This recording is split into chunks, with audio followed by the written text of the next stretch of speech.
Hey guys. So it seems like forever. Aw, thank you, Lana. Hey Scott H. Hey Wendy. Oh, I should have. Oh, I did take a picture.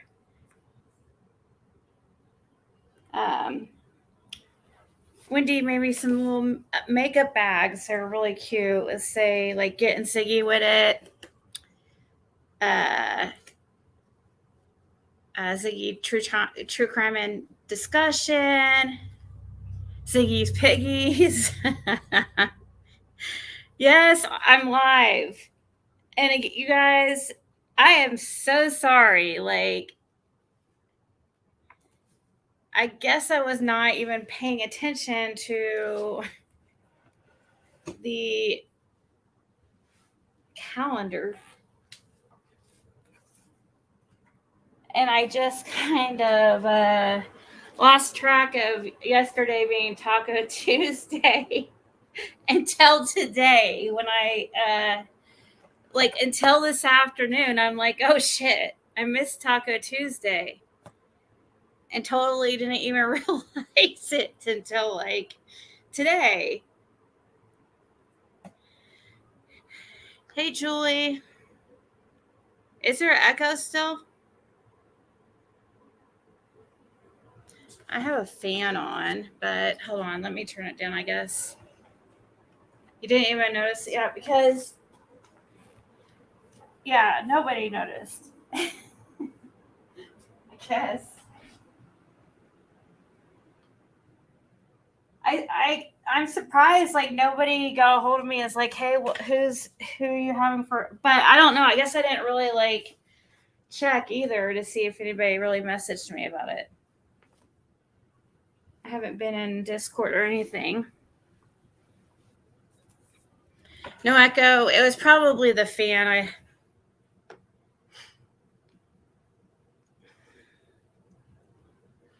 Hey, Genesis.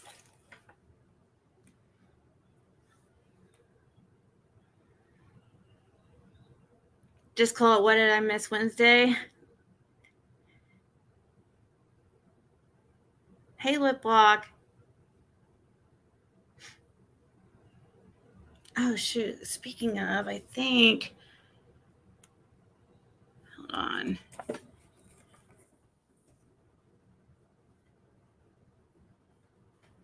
So, as I wait for people to come in, I'm sure that I missed a lot in just the 48 hours I've been away or even less.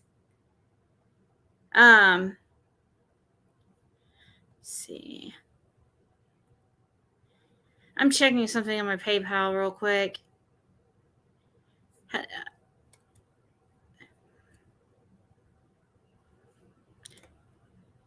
I'm going to be doing my first whatnot sale after I get these packages out, but these packages will all be out by Saturday.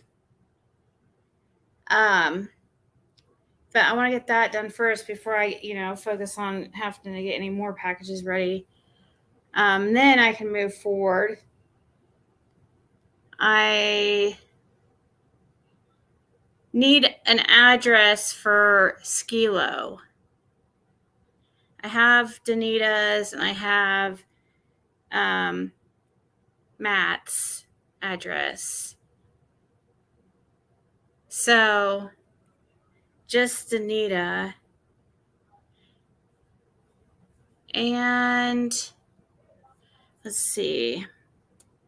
So if you can email me your address, Skilo, for your winning, because you got first place.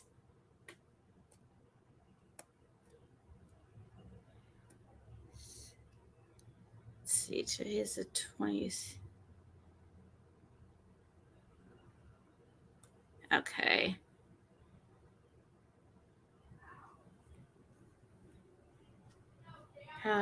Okay. So what did Ezra say?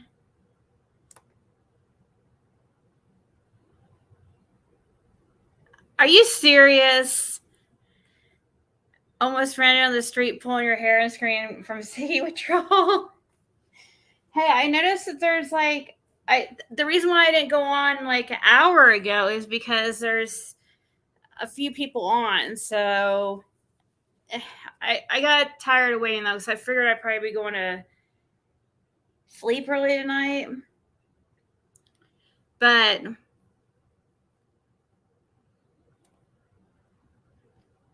hey, Debbie, Pepper Spice, just normal bullshit from Jisoo. Of course, my videos have been superb, so you'll want to watch those for sure. Everything else has been the same old same. Skila said send it to you. Okay. Oh, so now she says she's not a suspect. Here but walking and listening. Are you going for a walk, or what are you? Don't get eaten by a 100 or 200-pound monkey, or attacked by a 200-pound monkey.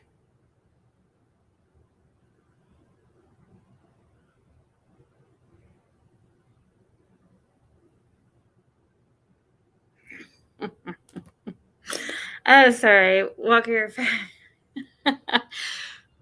Oh, geez. Hey, Destiny, Blanca, Julie, fucking Applewhite, the legend, right?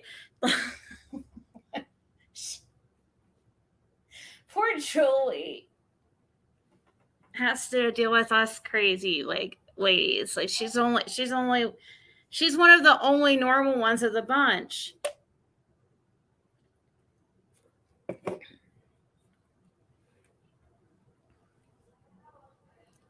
Oh, are we gonna check out lip gloss and tell some people in here? I know that. Let's see I know that Cracking Cases is live with Harsh Reality, so most people are gonna be in there. So is JLR. Did he ever? So somebody emailed me and told me that JLR has proof that Don never divorced his first wife, Pam, and that he's actually married to Candace and Pam. Did he show this like proof that he claims to have for that? I mean, I'm not saying, but did anybody?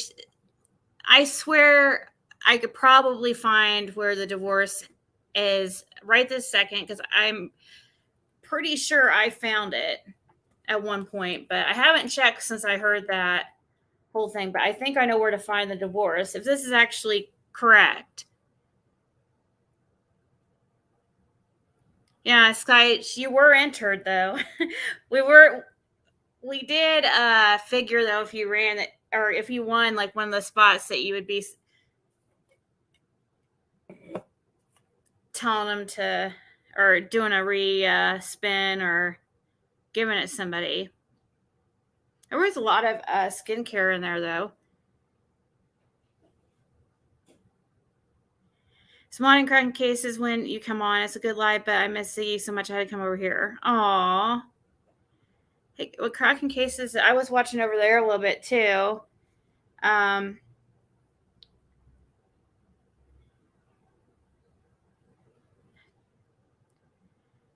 Did a Tiffany video full of Cher impersonators as Tiffany. Okay, Exhibit A. We'll watch that. We'll also have to pull up. Hey, Amara. Speaking of, I need to read that book. Oh, and speaking of books, I just got Dawn's mom's book, The Drywall Installation and Finishing. I'm really excited to learn about some premature spaculating. So we will see.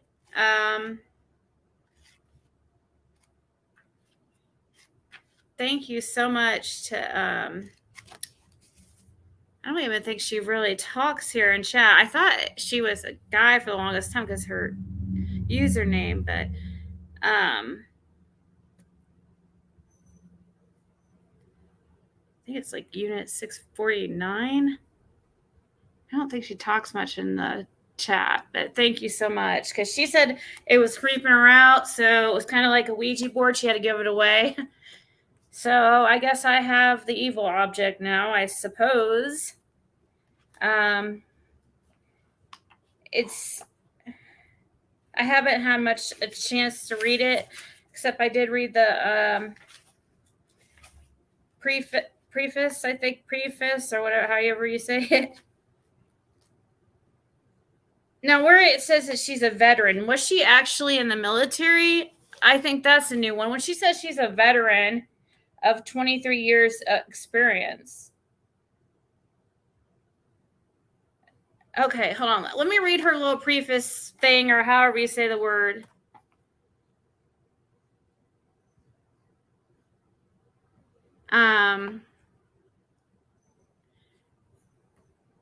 You guys are having your own little combo here. What's going on?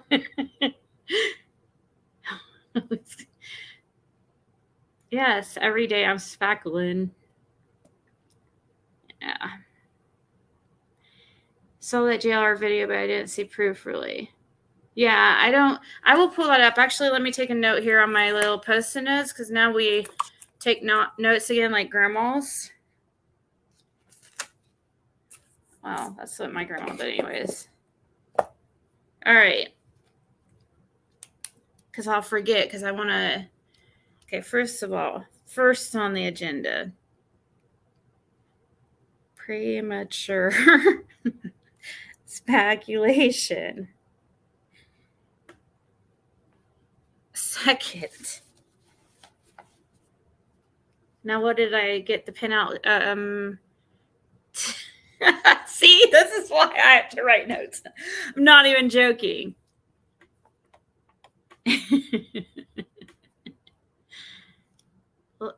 A little giggly. Oh yeah, the divorce between Pam and Dawn. Yeah, I'm pretty sure that's there is proof of that.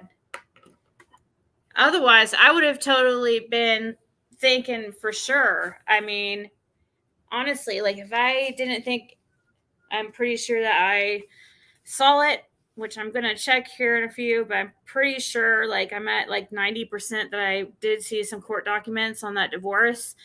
But yeah, I have to find that. Otherwise, if I didn't see that, I could totally, I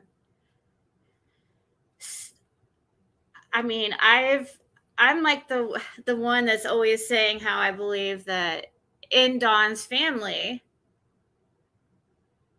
especially his dad's side, I'd say, really, though, is that, but I don't know, even both sides, but I think even more, I'm still looking into it. But I swear there's some type of like polygamy. It just feels like that to me. But that's just I know it's not the right religion that they're a part of. I understand this is nothing about them being Mormons. Okay. I know it upsets some people because a lot of people are kind of ignorant to that there is, just because you're Mormon doesn't mean you're a polygamist. Not even close, actually. More than likely you would not be. But there was just some things that I've seen, and it just looks to me like that could have been practiced, but I haven't got the absolute proof. Hey, peace from Denise. Thank you for I saw your Cashapp.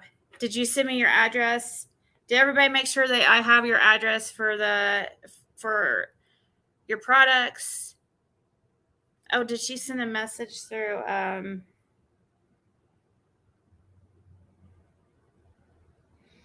didn't see her. I wish StreamYard would catch. I wish they would get with the times. Amara has. StreamYard. Oh shit. Okay, so Amara has 8 months. Woohoo! Now come up and get your 8-month token. You have to say, "Hi, I'm Amara. I'm Amara, and I am a Zigster." That's part of our cult. Hi, my name's Becca, and I've been a Zigster for 9 months. Yes, I did have fun. Don't call lip lock no more of that. What? It's full of speculation.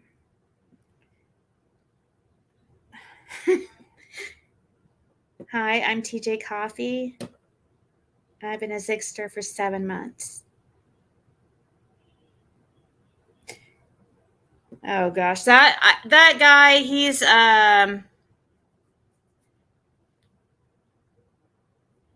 let's see.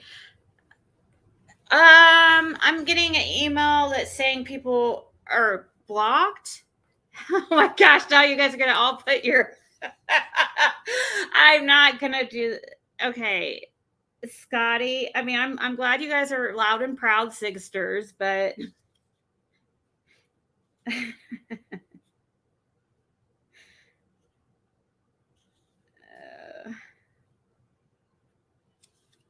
who I wonder who had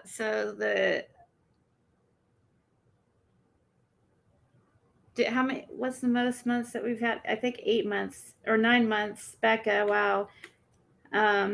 Well gosh, that's 9 months. That's about as long or as old as his channel.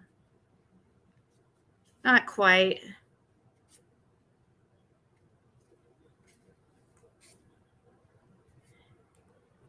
Oh, it's crazy.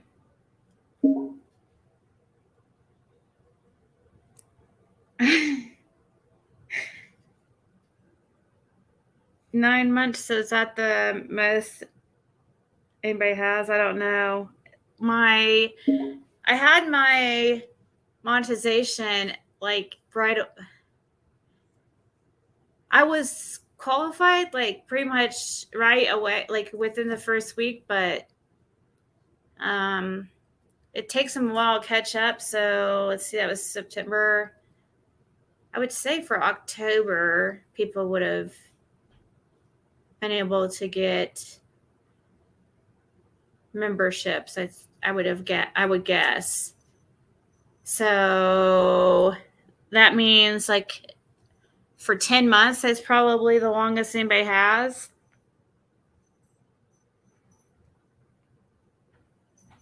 Why? What's up with Jody Sue? You had your 9 months last week. You guys got your 9-month chips? Tokens? Your 9-month tokens?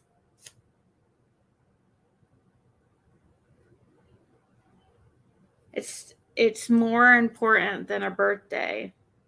It's your I was about to say inauguration. It's mine will have reset when I had a break, but I'm still old. Wow. Yes, May has been here since the beginning. She's definitely been a main cult member and well recognized within the community as a loud and proud Zigster. And we got the soup. It's actually 4 months. It says 5 months.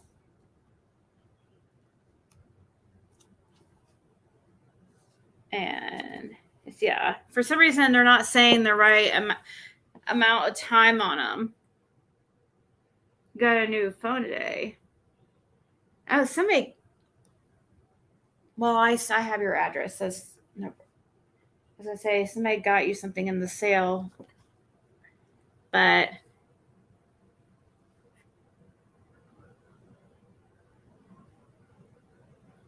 thank you, the soup. I remember when you first started coming around over here. Her son's going to the military. Okay, is that actually happening? Did he actually do all the get through all the stuff you have to do to be approved or whatever they do? Because wouldn't he have to pass like a mental health test?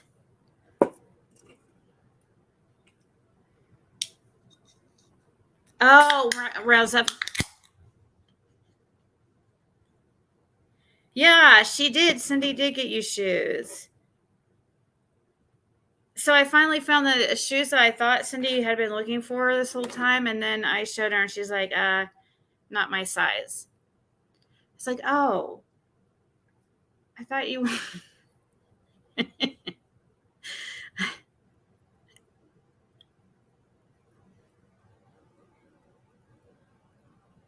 So is he actually going to boot camp? That's his serious. That is probably his absolute best shot in life. If he does that, that's probably with the choices that he's been given in life. That would probably be the best thing for him. Maybe he can break the generational curse over there.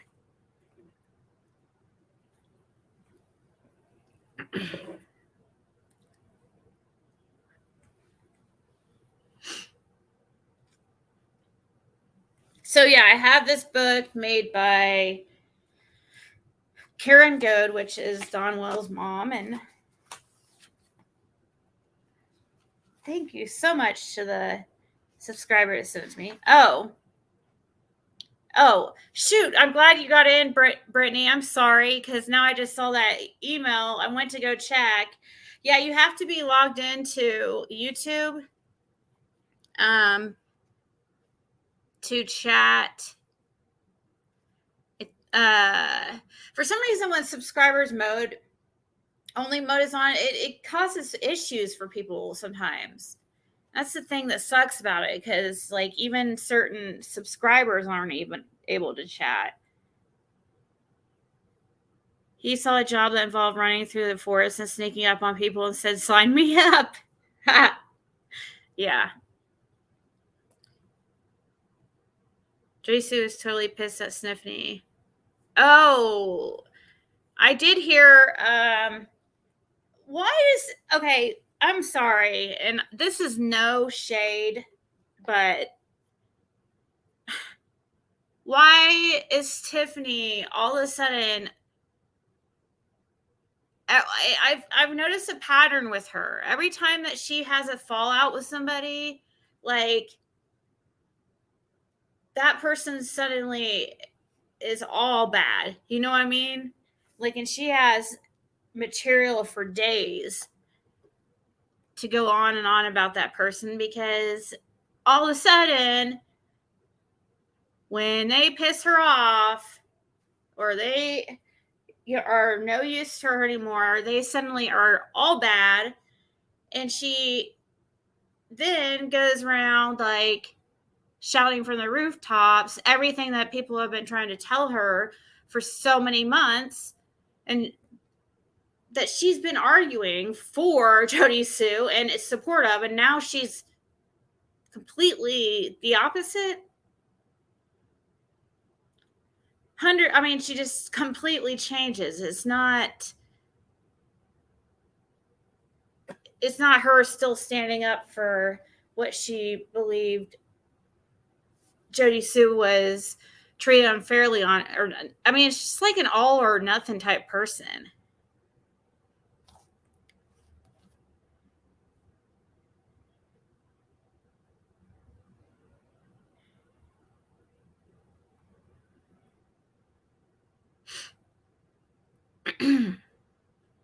Is that kid going to go through the MEPS exam, let alone boot camp? I would think it would probably be a great opportunity for him. If he would be able to get, that's probably his only shot, really.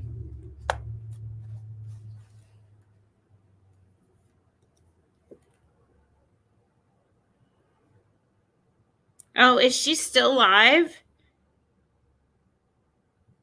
I went and listened for a little bit, but then I just can't stand hearing her voice. I have to. I'm sure she feels the same way about me, so I understand. I get it. It's fine. I'm not okay. I'm not trying to argue with her. I just say I know that she doesn't like the sound of my voice either. It's mutual. It's totally fine. Just making a comment. Yeah. True.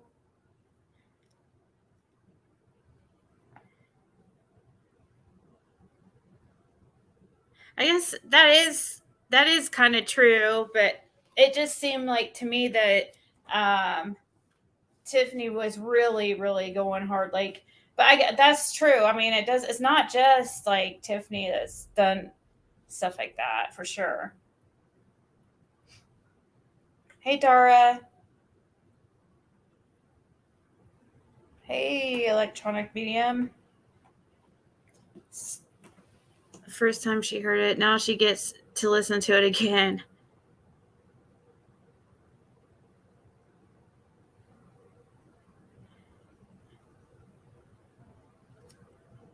Aww. My sis was diagnosed with bipolar disorder after a year of testing and different opinions. Not saying anything about anyone else, but one big thing was all or nothing with people. She was like that her whole life.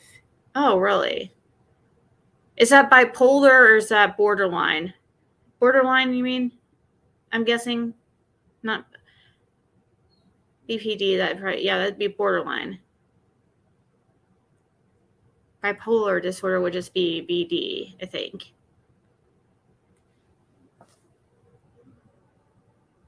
But yes, I did read into that. I thought that was also a sign of histrionic personality disorder, which BPD and I mean, they do have their similarities, but and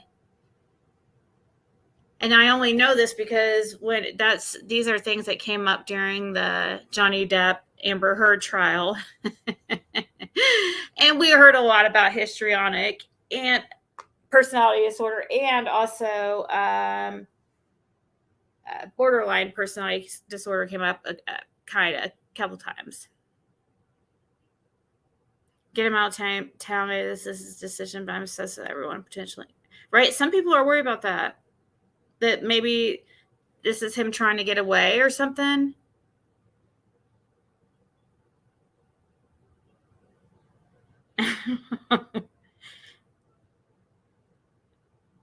Oh, thank you, Marilyn. Is there going to be a but after that?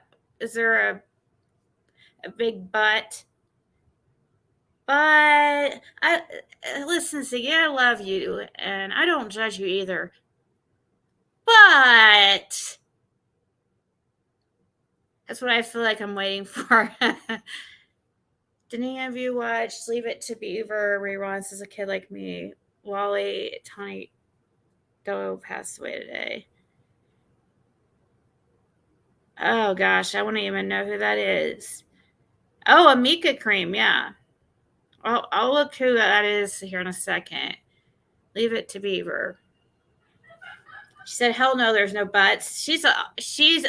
Got unconditional love. That's so sweet. Marilyn will be the last Zigster standing.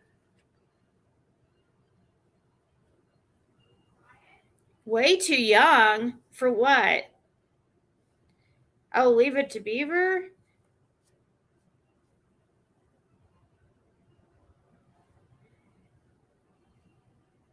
I mean, not way too young for that, but yeah, I would say it was probably more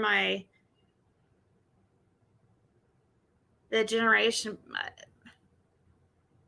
Mm, like my mom's age. I don't know. Maybe not even that. I have seen Leave It to Beaver, but it wasn't. Let's see.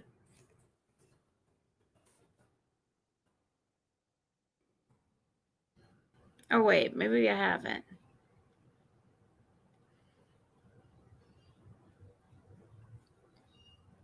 Okay, I see who Tony. Oh, this is who Tony Doe is.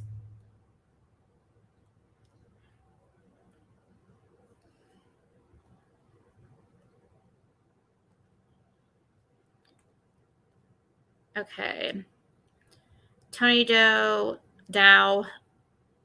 Tony Dow. Leave It to Beaver star has died. Yeah, I recognize this dude for sure. August 27th, Leave It to Beaver. Wally's track meet on January 28th, 1961. Yeah, I guess it was before my time. So it would have definitely been like more for my mom's generation. Tony Dow, an actor and director best known for portraying Wally Cleaver on the sitcom Leave It to Beaver, died Wednesday morning, according to his manager, Frank Bellotta, citing Dow's son Christopher. He was 77. Although it is a very sad day, I have comfort and peace that he is in a better place. He was the best dad anyone could ask for. He was my coach, my mentor, my voice of reason, my best friend, my best man in my wedding, and my hero. Christopher Dow said, according to a statement that Bellato shared on Tony Dow's official Facebook page. Sorry, I dropped my Post-it notes. What good are Post-it notes if I drop them?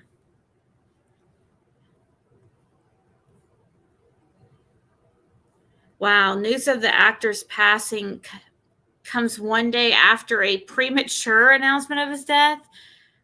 Dow revealed in May he had been diagnosed with cancer and was receiving hospice care this week, according to his son. Dow was thrust into stardom at age 12 when he was cast on the soon-to-be smash sitcom Leave It to Beaver. In the role, Dow helped create the archetype of a suburban nuclear family and became a household name to millions of viewers. The show ran from 1957 to 1963. Huh. Yeah. Well,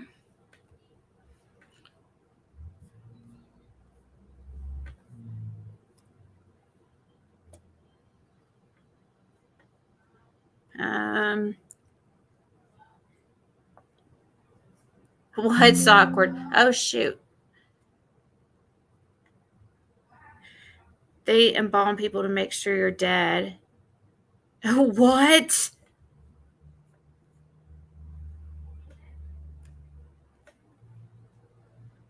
Your first crush? Uh,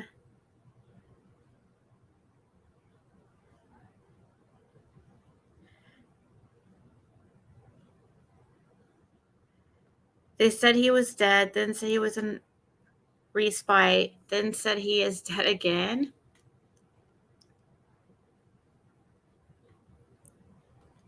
Oh, yeah.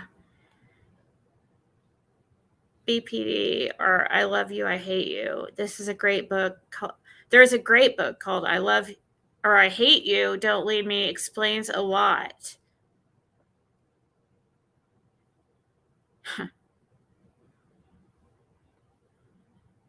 Yeah. He is a heartthrob. Really? Did he really like girls? I don't know. He looks kind of girly to me.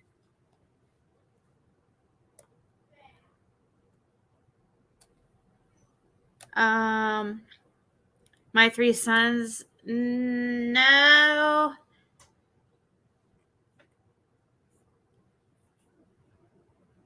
The common practice of embalming has one purpose. It slows the decomposition of a dead body so that a funeral can be delayed for several days and cosmetic work can be done on the corpse.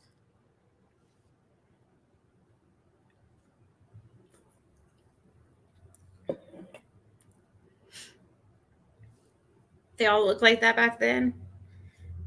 What? Girly?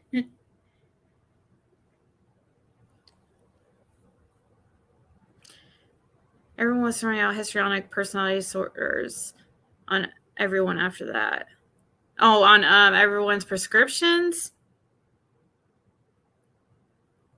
After what? I guess they use their own experiences in red rooms to qualify themselves to.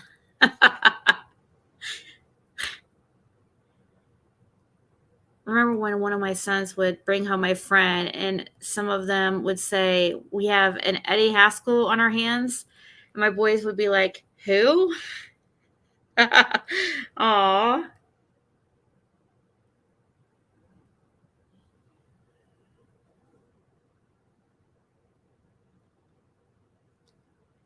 My son has a friend I call Eddie Haskell behind his back.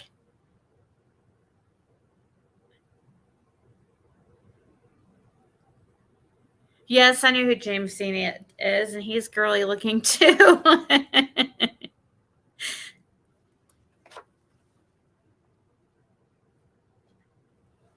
I'm more interested in this spackling book.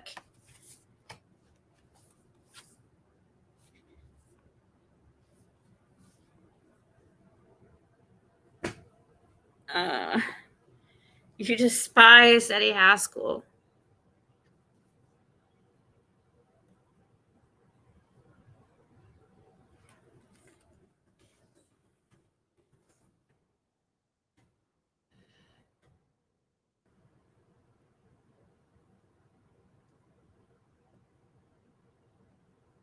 What is Eddie Haskell syndrome? For people who reserve one personality for superiors and another for underlings.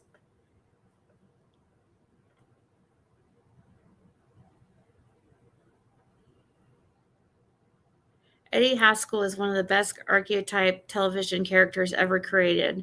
The mischievous kiss-up, kick-down smart aleck. He would flatter Beaver's mom in the kitchen. Your hair looks lovely today, Mrs. Cleaver.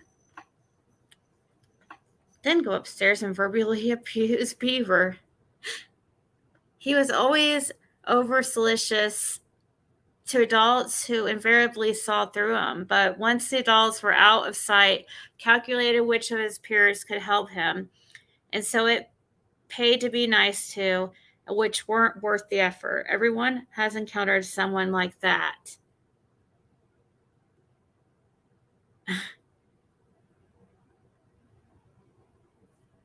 The name is all you need. Even today, more than 60 years after the character first appeared in 1957, if you call someone an Eddie Haskell, people understand what you're talking about.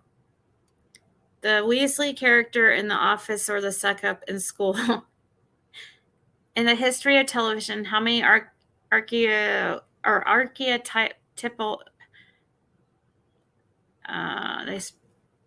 archetypical, I don't even know what that word is, characters like that can you think of where the name is shorthand for such a specific persona? And even those characters were usually stars or co-stars. Eddie Haskell was a supporting character, the lead or the fifth lead on the show. Still, his legacy endures. Matt Groening called Bart Simpson the son of Eddie Haskell. Psychologists use the term Eddie Haskell syndrome for people who reserve one personality for superiors and another for underlings. Interesting. Interesting. You learn something new every day. But I just got myself a little bit of education.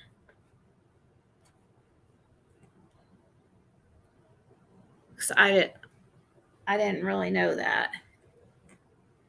Just ask my parents. Okay. Yeah, I think my grandparents watched that show, actually. My grandparents watched, actually, I remember as them always watching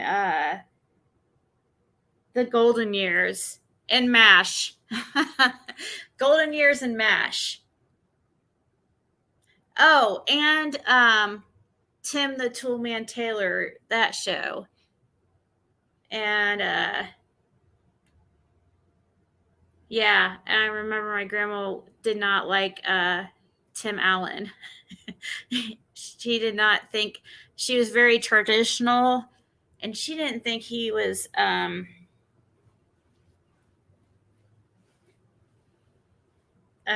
She didn't think he was a good person, I guess.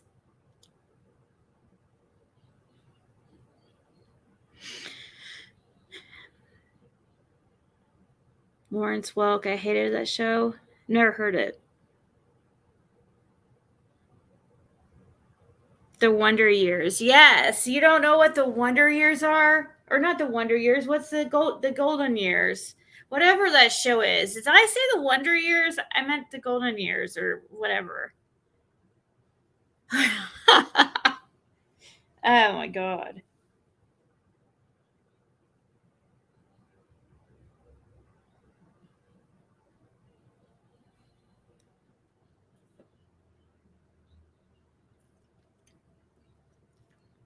We had a really good time.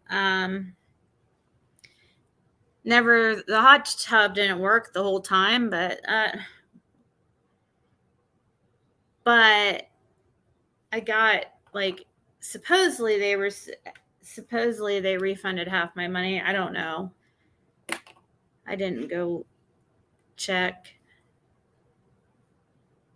I need to. Embalming is required if the service will take place with the body present before. A lot of families get confused on this.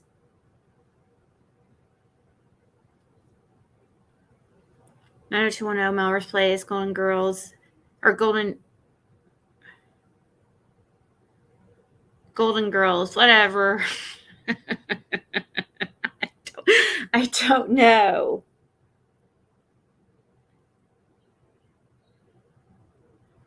He dated a guy that was on Melrose Place in 1996. Oh, didn't you say you slept with Ernie's brother? Ernie too? Weren't you the one that said that you slept with Ernie Shell in high school, though? Man. Yeah. Very. Oh, and also, wow. You had a crazy life.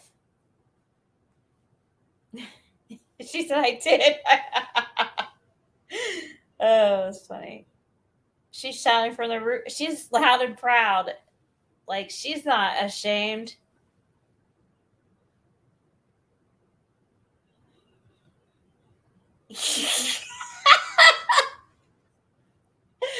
Oh, jeez. Oh, and then Aiden is full of cement. Oh, she's got some interesting.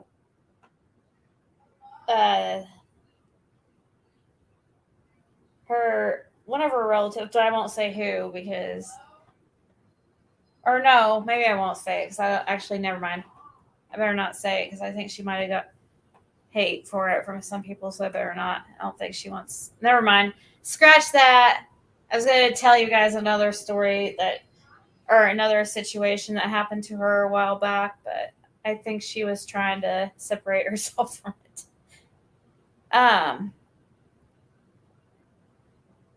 A certain someone showed her viewers your Airbnb last night. Why? Why would she do that? For what?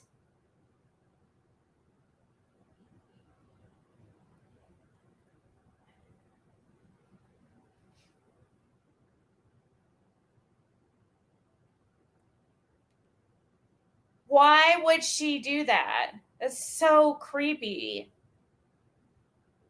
So freaking weird, dude. Why? These people, I swear to God, get alive. They're like living vicariously or whatever the word is through me. sorry that their life sucks so bad they want to be me. Why are they? That is so strange. Spackle is made for small repair jobs on drywall. Is thicker than joint compound. Oh, that is a fun fact. She talked about me too. I told her to know the truth before she speaks my name. She pulled up Ziggy's boyfriend's pictures and showed them. Oh my God. Okay, can we not talk? Oh my God.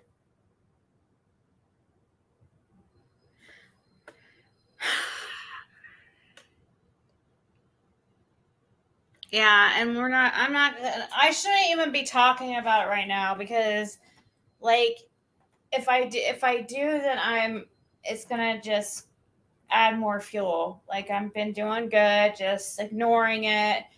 Things were starting to get better. Um, you know, you don't get as much views without the drama, but it's less of a headache.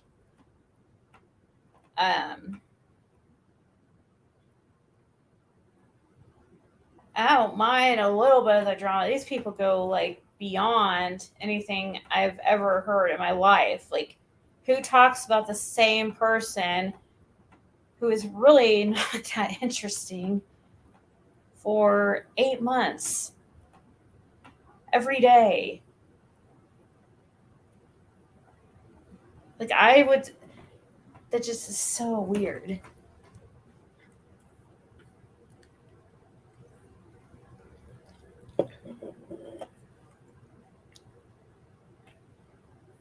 Let's see here.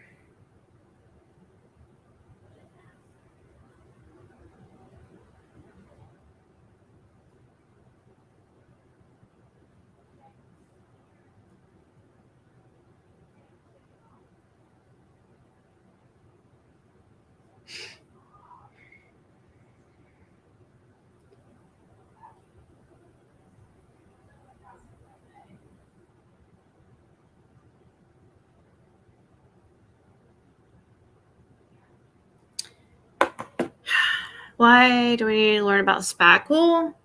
I don't know, but hey, it's a part of Summer's story, so I don't mind. We will learn. This is what we gotta do to figure out who Summer is, the type of environment she's been, what was around, the kind of people. So that's what interests me, is like all the psychology and all that shit that goes with it. So yeah, I am interested in this book, even though it's like such a silly thing. I do find it interesting that his mom wrote this. You know what I mean? This would have been during let's see, what year was this? 1993. 1993. So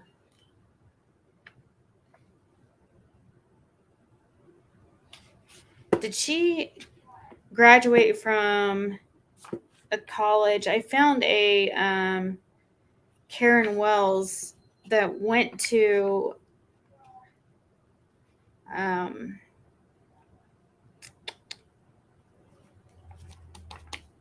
was Iowa. Yeah, I did. I did notice that Fred or his wife messaged me. I did not like really reply to any messages or anything. I was just trying to, be present in the moment. So I really kind of like was not paying attention to my phone, but I did see that they messaged, and I have not opened it yet. But yeah, they're wondering. She had mentioned, she did say thank you for all the items.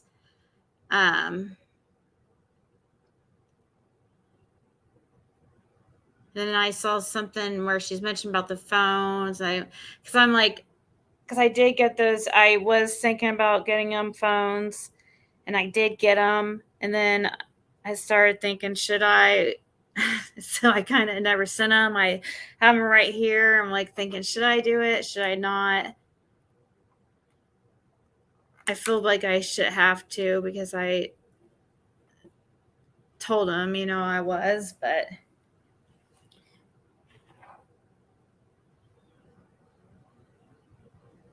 um house was built to look like a log cabin, but it's all veneer type wood. I want to rip out the legs and replace with drywall upstairs, but don't want to pay someone to do it. Oh, are you going to learn how to do it? Do you need this premature speculation book?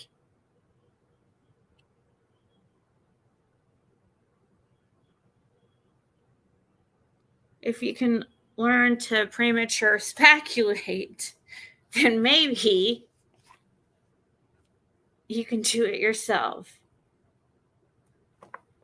I guess it's really not that difficult. I mean, I've seen Jim used to do that stuff. If he could do it, I'm sure you can.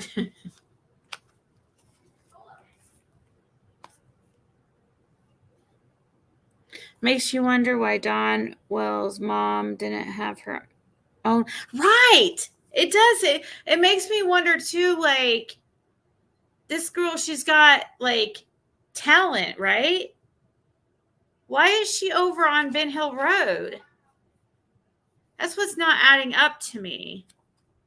Was she really like a college graduate?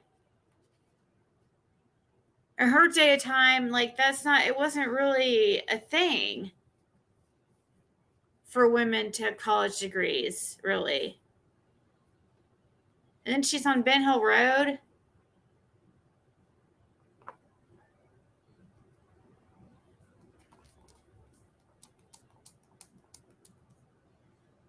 Okay, thanks, Marilyn, for.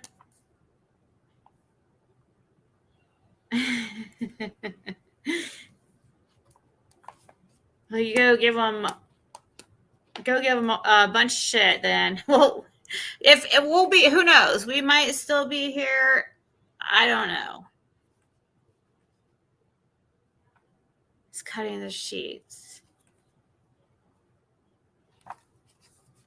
Well, if you know what, who should write a book is Lady CG. She should write a book about laundry detergent. She has that thing, those like people that are in love with inanimate objects. That's like the thing that Lady CG has. But it's with laundry soap. I thought that was really sweet. Dawn's mama was a pretty lady, and that property is beautiful, but the house is crap. Yeah. And I guess he tore down the house. Like, that's what Fred was saying, is that he didn't understand why Dawn tore down the house. Because he said the house that was up on the property was nicer than the one he's in now. So, which so wouldn't have taken much, but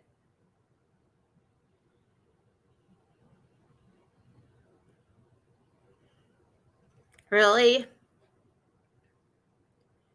my grandfather had an education, college education, but that would have been what, the 50s. And I think even his dad had a college education from Purdue. I think even possibly his mom, but it was really, it's just weird to me that somebody, like, I just want to know her story. Like, how did she end up there? Don't try to figure out why crackheads do weird, destructive stuff. It will never make sense.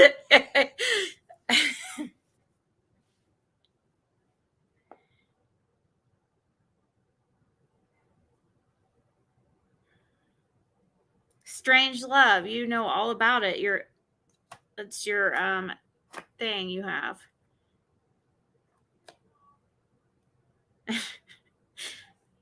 She takes family photos with her laundry detergent. Like the shed up top, the one with the basement is much nicer than the house, just unfinished and left to rot.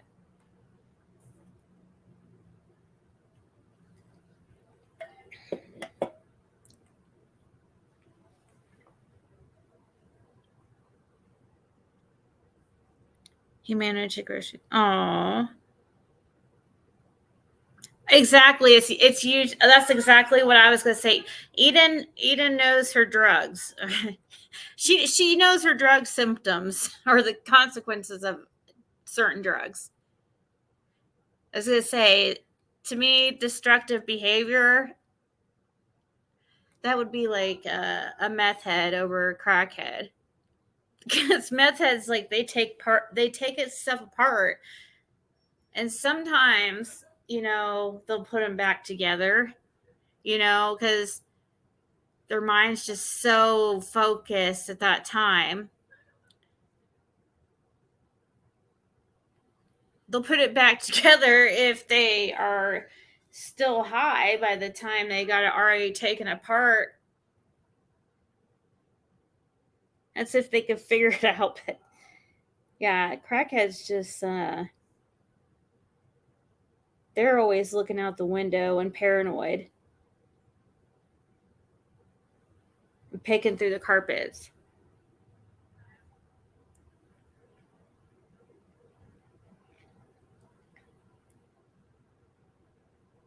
Glamour shots.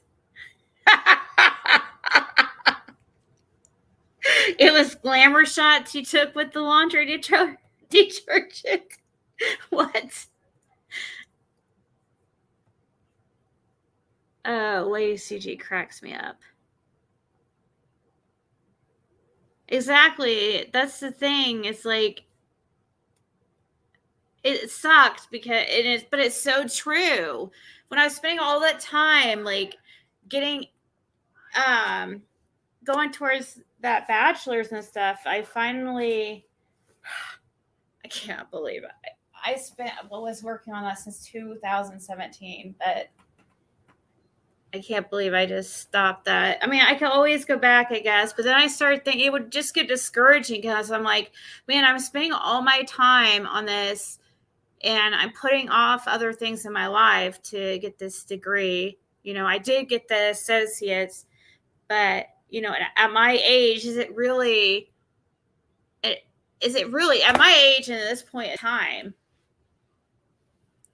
is it really beneficial to myself to get a college education? Or am I just wasting my time and money when I could be focusing on something else, like putting my time and energy into a business? I just don't think it's like beneficial for me. It sucked, and I mean, I always believe that they're just very they're really becoming not necessary. And it's kind of insulting when you spend all this time and money on something like, getting the education for it to be basically worth nothing. Seems like a huge, like, loss of time, and I hate wasted time.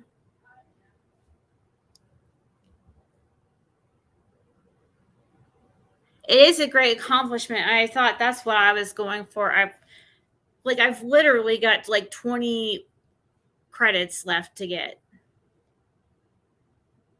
I'm too, like, I'm gonna have to start paying on those loans like anytime too. Who the other day was saying that there was summer footprint on Fred's property? Because I heard Cam say it was on Sherfy's girlfriend's property.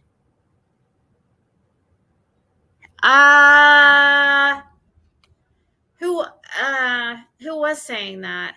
Was that no? Was it CSI? I don't think there was I do think I remember somebody saying that about there being one on Fred's property, but it was the only time I had ever heard anybody say that. So I remember thinking, I don't think that's true.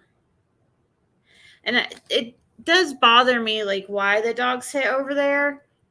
But I really believe them. But yeah, I do want to know why the dogs sit over there. Then I think, well, Dawn did go over there the night before, because the dogs didn't come till the next day after Summer went missing, right? So on the 16th, Dawn was down over at Fred's for 3 hours the night before. Was he intentionally? I mean, surely he wouldn't be that smart. So I don't know. I just want to wonder.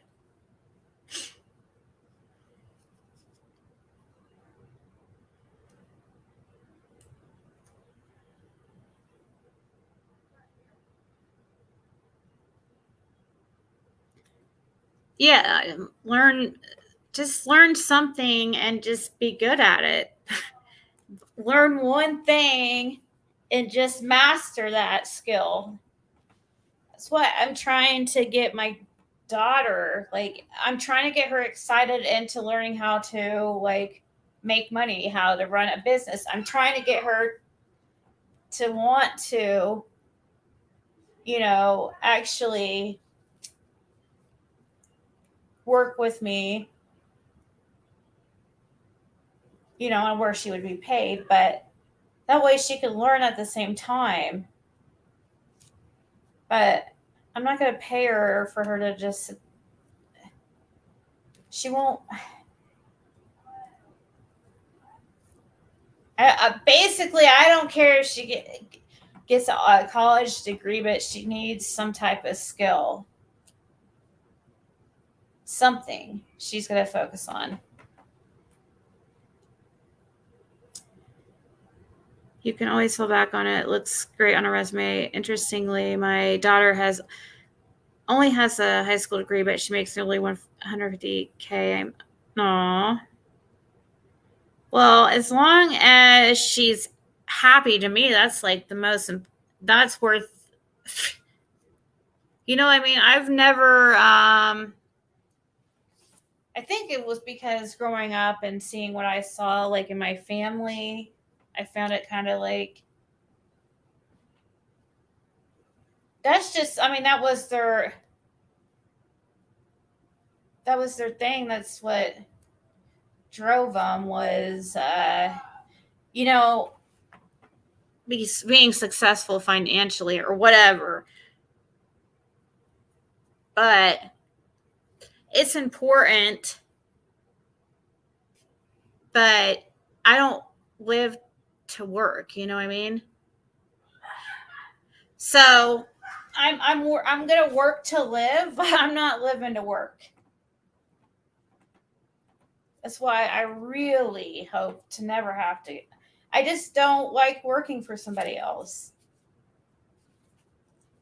I'm not a very good team sport at all. I will admit that. That's definitely one of my weaknesses. I'm much better at working alone. So when they it always came up, like, at, like, I remember it coming up when I was a server at Olive Garden, like, I don't know, 10 years ago or something. Them talking about teamwork and asking how good a teamwork or a team player you are or whatever. Or I was like, man, I wanted to say I'm a horrible team player or whatever. Teamwork.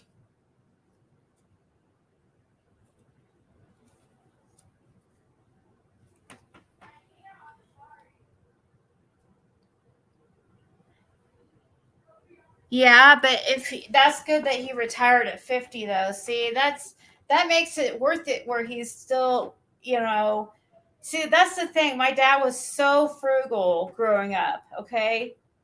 Um he would keep a vehicle until I mean, he would just have the same vehicle for years. Like, he had the same minivan for like 20 years, it seemed like, as a kid, and I knew he made good money. Like, I knew he had, or we obviously had the lake house, but it was very, it wasn't, it was very, nothing like fancy schmancy at all. Just a little lake house and, in Brown County. But he was always stressed out with work stuff, but he was also at the, he was just so focused on work, and I was like, man, this, like, who wants to live like that, like constantly in a horrible mood, always stressed out, um, can't live your life. But he lived like that. He did that from the time he was like, graduated college. I mean, well, even when he was working to pay for his own college too, because yeah, my dad's side of the family didn't have money, but yeah, he paid his way through college. And I just I didn't find my parents' life like I was just way different than them. But then my dad, yeah, he graduated at 57, I think, or not graduated, retired at 57, and now he gets to he spends his money a little bit more like loosely and stuff. But now he's getting to being able to enjoy like all those years, and he's so much more relaxed. But I don't know. I was always just kind of like not like that. You'll pay him. Who? Hey, Hakuna.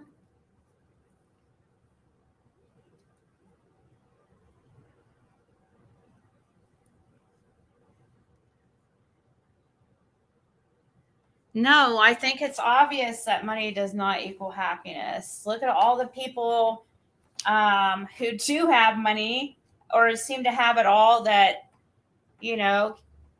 keep trying to, harm themselves or whatever. Have to watch what you say on YouTube, but it does help. I mean, financial stress is like probably one of the biggest sources of strife in relationships, I guess. So, financial success is like important, but only to a certain degree. Like for me, I don't.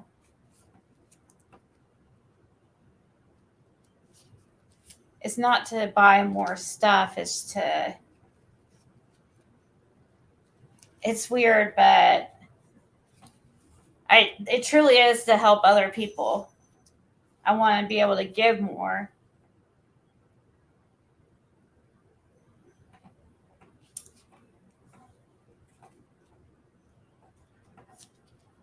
He has money and he was miserable. Poor guy. Poor guy.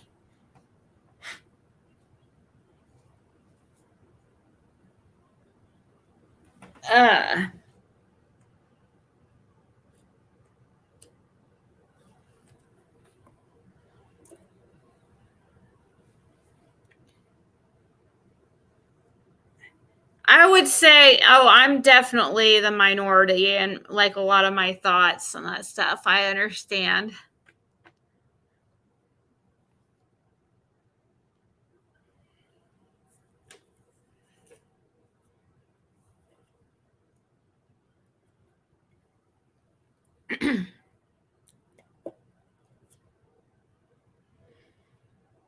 They talk about the journey, not.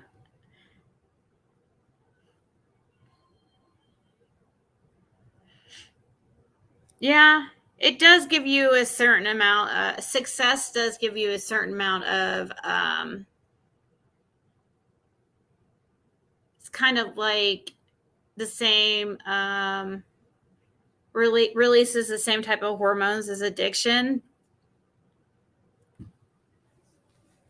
So for some people, it can be like addicting, and that's kind of how it was for my dad. And that's the same with working out for him.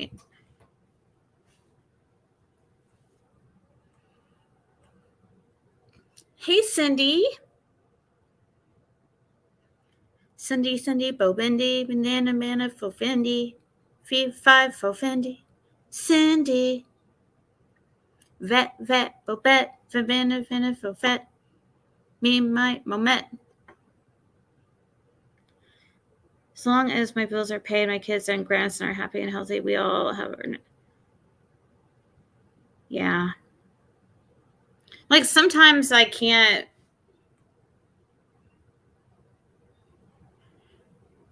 I don't know. I just want to. Yeah, I don't want to have to worry about that stuff, but I don't care to have like $1 million or anything. My sister-in-law taught at school for one semester and hated it, so she went back to a bank being a loan officer after spending all that money going to college to be a teacher. Always loved Johnny Depp, but I think he's changed. I'm not attracted to him lately. Maybe Amber Heard fucked him up.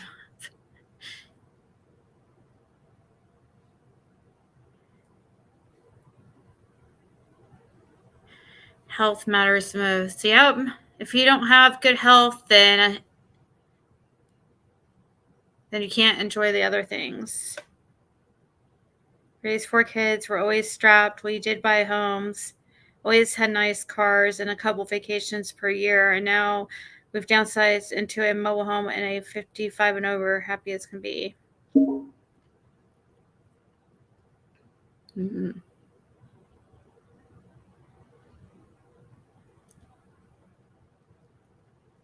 Is it like a constant party out there? Thank you, Aisha.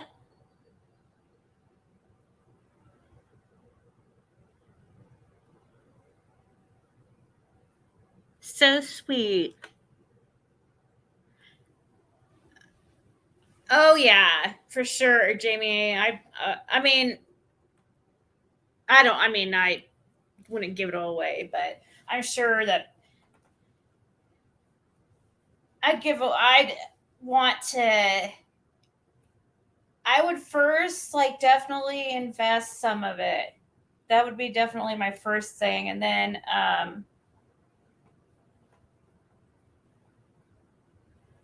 I would obviously want to help people, but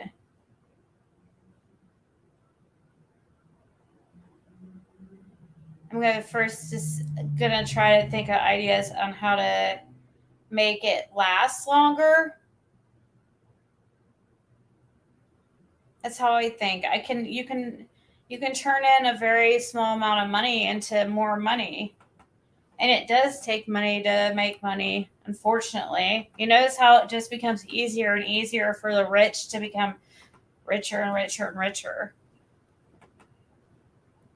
because you can invest money, you can put money into new opportunities. You have money to make money.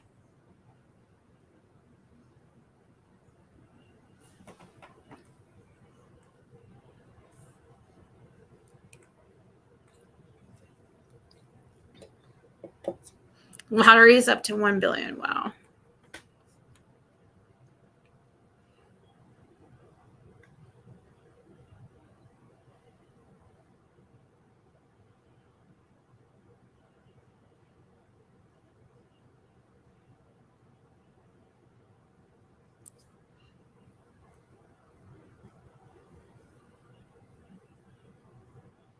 So, what would you rather? Me and my dad had a conversation the other day, and maybe I should take a poll. This is kind of it's kind of sad though at the same time. Because we were having to talk about how just catching up, and we were talking about how my grandmother, not my great grandmother. I did have a great grandmother up until very recently, though. But we got to talking about how she has Alzheimer's, okay, and it runs in the family because my great grandmother on that side had it also. So this is my dad's side. My great grandmother had it on my dad's side, and then her daughter had it, and then my grandmother had my dad, and I could already see it. I could see he's the smartest person I ever met in my life. Sharp as mind. Never wrong. And I'm just starting to notice little things ever since he retired. I'm like, oh no. And I feel like I already see it in me. But anyways, we got into conversation how like my grandmother, she's like physically great. 85 years old, physically she's great, but her mind is gone, okay? And then we got to talking about my stepmom, how my stepmom's dad, so I guess it'd be like a step grandfather or whatever, how he is physically can't get around and do anything by himself at all, but is mentally sharp. So I'll put in a poll here. You guys vote. Would you rather be mentally, let's see. Would you rather? I think I know this one, but me and my dad got into a would you rather. Like, which one's worse? Or how about which one is worse? Or would you rather? Well, we'll just keep it. Would you rather?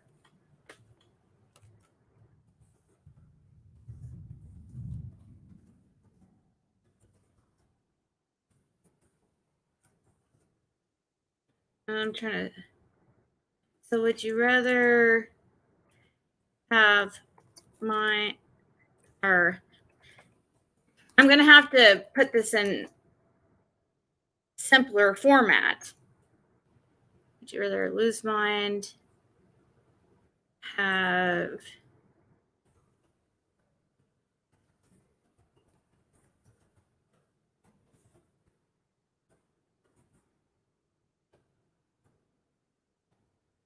so would you rather lose your mind and be physically healthy, or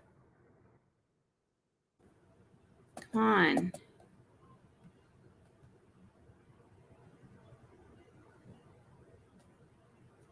or lose physical mentally?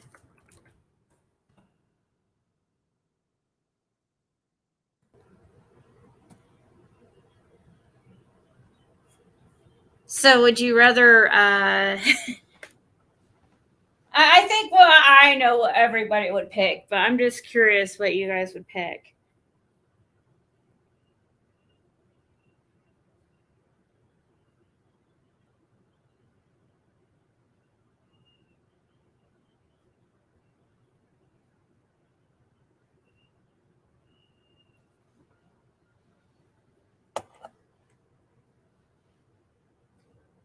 Your body is fucked, but I'm still pretty mentally sharp. I expect to leave with all my marbles unless I have a really sudden mental downturn.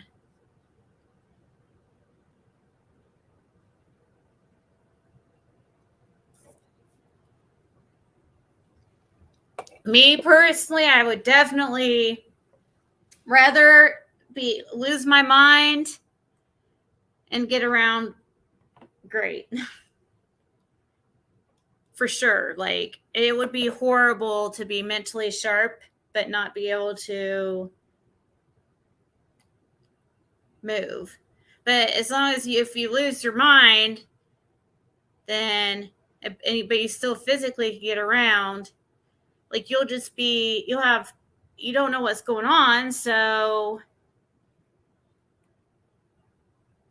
like, but it sucks for the people around you too. It's all horrible.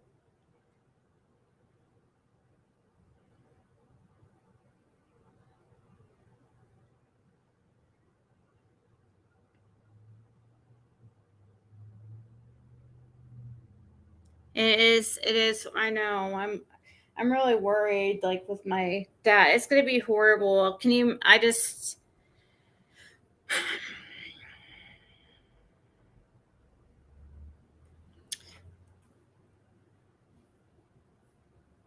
But yeah, me and my dad were just saying how it would have been, because he's like, I don't know which one's worse. I'm like, well, I'd rather lose my mind.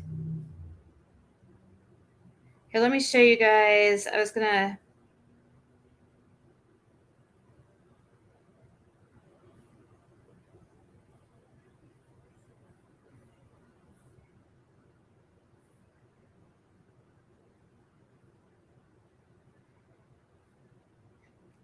show you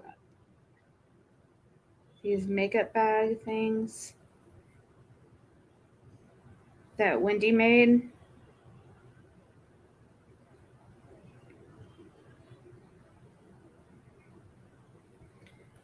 He, I'm just noticing him for the first time, like, forgetting things. He would never, ever, like, you would never hear him, like, he would never be wrong about something. I mean, hardly ever. Like, I can't think of any. He was just like, if he said, his memory was just really great too. Like, he wouldn't. It's not like mine, where mine's like absolutely horrible. His just was always like perfect. It seemed, and so I definitely could tell, like, when it started happening. I just feel like, yeah, I feel like he's losing little bit. I mean, he's not as mentally sharp.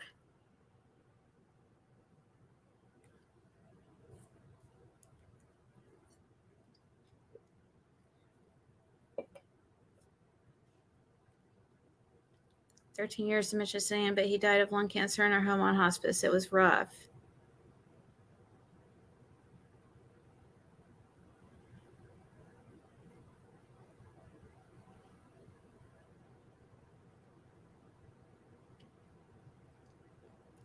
Is he still with my mom? No.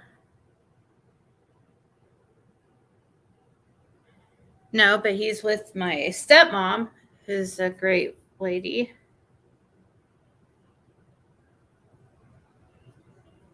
And she's definitely young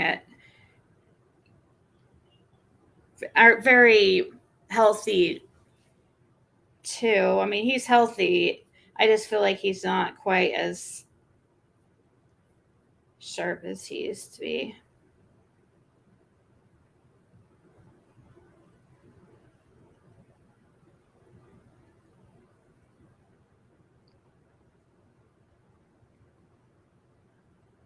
Yeah, my grandfather, he was like his whole my grandfather that just seems like just passed, actually been around for a while, but or been gone for a while, but seems like yesterday. His mind never changed.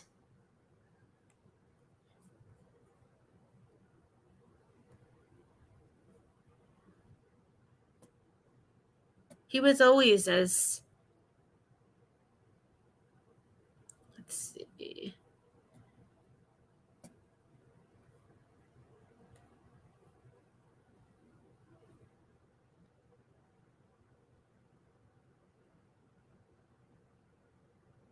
I'm just always on my dad about like exercising his mind.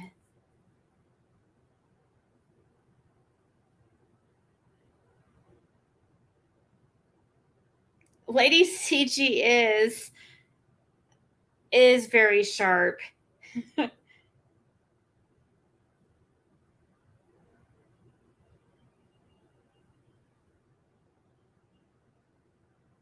We don't even know her that well. I mean, technically, because it's just virtually. I mean, I talked to her on the phone a couple times a week, or I don't know, once a week. Or hell if I know, but from that little bit of encounters, I could tell. Yeah, she's really smart.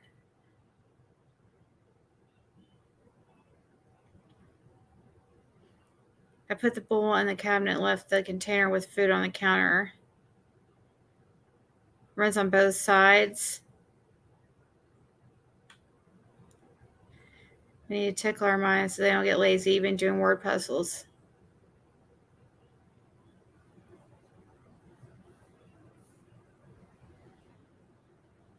Hey, Jess.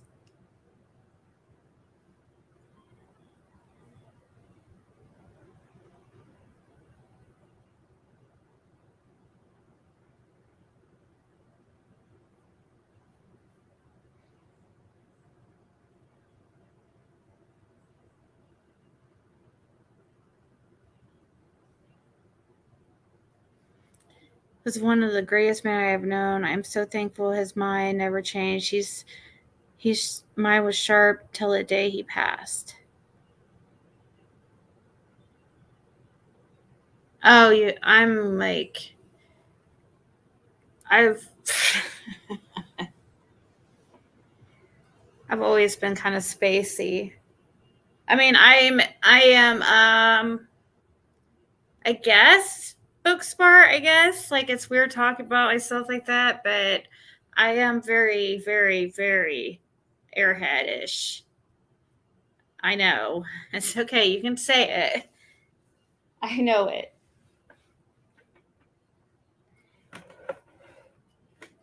I've always been like that. Very like, duh. Yeah.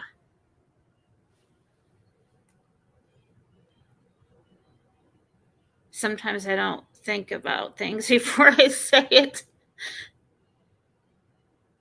Who I was after she lost her mind. In fact, she kind of mean to me at times, but I guess she thought I was just some random person. Oh, yeah, that's horrible. Oh, wait, let's go back. My nanny, which was one of my great grandmothers, I was the baby of my generation, and me and her were just super close my whole life. She started losing her mind when I was about 15. By the time I was 16, she had completely forgotten who I was. It was heartbreaking. The last couple months of her life, my grandmother had given her a baby doll because, like, that's where she was mentally. So she had no idea who I was after she lost her mind. In fact, she was kind of mean to me at times because I guess she thought I was just some random person. Yeah, I mean, you know what's. Then when she got that baby doll, she called it my name and treated it like a real baby. Aww.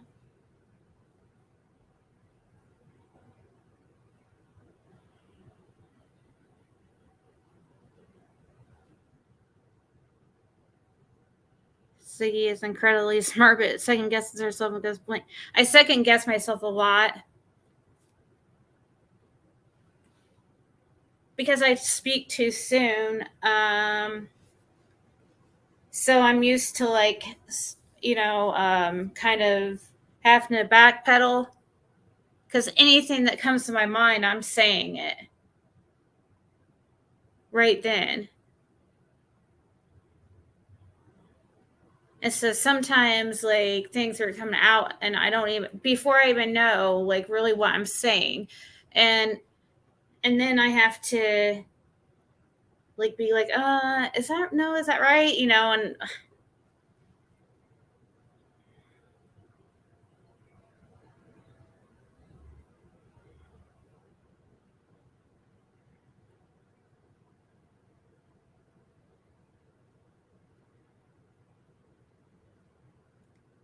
yeah, my dad was saying how he hopes that we never have to take care of him.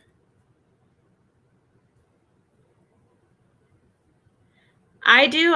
I remind you of your sister. Give yourself more credit. Oh, I don't have, listen, I can laugh at myself. Like, I don't, you know what I mean? I'm not putting myself down. I think we all have our um, gifts. We all have our little like things about us that make us kind of different than everybody else or makes us kind of like goofy. Whatever. We all have those things. So, I mean, I think it's me saying that I'm airheadish and stuff. I don't look at it as putting myself down. It's just the truth. I mean, you know, you know how I always say the truth is the truth. So the truth is the truth.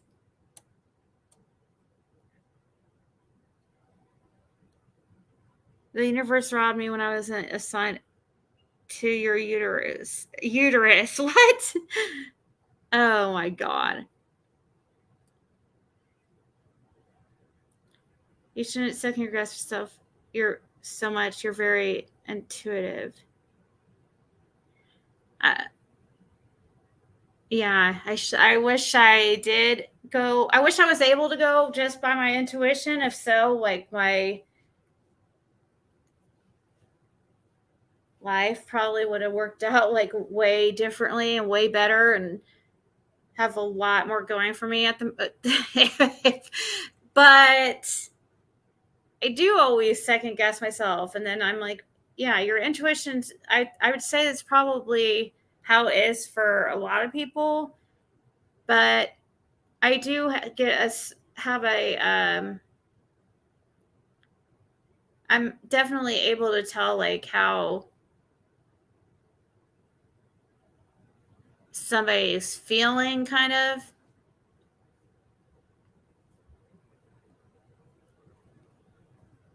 And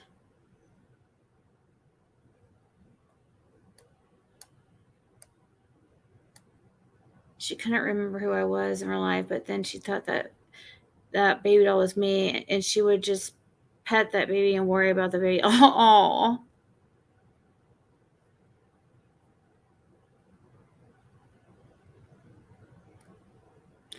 I speak too soon, but that gives me time to remember what I've said. Now that's like now you've got me thinking. I'm like, wait, what's that mean? I speak too soon, but then it gives me time to remember what I've said. Don't trust people who can't laugh at themselves. Yeah, because you shouldn't trust somebody who can't laugh at themselves because then, and the reason why is because to me, that shows me that they think that they're perfect.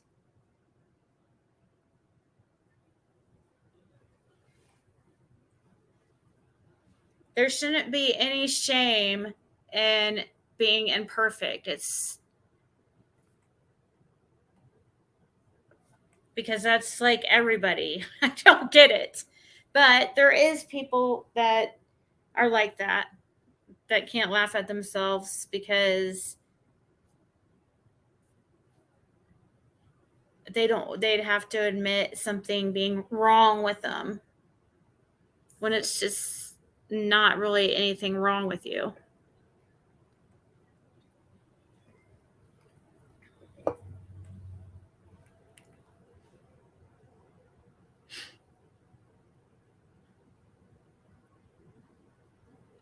Oh, we're just catching up because I've been gone for the last couple days. It's not really about anything. We're just having.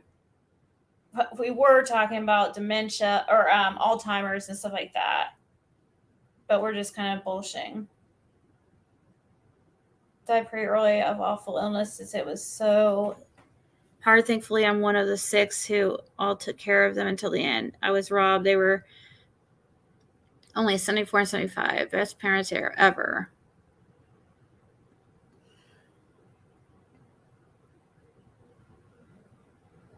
Yeah, I was.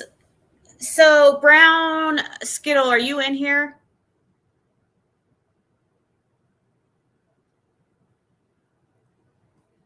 I did get your email. That's why I have, if she's in here, the reason why I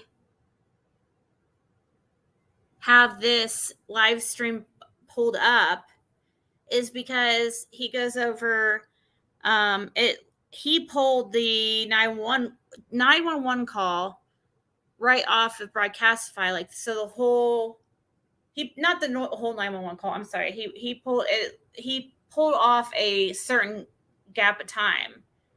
And then kind of cut out like when the noise frequencies were below a certain whatever, like to try to get out the blank space.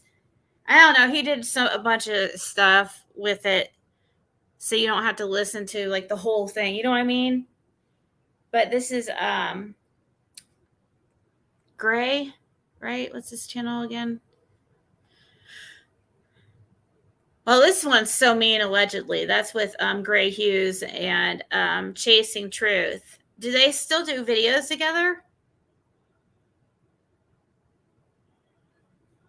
But in this, there is something that, and I think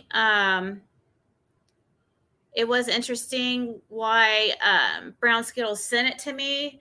She was pointing out something about how, because people always were wondering, did Dawn or Candace call the police first? What's actually like what happened? Because we keep hearing 2 different sides. We hear Candace called, then we hear, Dawn called, like Candace called Dawn, then Dawn called. So, because we hear also the mom said or supposedly went for a walk, and so it kind of sounds like Candace called. I don't know.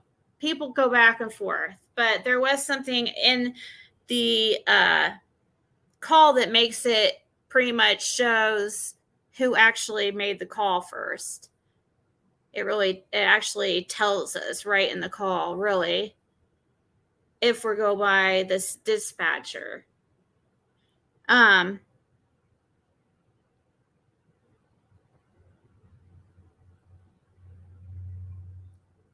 anyone live here in Florida?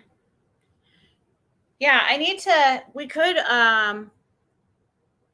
drop the link if anybody wants to come up here in a little bit. Maybe I would think some people might be getting off of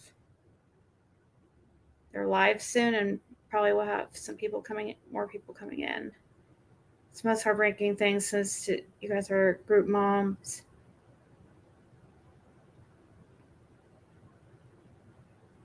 You think she called Hawkins County first?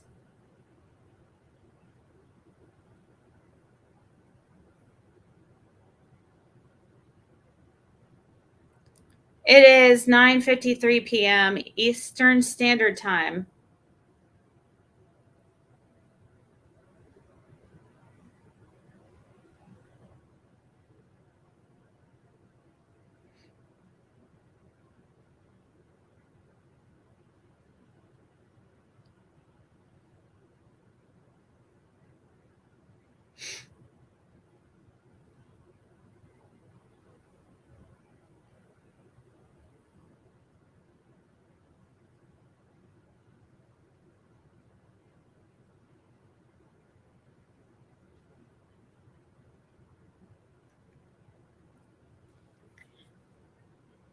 Hurts, right? I know that they don't mean it, but it hurts. They always sure got to see her dad first time since being a kid. Wait, what? Stitching, bitching, and true crime. That's cute. I think she called Dawn first, but didn't call 911. Probably called Hawkins County instead of 911. And Dawn called 911. Or Candace probably had someone else in the house call instead of her.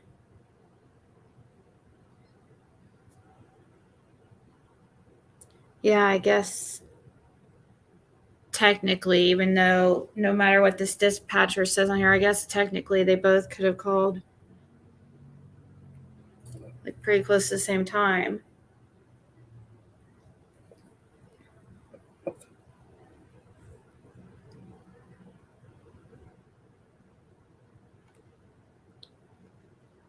It's going. Things are going good. Really good, Eden. Thank you.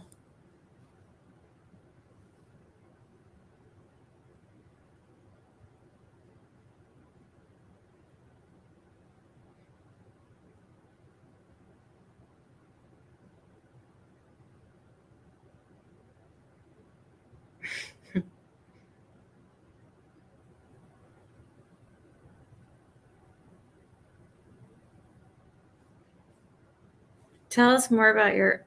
What do you guys want to know?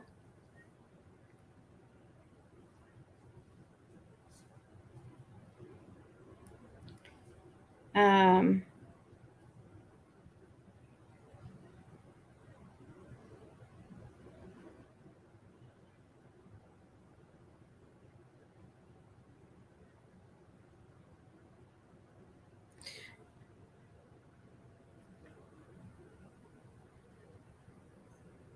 I'm going to school for emergency dispatcher. Huh. How much schooling does that take? So now you're going to school for. Wow, you've been like everything. So you've been like a paranormal investigator, right? Let's see, what else? Paranormal investigator, psychic, right? Or am I wrong?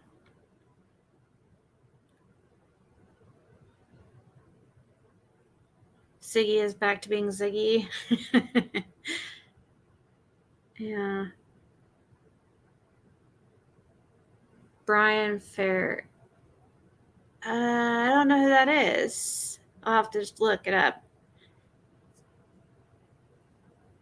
No, I'm not putting his picture out here for people.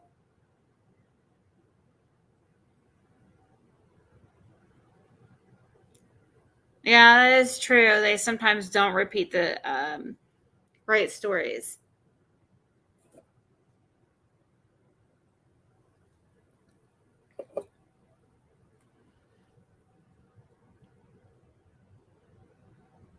Uh, what are you talking about, Bobby?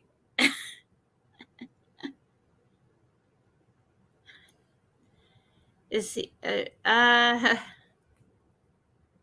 my god. I know, Cindy. Yeah, I know. That's what I hear.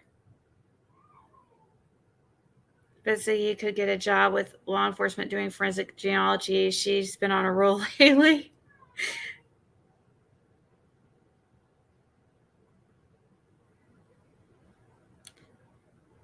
I don't know. I guess so. I don't know.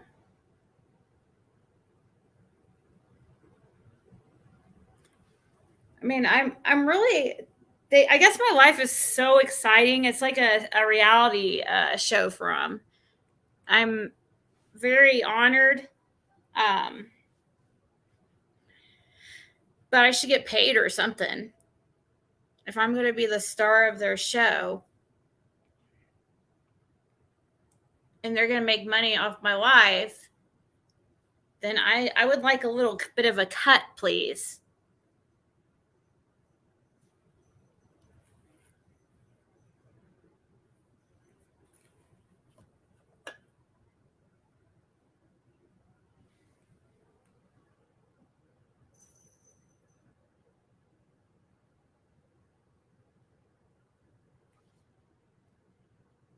Hey, J. Marie.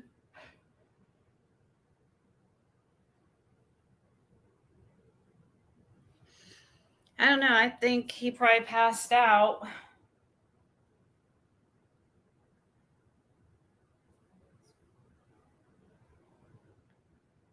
But yeah, it was really good time. But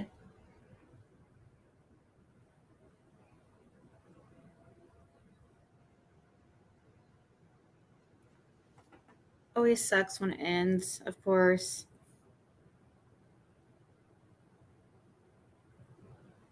No, he doxed himself. He came in here like under his real name. And I'm like, no, don't do that. No. I was like, oh my God, you're in here under your real name? Yeah. He said, I don't care. Like, okay. I don't think you realize, dude. Like, seriously. And right now, it's not even that bad. Like, well, maybe because I don't really pay attention to any of them anymore. It doesn't seem like it's as bad, but I don't know. Just wait. It'll get ramped up again, I'm sure.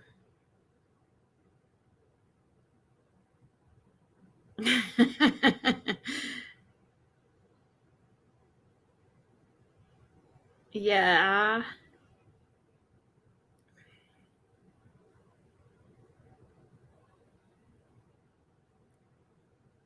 Thank you so much, Aisha, for the super chat. It was really sweet. Yeah, we're just gonna go with the flow, I guess. I try to keep reminding myself.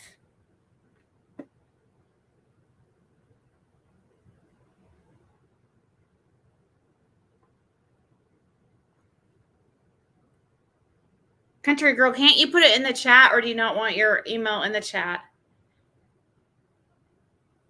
Because you should be able to type it.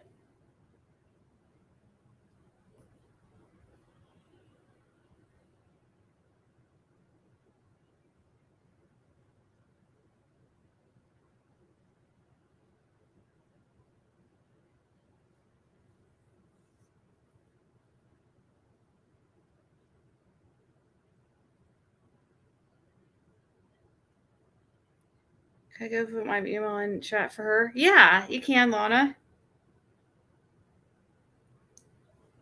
Yeah, I don't care. It's up to you guys if you want that information out there. But I think it won't let, like, if you're a mod, it should let you. It might kind of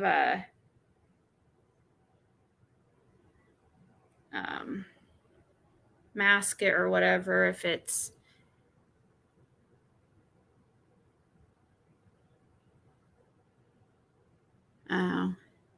well, some people just don't really care. And I think that he thinks he doesn't care about that, but I kind of worry because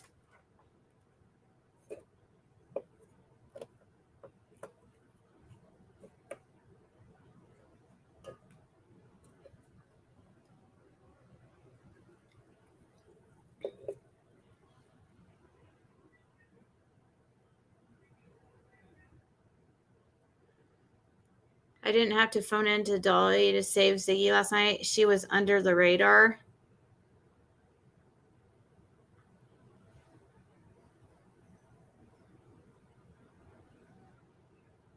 You didn't have to? What's that? So if I'm under the radar, isn't that a bad thing, or?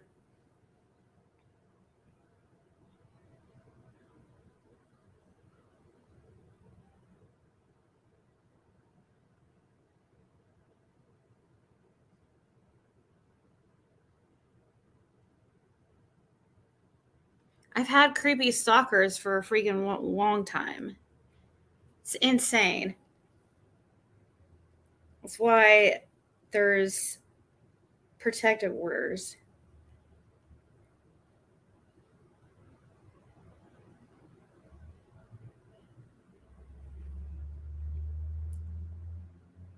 It's definitely not normal.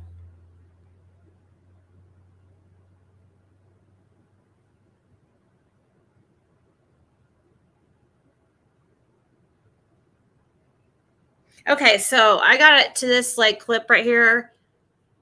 I was going to listen to this part. This is, if you listen to the beginning of this call, I wish he would post the sound clip up by itself, but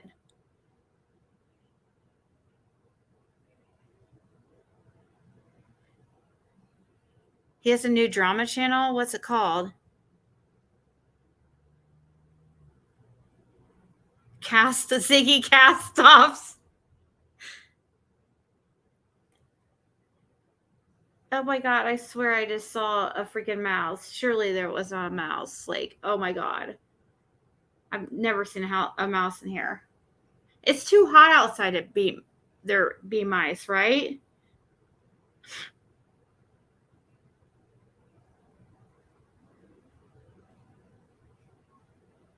Oh, undetected.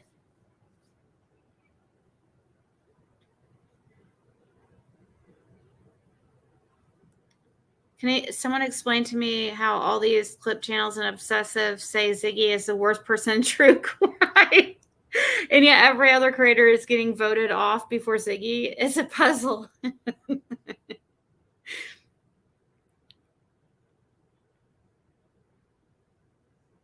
Mice get hot too.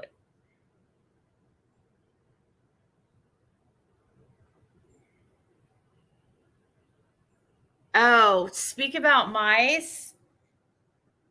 Oh man. If you get scared of mice, do not go to Fred Hills. They have all kinds of I mean, that place is infested, like outside. I mean, they're running everywhere.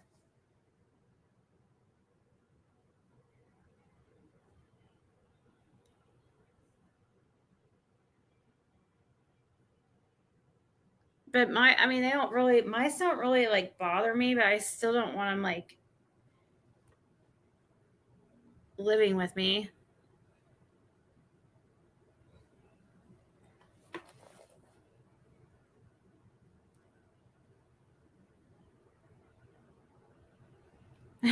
Oh, little filled mice and moles. Hey, Tanya.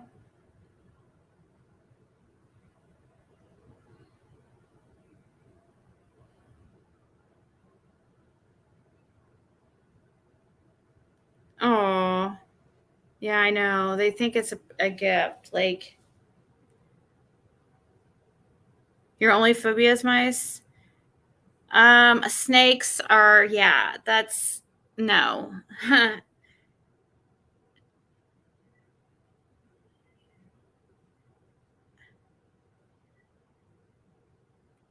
Poor little guy was looking for a drink. I do need to go over this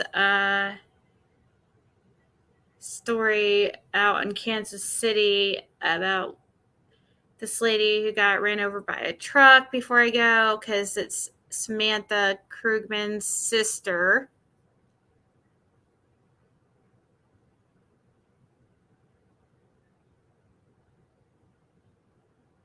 I have 2 stray cats that hang around every day. I'm only find mice at my door in fall. They leave everything else alone.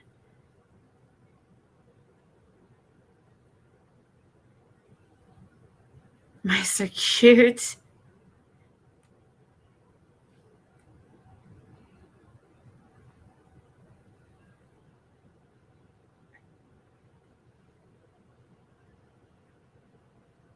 Okay, let's listen to this. Pay attention to the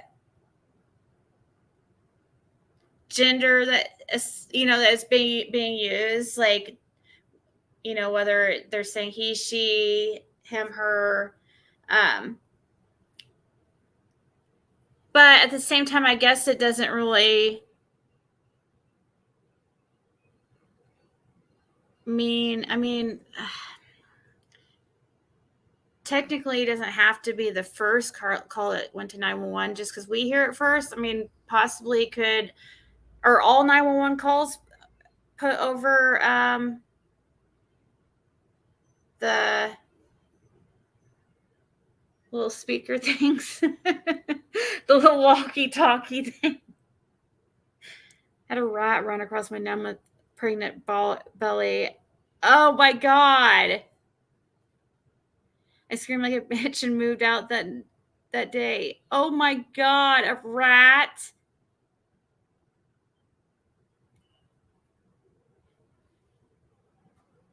It's an enormous honor to be recognized. What are you talking about? Clip channels? Yeah, we're famous. Is that what are you talking about? How famous we are?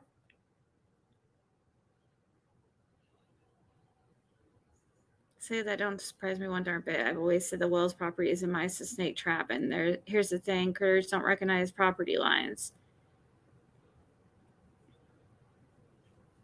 Yeah, a scanner.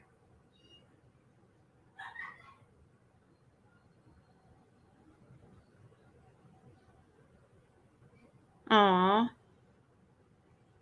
Get chills just remembering that. Oh, your cat will catch that mouse. My cats used to bring them to me. Yeah, my Bengal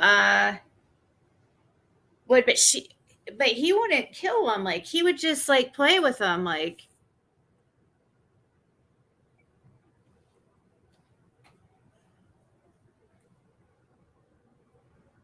would a nuclear attack help our rodent anxieties? Wendy Marlena is our famous AF now. Oh, really? Oh, I mean, if it was one on one of those channels, like if they were just spoken of, then yeah, they're like so famous now because those channels are so relevant just because they put me on it. Oh, God.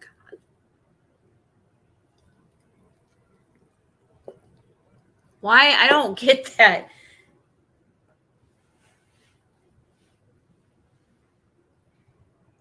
It's so crazy if you're just like a follower or been around a long time in the chat here.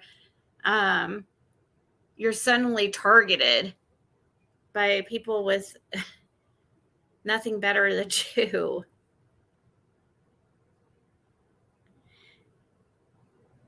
Sit and spin is all I gotta say.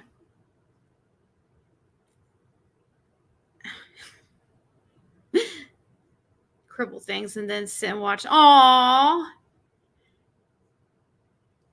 Got in my mud room last year and cat had him cornered and I had to fight off my cat to save him. I put him in a bucket and took him back into the. Those kittens you have, Lip Lock, are so cute.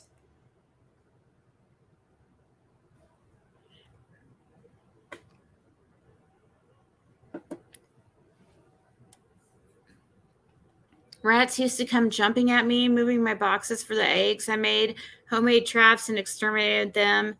They were starting to attack my chickens and they weren't small. Oh my God. Oh man. Okay, let's listen to this clip.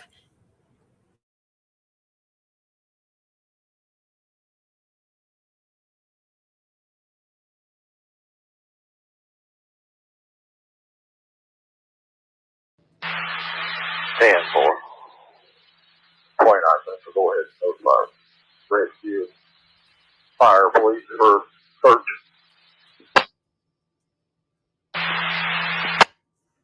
Okay, so nothing there, and then there's another clump over here. 335. So you guys can see how it works out. Now I have in the program Audacity, you can load the clips in and remove all of the blank audio, anything below a certain decibel. So I've done that, but then you lose the reference to where in time it's taking place. You say when you got the original call that mom went on a run and when you came back to... Oh, there we go. We got some right here. You say when Okay. Well, when you got the original call that mom went on a run and when you... A run. See how it's already changed? See the whole telephone game there, everybody? It was a walk. And now it's a run. I mean, Candace was out there. She had her Nike sneakers on, a waffle stompers, just boom. So that's how we know, like, first off, like, when you're seeing inconsistencies in somebody's story of, like, what happened at, like, right from the jump, like, what you're telling 911, like, what everybody was doing, why would you have to lie what Candace was doing? Why would he say that she was on a walk or on a run, when she's probably never even took a walk around? To get down the driveway, it's like quite a hike, okay?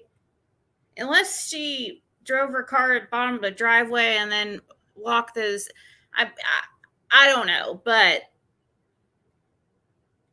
I don't think she has a bad smoking habit. I don't think she's walking that long amount. I don't think so in those hills.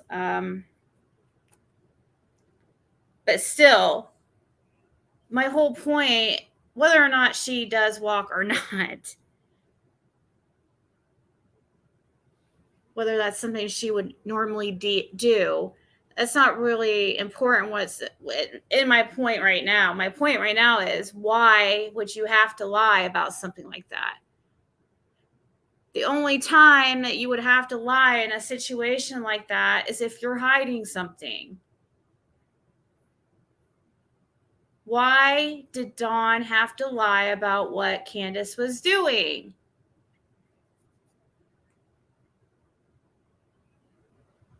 That kind of puts a little bit of, to me, from the very jump, that puts, makes me think a little bit of sus. Like, why would Dawn have to? Does he know something? What does he know at that point? It's almost like Candace called him and said, "Oh my God," and told him everything that happened. And he's like, I got this. I'm going to call it, because that's all how it's always been, right? Their whole relationship is that he took care of stuff.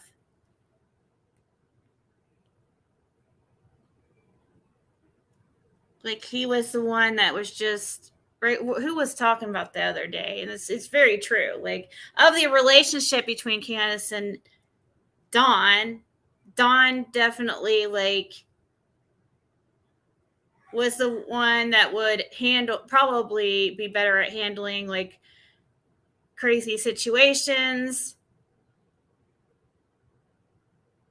Probably more, a little bit more even-tempered, a little bit more calm. So let's say Candace, like, called him freaking out because she, was doing something and Summer went missing. But why would she? I don't know. Sorry. I know I'm going really into that a lot, but why would you have to lie about Candace going on a walk?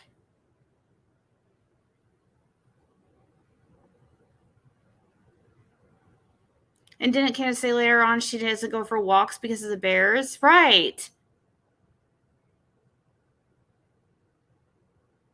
Yeah, she had a young male neighbor friend too. That's another thing. She feels like, or she acts like she's a teenager. She truly, I think, feels she's very much like a teenager in her mental, her just whole demeanor and everything about her. It just kind of screams teenager.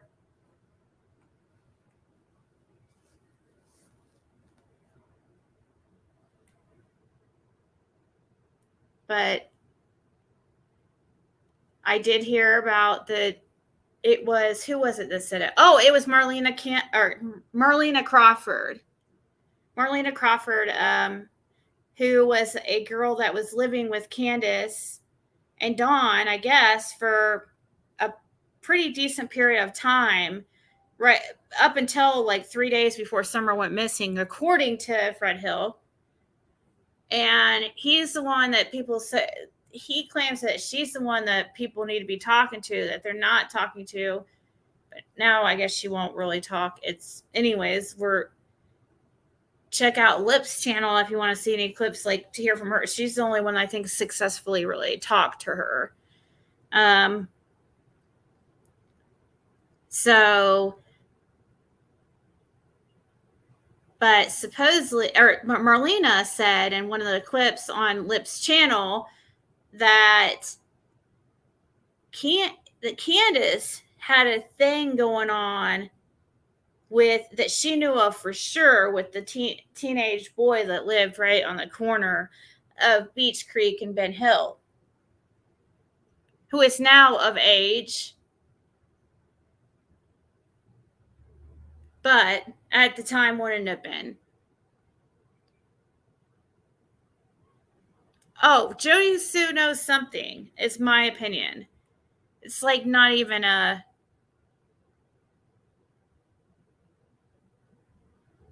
few are fax over a script for perks to Walgreens, and it was ready when I went to pick it up.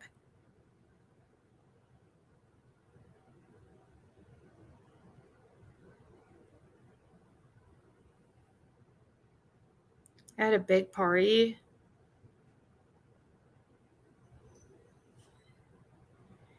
No, it's none of those names. It's I can't even remember the kid's name at the time, or at the moment. He's right on the corner of Beach Creek and Ben Hill.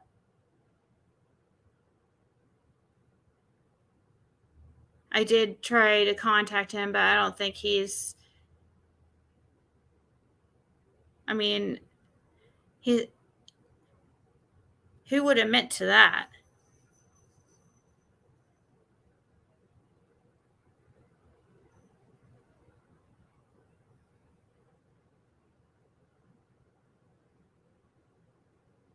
They went to the ER and had to drop off the script to be filled. Was it the same ER that they would have went to, Jackie Jude?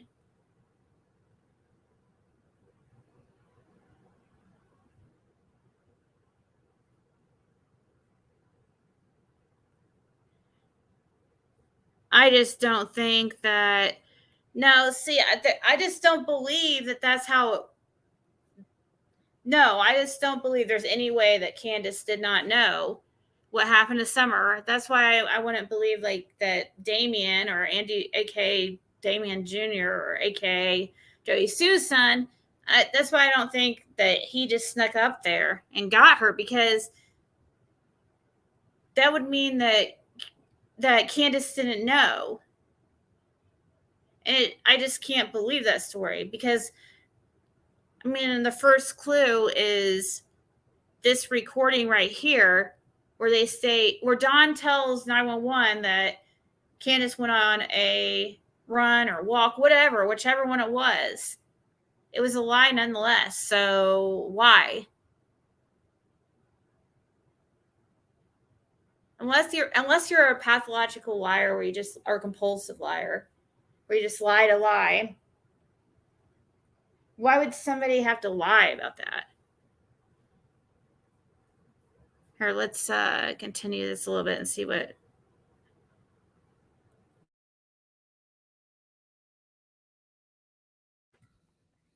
Came back that Sandra was gone. That's what the father advised. So the father called. See that? That's what the father advised. Did you guys hear that? That's what the father advised. So he called in, and now Candace is out.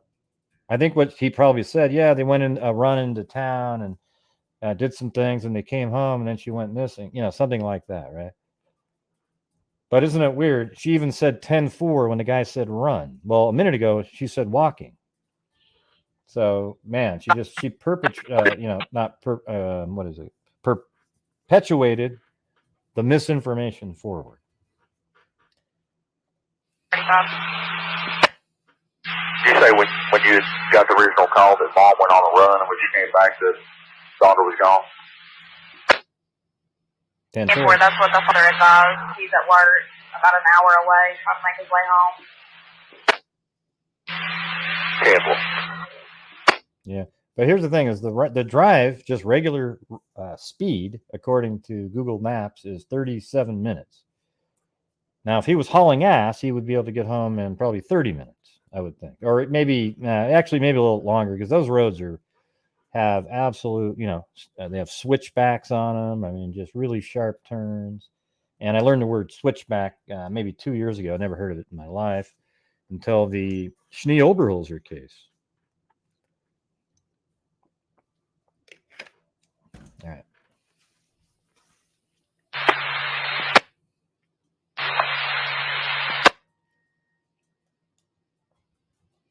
Okay, now we're going to move forward. We're now at about 7:05.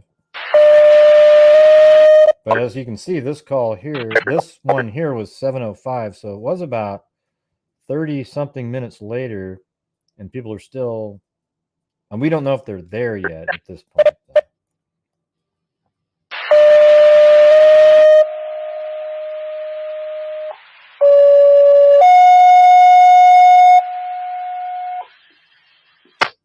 Man, every whale within 1,000 miles just woke up. Yeah,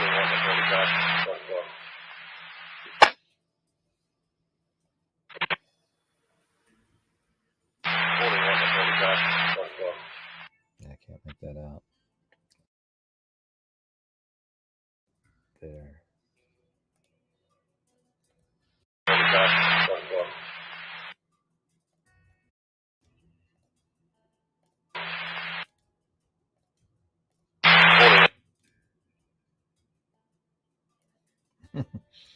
Man, so loud. I gotta.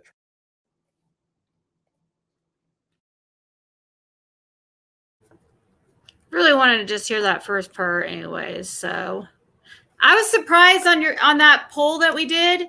It was the complete opposite of what I would have picked. Somebody, like almost 3/4 of you guys picked that you would rather have a sharp mind, and so like lose your physical abilities but still have a sharp mind. Like I'm the complete opposite. I'd rather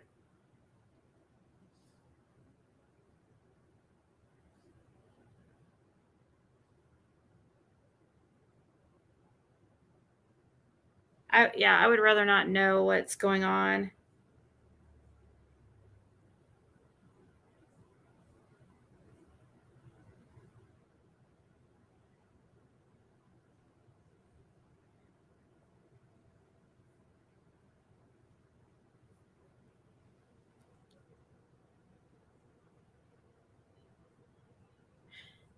Oh, I know. I wouldn't want to do either one of them, actually.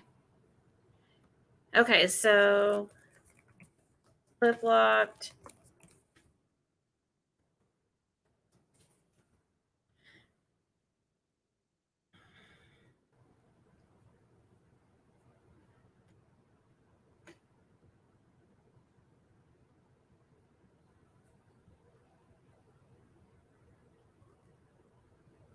Which was the video that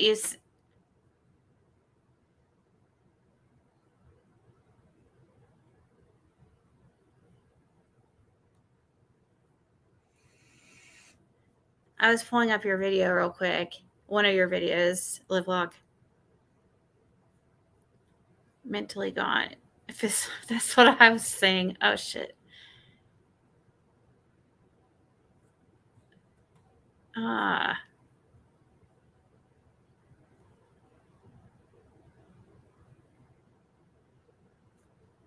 think I lost you guys here.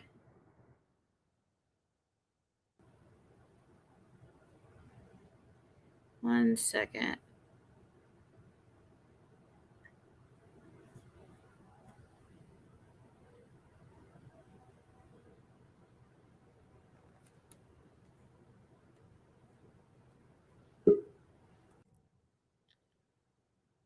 Did okay. I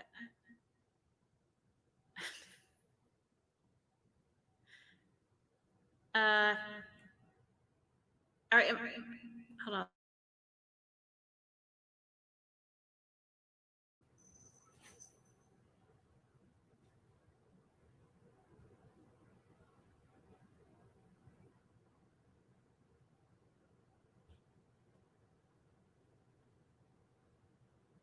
I don't.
Sorry about that.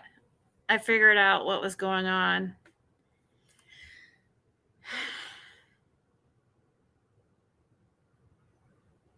I was like dying laughing over here. I couldn't figure out like how I had two of me added. And I was just like so helpless over here. Like I was about to I didn't know what was going on.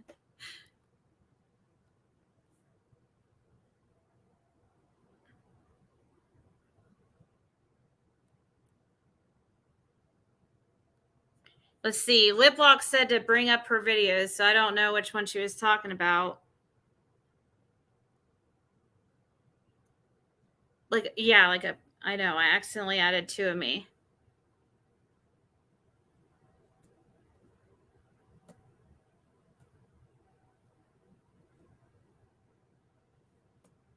Almost immediately, after realizing that he had worked for Hawkins County. So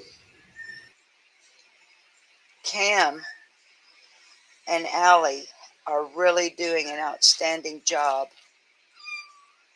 with connecting some major dots. Now, admittedly, and Cam is even saying in the link I'm going to share below, you'll see his title even refers to Rabbit Hole. There's a lot of speculation in this video I'm going to share. It's his live from last night, y'all. But now,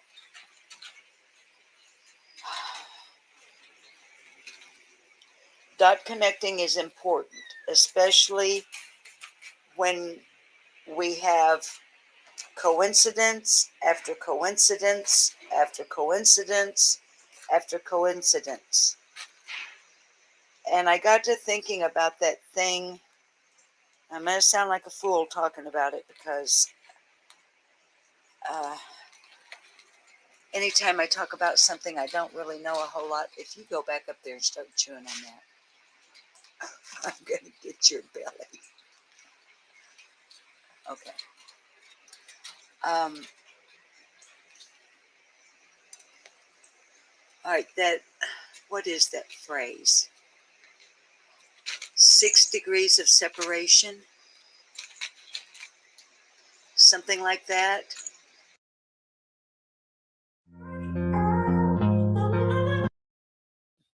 So hopefully, and there I go lagging. Hopefully it'll catch back up. Yeah, it is. And everything.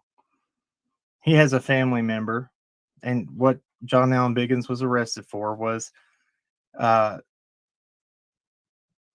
crimes against children, trying to meet up with arranging to meet up with a 4-year-old child, but it was intercepted, and it was an agent he was speaking to.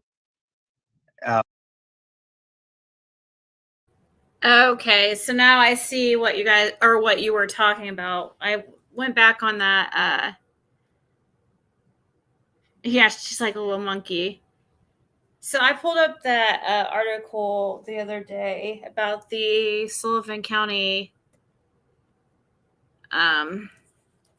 officer who was arrested for trying to solicit like a 4-year-old girl, right? Then I was showing how so Sullivan.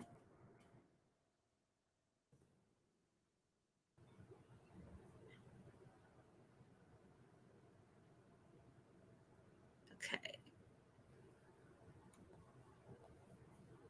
Yeah, they have this story right here. And then it was just like they've had a lot of stuff happen over there in that county. So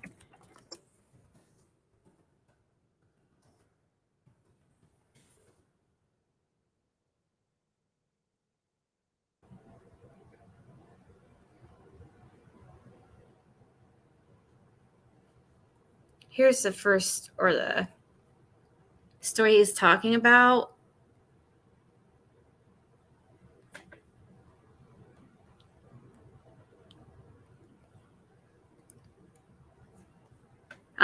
Where fired Sullivan County Sheriff's Office employee told undercover agents about previous sexual interactions with child. So this was July 20th of 2022, and it's disturbing, of course, because it's anything, it obviously with children, that's horrible. It's the worst thing ever. But it does make you wonder, though, with the age, it does make you think like of Summer Wells. It's hard not to. She was first reported as 4 when she went missing. That's another thing. So much miscommunication with this. But she was in that range of age that this guy was, I guess, looking for. Says in a federal affidavit, undercover officers allege that a former Sullivan County corrections officer told them explicit details about prior sex acts with a child before he tried to meet with them for other acts. According to the document filed on July 8th, Homeland Security investigations officers conducting a dark web sting operation came into contact with a man identified as John Allen Biggins. It's this like weirdo guy right here. Biggins, who was a Sullivan County corrections officer at the time of contact, allegedly reached out to an account managed by Homeland Security, posing as an adult with access to a minor on an unnamed website referred to as Website X. Biggins allegedly said hello before describing past sex acts with a child from the ages of 8 to 12.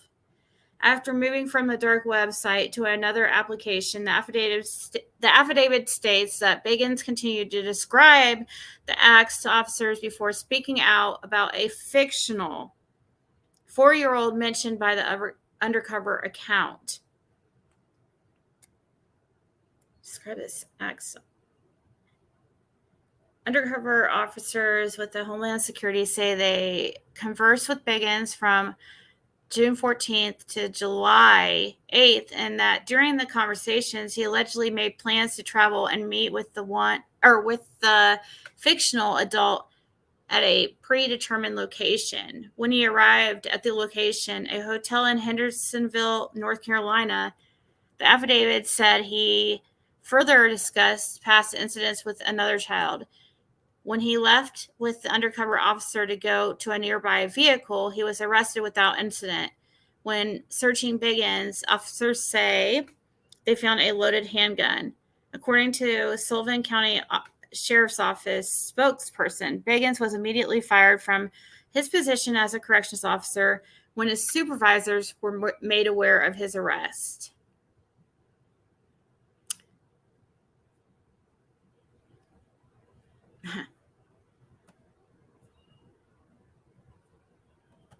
Let's see. Tennessee.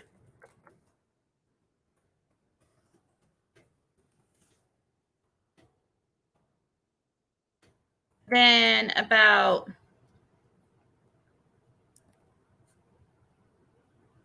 a month well, no, that wasn't big. Yeah. A month before that incident. So that one was more recently. And then a month before, former Sullivan County Deputy Cody Cookiner was indicted on theft allegations, according to the TBI. A lot of crooked cops. It's like a lot of these people get in these positions where they can get away with certain things. Steve Johnson's analysis of both Don's letters on his YouTube channel, Truth to Lies. Oh, really? Is he a guy from the behavioral panel?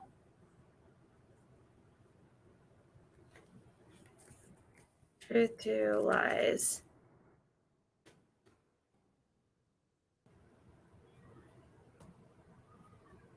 Huh. Which one? Okay.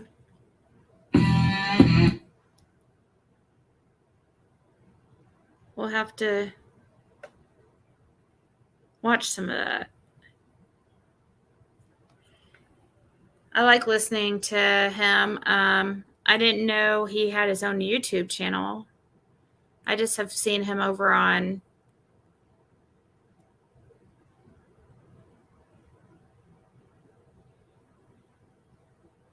Chris McDonough's, but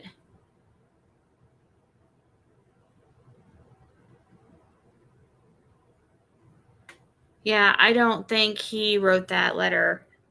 He might have wrote it himself, but I think somebody told him what to write.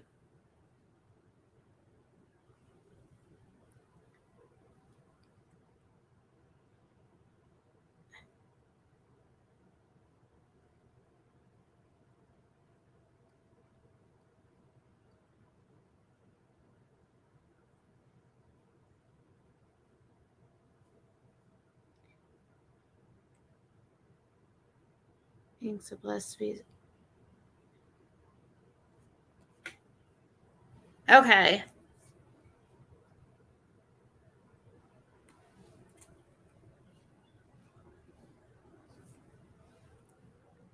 Oh, yeah, for sure. I wonder though, do you guys think that Don could be talking to law enforcement?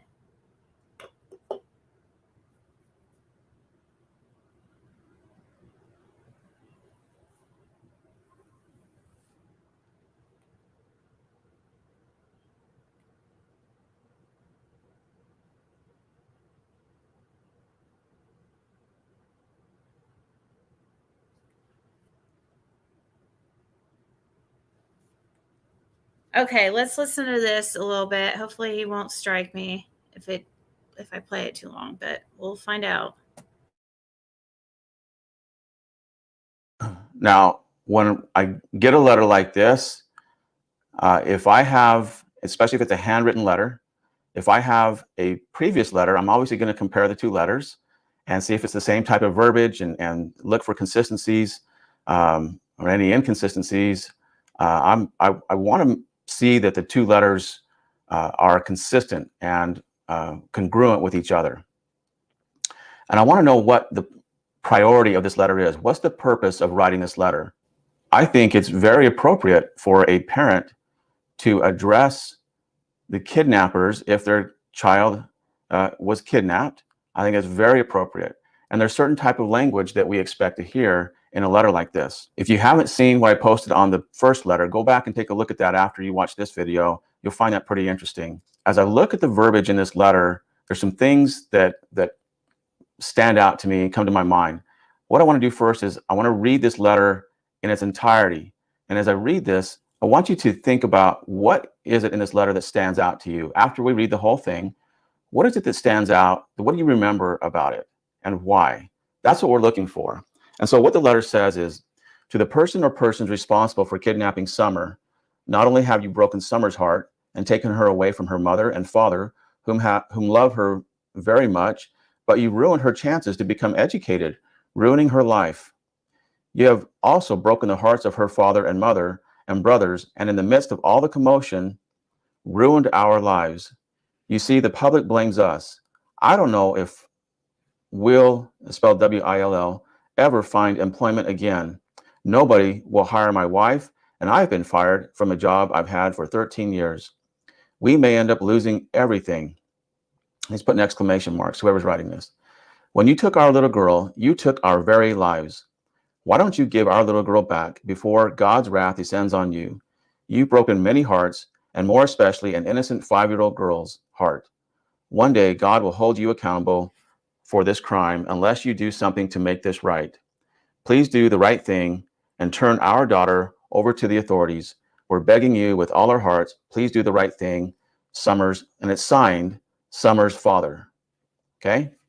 So that is the letter in its entirety. As I read this letter, it seemed to me that the plea in this letter was obviously to turn Summer over, but why were they issuing the plea? Why was the plea being issued? And the answer is, and I think a lot of you caught it, in the midst of all the commotion, ruined our lives. You see, the public blames us.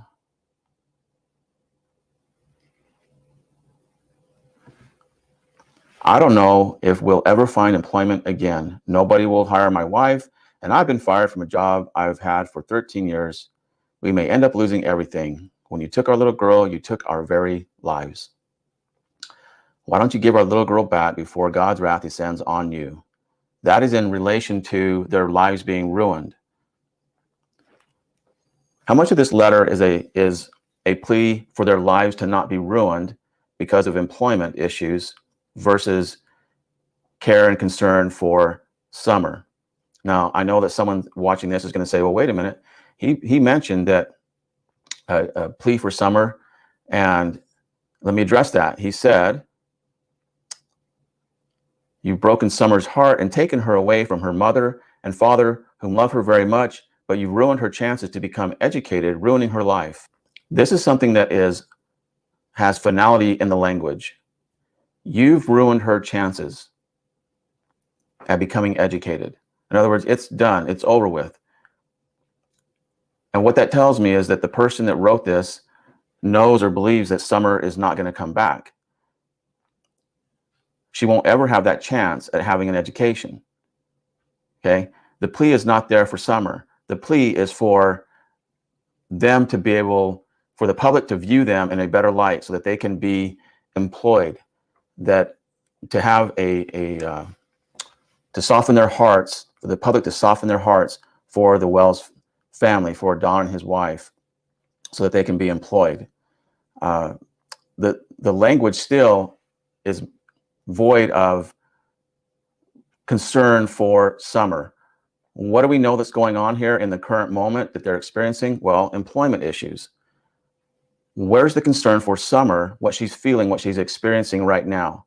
It's not there. It's her chances of being educated, which I guess that's can be a concern, but my concern, if it was my little girl, is what she's experiencing right now, if I have a belief that she's still alive. Now, this is coming from the father, and fathers have a tendency to process a little bit quicker than a mother would, okay? And so what we really need to do is go back to the very first interview that they gave with the news media to see what their linguistic disposition is towards her at that time. And that's going to be my next video, so stay tuned for that. But everything after that first interview has been slightly contaminated. Sorry, guys, I had to step away for a second. But I was listening as I stepped away, and he makes a lot of really good points. But I didn't really read. I did listen to that video or that letter. It was on a video on the Summer Wells YouTube page or whatever, which I automatically, well, we know who runs that website or that YouTube page. So it kind of makes me feel like, is Tim Mullins, having him write this certain stuff? If he is, it really was,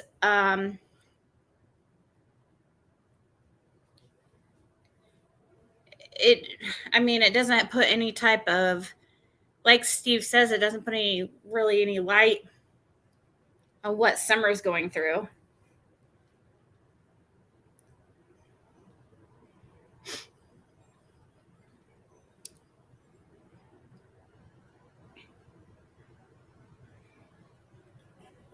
What?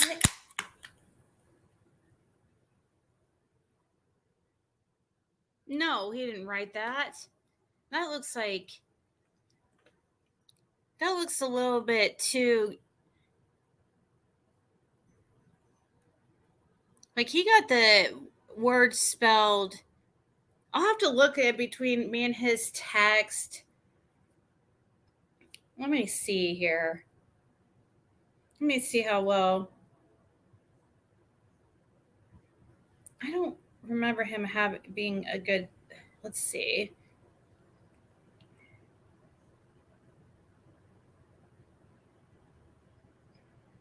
Of course, he's going to have help with spelling if he's texting.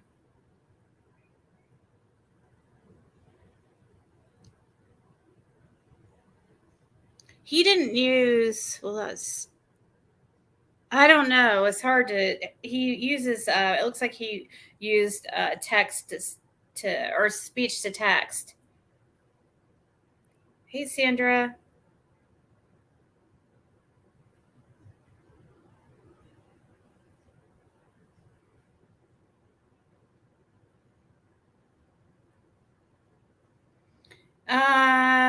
Left or right-handed?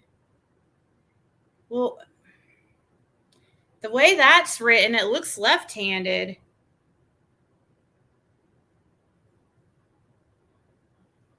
Or, I don't know.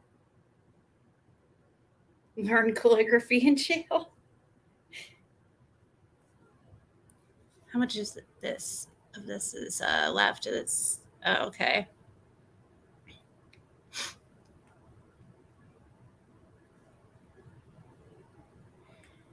If that's even the other letters, though, that he supposedly wrote weren't even really his. I mean, Prayer Gardens admitted herself to writing some of them. There's been a few people that admitted to writing some of his letters.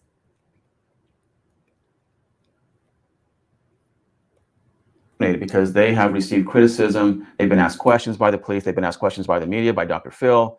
They've been interviewed by experts, and they know what everyone else is thinking. And so when they issue something now, it's typically in response to what they believe everyone else is thinking about them.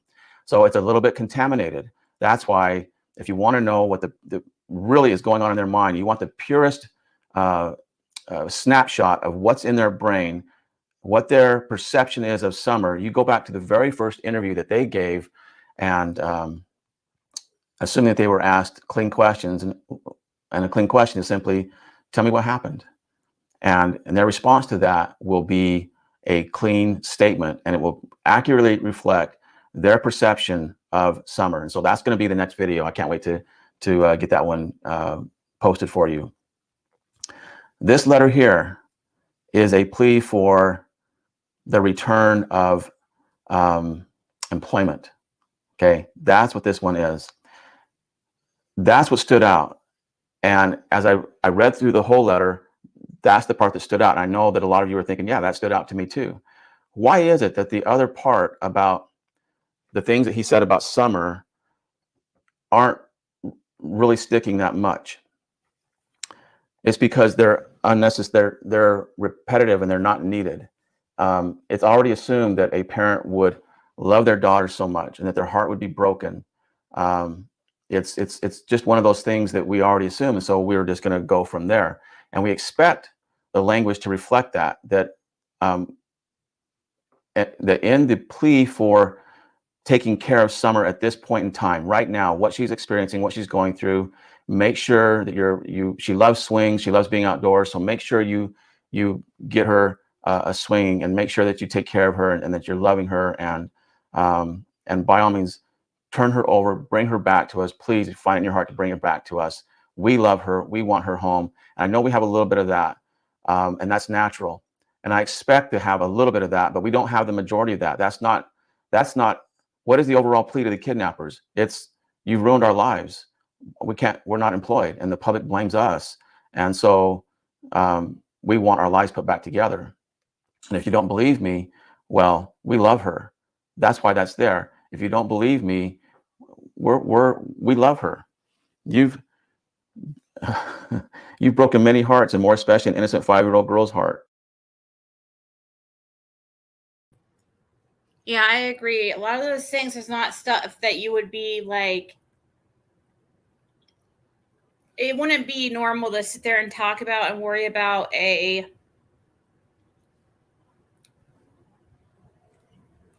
a plea for your daughter.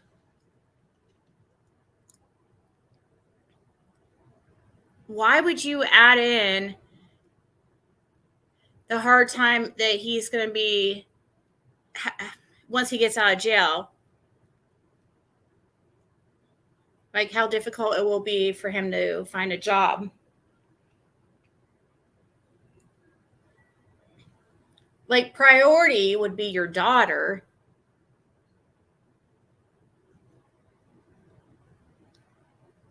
It does seem more like of a public plea to kind of gain the sympathy of the public when the public's win him over.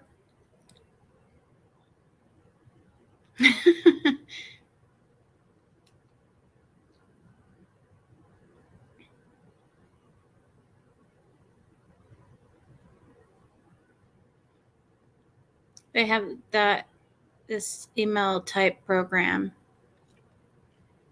Yeah, you can still write letters, I guess, but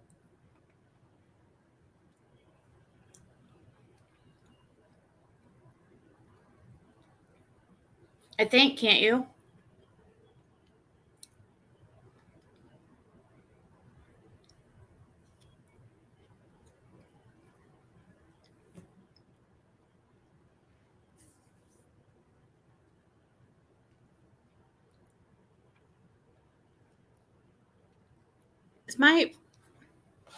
My chat looks like completely stuck. Okay.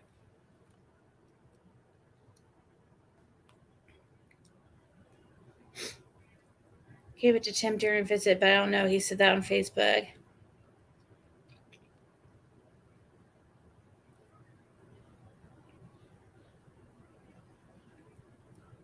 kidnap explicitly involves ransom.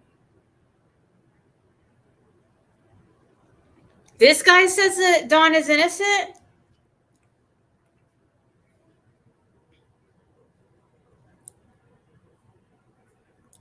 Does he really?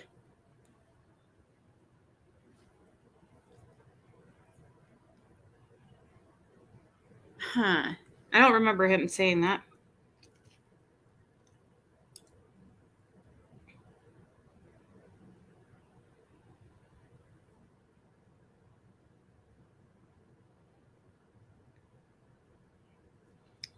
I didn't remember him saying that, but I do know, like, a lot of people believe that Candace comes off more guilty than Dawn does. I mean, I could see him saying something like that.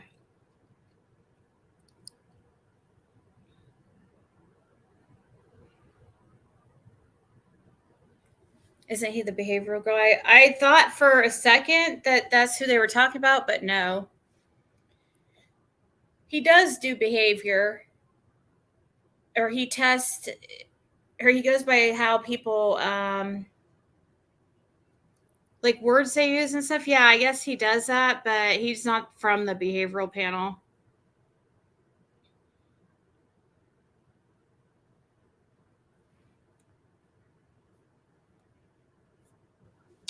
What this letter reminds me of is not only a plea for employment, but it's a plea for themselves.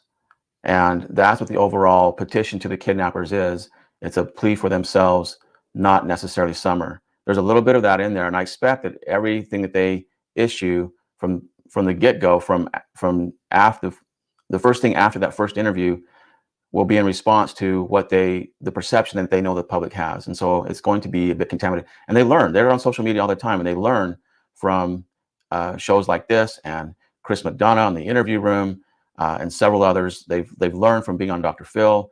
It educates them each time they do something like that, or they see something, they watch this, they're going to be educated. And I expect that the next time that they issue something, it's going to be a little bit different.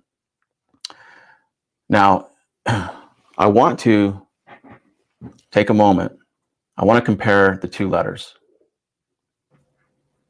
Here are both letters that were posted on the Wells family website, the one last month in all print, and the one this month, just a few days ago on the 18th, it was posted, and it's all cursive. You will see that there are marked differences in the two styles of handwriting. Now, if you didn't know it, besides being a statement analyst, during my law enforcement career, I also received certification as a forensic handwriting analyst. And I can tell you that you don't really need that certification to tell the difference in these two styles of handwriting. There are several things that we look for, and we look for consistencies and inconsistencies in the styles of handwriting. We look for at the size of the writing. We look at the spacing. We look at the slant. We look at the baseline. There's many different things that we look for, and it's apparent that these are two different styles of handwriting. Okay, there's many aspects. In the one on the left, the first one, we have it's erratic handwriting. We have capitals where they don't belong. We have low T crossings. We have difference in spacing. We have stunted lower zones, meaning the Y and G stems and things like that. They don't come up and arch up and fill the whole stem. And at times even the slant gets goes from one side to the next. And in the letter on the right, the handwritten letter, it's actually very consistent. We have some hiccups. What's he end up saying about this? Spoiler. Yeah, he still does like behavior work. I mean, and also been on Chris McDonough's Interview Room. But I was kind of like looking at both those letters side by side. And I think that they look like the same person wrote them to me.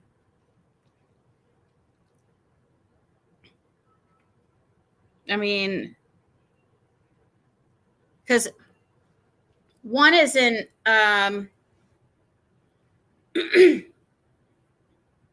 one of them is completely like just in print, or,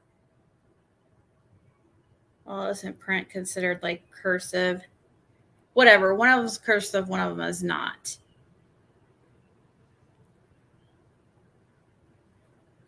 But to me, when I look close to him, I feel like they look like the same person. Even though I know that he's saying that he doesn't feel like the same person wrote him. And I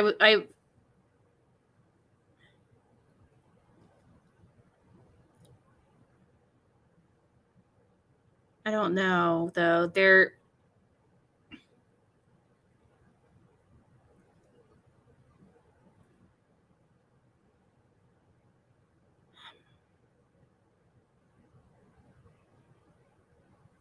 I don't know, though. I can see how they...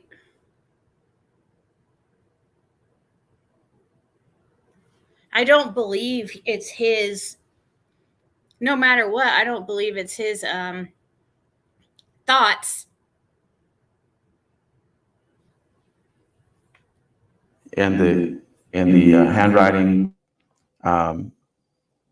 where they spent extra time grinding things in or retracing, that is either a pen that is not working quite right, or it is some anxiety, some angst, something, their mind is paused at that point in time. They're thinking more about that, rethinking it, they're not getting their thoughts together, things like that. We look at the totality of things. And the style of handwriting is obviously very different. And one of the things that really stands out is the signatures. You have Don Wells' signature, and he almost obliterates his own name. And then you have the one on the right, Summer's father, and it's legible. They had a few hiccups with the F crossing at the top. But, and speaking of crossings, look at the T crossings in this cursive letter. All of them are very high versus the T crossings in the printed letter. Most of them are fairly low. Okay, we get a few that are a little bit higher, but most are low. Okay, that's a marked difference. That the T crossings tend to be very consistent when you have two different styles. And I know that some people print one way and they will write cursive totally different way. That's why we look for these consistencies, and it's just not there. It's not there. And so when I read this cursive written letter, the first thing that popped in my mind was, besides the priority of the letter being, we want our life back, we want our employment back, please help us with that. But it reminded me of a show from the 70s. I know I'm dating myself here, but some of you might remember the Welcome Back Kotter show. And Welcome Back Kotter had to do with Mr. Kotter was a teacher at a high school in a very rough neighborhood, and he used to be a student there, and he returned to be a teacher. And so his students are very rough. And this is John Travolta is one of his first shows that he did, and he's one of the students. And there's a student in there with John Travolta, and in the show his name is Epstein, Juan Epstein. And Juan Epstein is known for his notes, a note from his mother. And so Juan will typically have if he knows that he's got a bad grade or he didn't finish his homework, he'll show up with a note, and the note will give an excuse for why he didn't do it, and it says it will be signed by Epstein's mother. And so it's pretty funny. So you can see that why this letter reminded me of Epstein's note. It signed Summer's father, and it just resonates, that same vibe of someone writing this letter for Dawn. Now, Man, I wouldn't think, like, I mean, that was my first inkling that he did not write that letter. But I figured he would at least write it himself, because, like, actually, I think that somebody wrote him something to copy in his own handwriting. That's what I was thinking originally, but I do see why people think that those two writings are two different people. I don't think, you would think that he would write it himself, though. After all the accusations, every single time a letter came out, there was always accusations of them not writing it. So I would think that he would know by now it needs to be in his handwriting, that people are going to analyze everything. So that's what I was just going by and what I kind of figured, but I don't think it's his thoughts.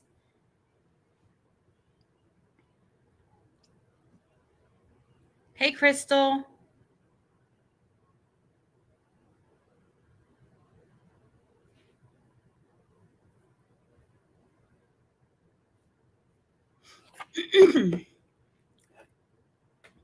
So yeah, he does have a channel. It's this is the link right here. And this is Truth to Lies. And he is does he ever tell his, he tells his credentials, but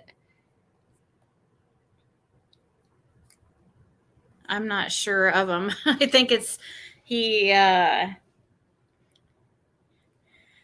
worked, I think, with the FBI and being able to read somebody's behavior, doesn't he? Or teach classes on that or something?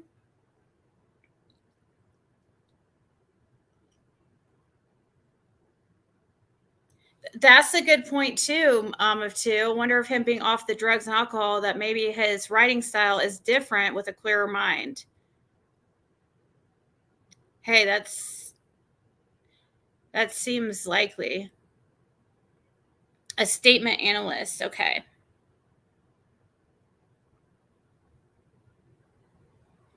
He was an everyday drinker. It was a huge feat for Don to get through one night without drinking.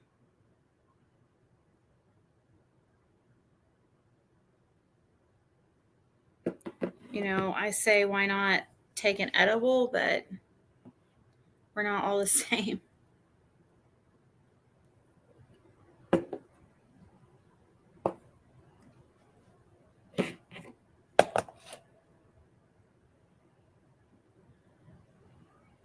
When who does, Breege? Oh, him and Steven, Chris McDonough.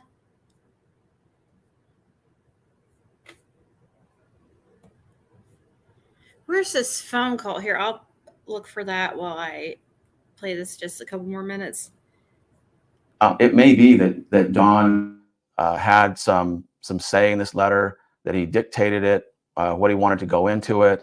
But it's very rare for when a letter is dictated and rewritten by somebody else, that they don't put their own spin, their own perspective, their own thoughts, their own feelings into it, and their own wording. And it often gives them away that it's written by somebody else. And so if this was indeed written by Don, I would expect a signature or something to say Don Wells. But Summer's father just reminded me of Epstein's mother. So I would say that whoever posted this letter is trying to help out the Wells family. I'm sure that, I mean, I'm not sure, but it could be that some of it's dictated by Don Wells. No doubt there's some of the language that is familiar and consistent with how Don would speak.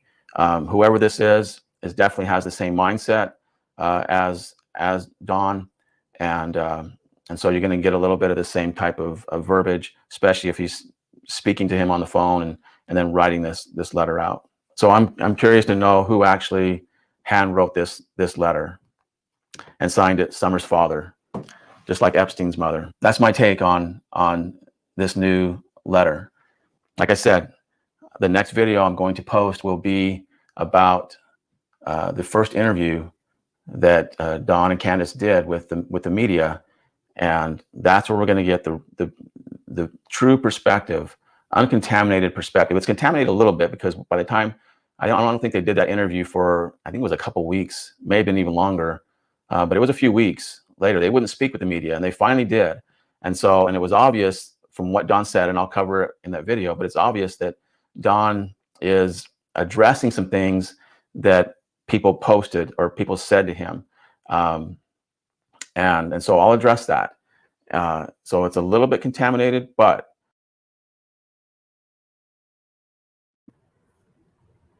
Don picks up things that he gets. He learns as he goes, as he's been on social media, or the time he spent on social media. You could totally tell that he was taking in what he was learning off of other people, like what they felt like he should be talking about and saying. And he was kind of learning from that. And he would start mentioning Summer more and, trying to say how he missed her. And because that at first, what didn't seem to be a thought in his mind. And then people started like pointing it out and finding, thinking it was sus AF. I still need to look up that Arkansas divorce too. But I heard about this video or some kind of conversation. I haven't listened to it, but it's another one that came out on this channel called I'm That Bitch Mama Bear. I need to follow her probably, and everybody else should too. Because she's releasing, it sounds like, calls that she's had with True, who is the daughter of Allie, who Allie is the mother of H.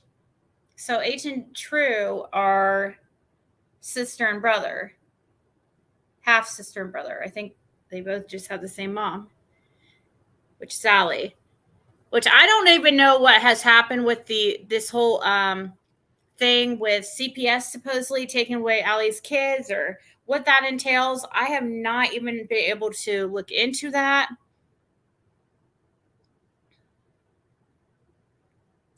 Need to watch who? Sumari.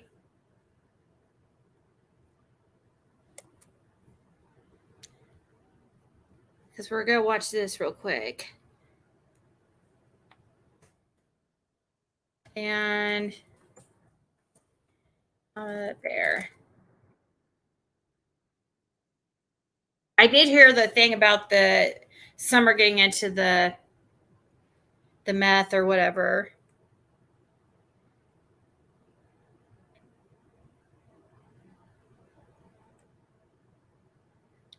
Let's listen to this one.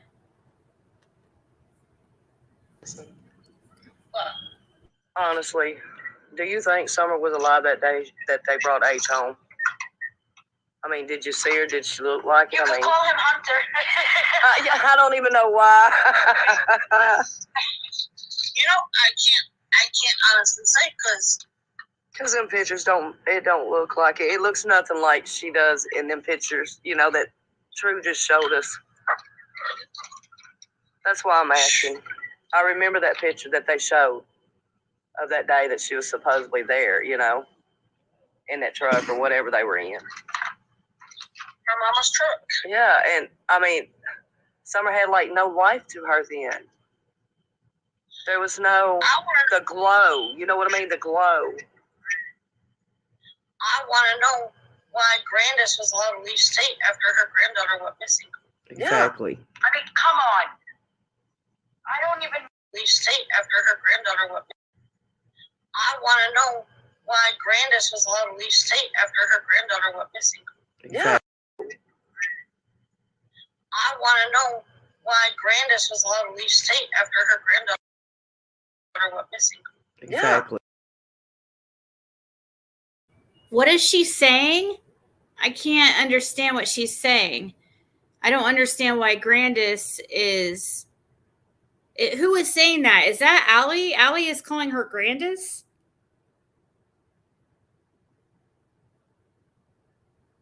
So he has to still be able to make a living with people to be sympathetic to him.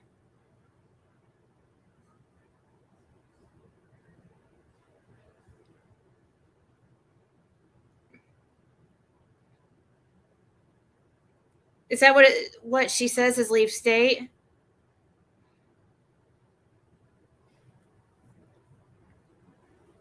Let me see. Oh, you know what I mean? The glow. I want to know why Grandis was allowed to leave state after her granddaughter went missing. Exactly. Yeah, you're right. It is leave state. I want to know why Grandis was allowed to leave state after her granddaughter went missing. I want to know why that car was not confiscated. I mean, that vehicle that they drove that day, that Summer was in the back seat. Or did they not know? I mean, in time, and it was pointless once they figured, oh shit, we should have taken that vehicle, or what?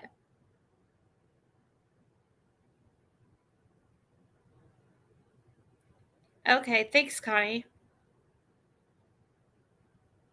I don't know.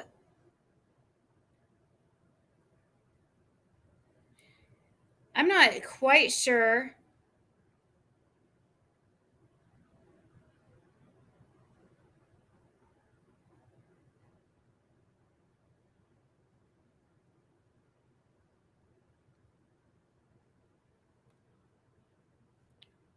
I want to know what mother lets their child cuss. I think Agent True was there that day.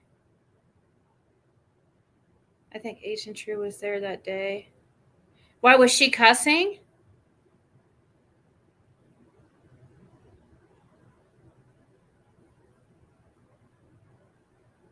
I guess I didn't hear her cuss. I do watch, or I do see. I think that's seriously though. The cussing is really that's low on the totem pole of issues. With why was Allie letting, fill in the blank as far as with her kids, like the cussing, that's like very low on the totem pole. Like there's some other major red flags that it doesn't make sense to me. And now, of course, it would make sense though why she would be lying about certain things, because she doesn't want to look like a bad mom.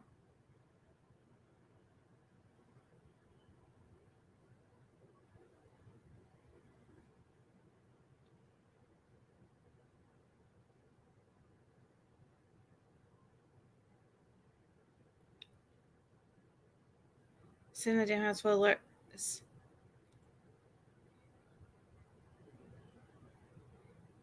What do you mean? What you're talking about, Rebecca?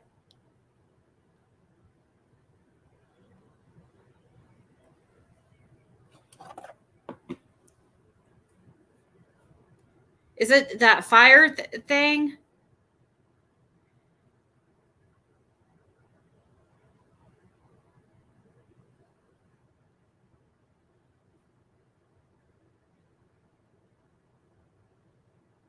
My email now, though, is youtubeziggy@outlook.com.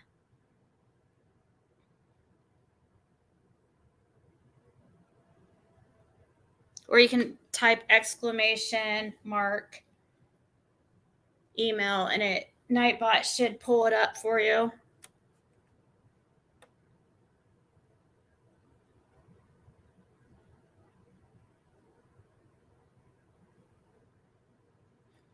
You're going to think I'm nuts, but I just saw Dawn's face in the basement on the video when Chris M was interviewing Candace. Oh, wow. That would be crazy.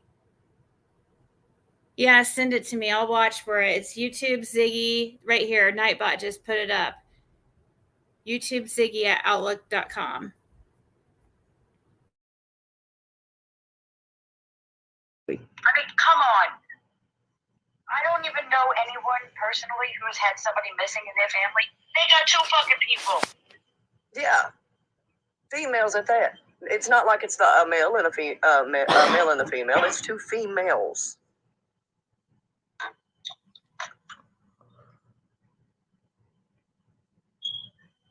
That's fucked up. Oh, so when he gets out of jail, True, they're sending him to Utah. He's going to jail in Utah. Yeah. I know. I heard he also has to. Yeah, and I thought he also has to go to Massachusetts. I don't know. No, I know about Utah. It was somewhere up north. Northeastwards. Wisconsin. I don't remember. No, it wasn't Wisconsin. I can't remember. It was somewhere up there by fucking Massachusetts. I can't remember if it was Mass or if it was New Hampshire or something. Somewhere's up in that neck of the woods. All right. It's that rhyme she did where she called up crying to Mary, his sister. Yeah. And it was a joke. Yeah. Yeah. True. Should be back. What? He was molesting his sisters. It was 7 girls. 7 of them. Oh, come on, man. One time, man, my friend Angelique's birthday, in summer, she had this long dress on, and she was doing flips and shit, and you could see she had like this crusty shit on her vagina. Who? And it flipped my fucking shit. Who? I made Candace take us back to my nana's, and I was like, I'm keeping Summer for the night. And I was like, fuck. And I would ask her, I was like, did Daddy hurt? You know, she's like, she would just like make a pouty face and shit. She wouldn't say nothing. And we were up there one time and they were drinking and crap, and he took all her clothes off, and he had boxers on, and he was just holding her naked. And then they went downstairs, and Candace was like, yeah, because Donnie sleeps naked, and I had to put a cover over him and move Summer into her bed. And I was like, what the fuck? OMG. I'm so sorry. Wow. Yeah, I guess this is a trigger warning.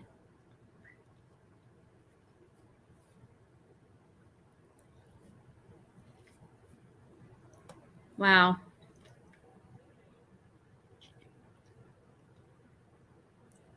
Andrew mentioned that Allie has a daughter the same age as Summer. I thought H called Summer his sister, and Allie was like a little mom, like a mom to him.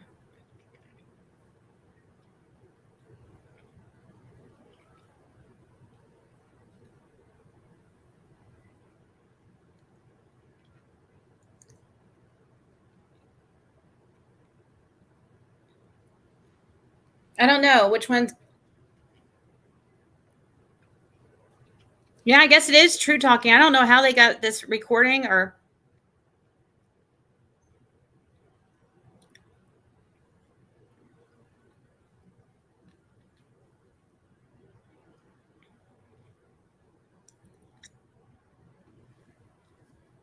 Oral surgery got me like, yeah.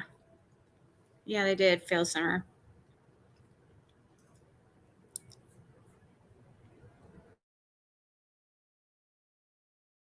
Sorry, baby. He needs to be dead.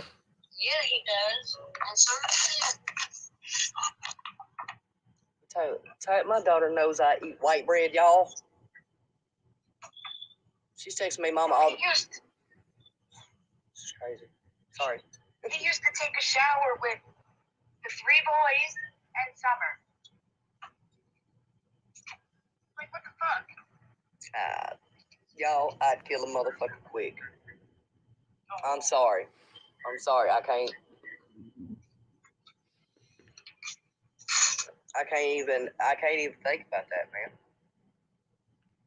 How the fuck? Even when my son was little, I did not take a bath with him or a shower. His Uncle Paul or his dad. And the door always stayed open, and I'm standing there. And my kids always took baths separately. Yeah. And as soon as they could hold a sponge, we told them how to wash yourselves. Yep. Oh. How do you take a shower with a 12-year-old boy? That's like some shit the Pope would do. Those popes are some nasty motherfuckers.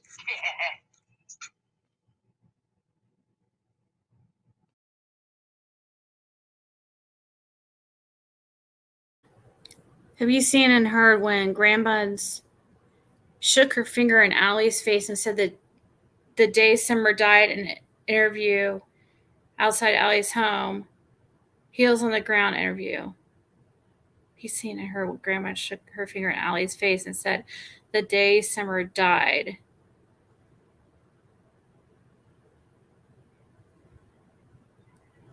Oh, did she say it like that?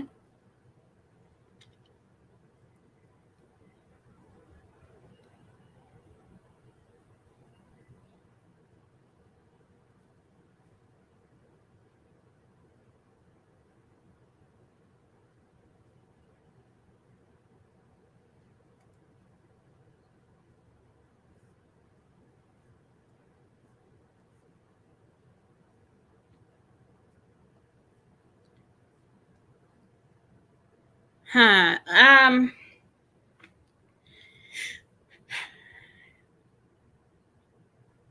Well, I was trying to find what you were talking about, May, as far as, but I was scrolling back and couldn't find what you were saying.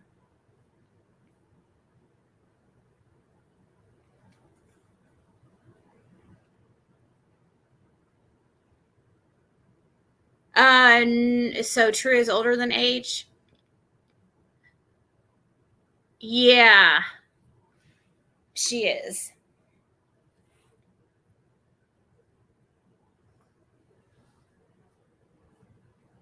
She would be what, a couple years older than him or something?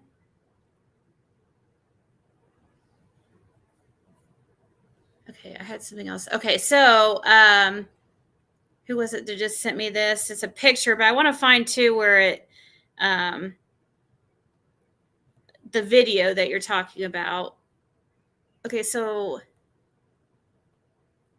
whose video was this? Summerall's, or whose video? What's this from? That is creepy. Oh, yeah, we've seen this before. Yeah. Yes, this has been pointed out before, like a long time ago. It ended up being there's a picture on the bag. There's a bag or something sitting there. And it makes it, yeah, I remember this. Because this came up like super early on.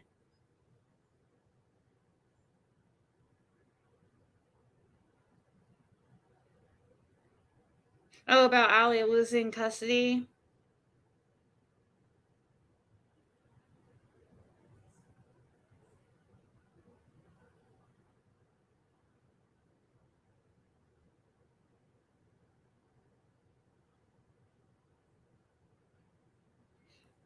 No,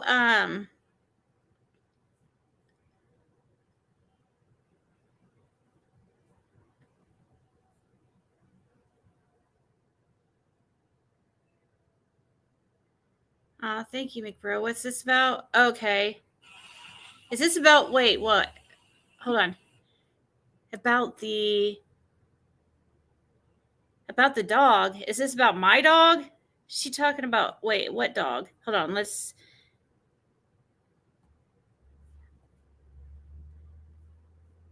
somebody sent me a clip of Judy Sue. Yeah, I'll pull up that Crime Lies and, what's it? Crime Lines and Lies. I haven't heard about them much lately. They still doing lives and stuff. Okay, let me pull up that. If I remember, we figured out, and I think it was Marlena, or it might have been, I think it was Marlena that first, I don't know though, the first time we went over that was like very early on in the case.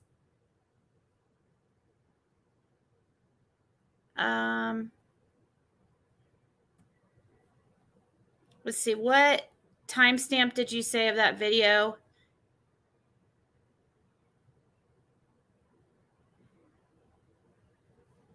Of Crime Lives and Lives.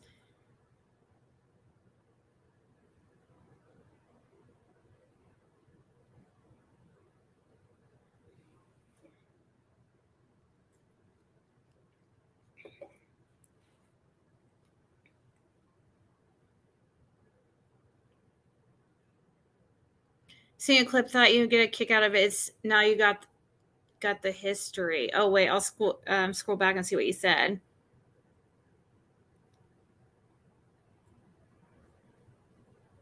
Or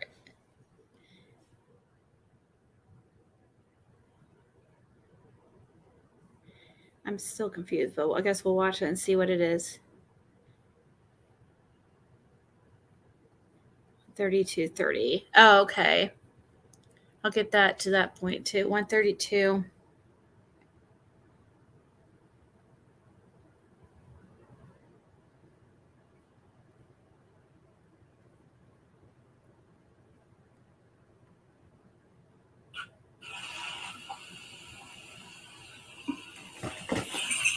Yeah. Y'all think I love pickles. Boucher is live, y'all. Boucher is live. That dog is life. And don't tell my other doggos to sit there. They'll all be pissed. I'm sure that was weird. He's the dad of the pups at 110. Michael Bones has got my fucking grandpa.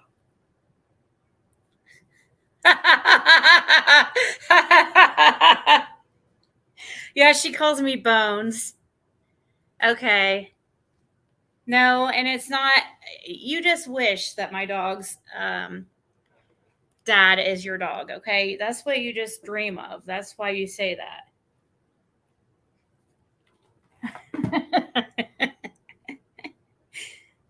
I couldn't understand it really either until the end when she said Bones. I'm like, oh, yeah, she's talking about me.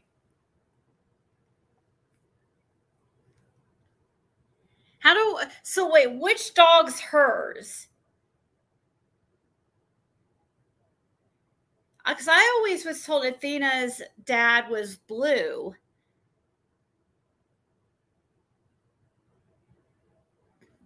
Yeah, what did we find out about that, Marlena? What did we figure out the face was? It was like, I think it's a shopping bag. Like it's like a Aeropostale bag or something like that. I refuse to believe Athena has such low class DNA.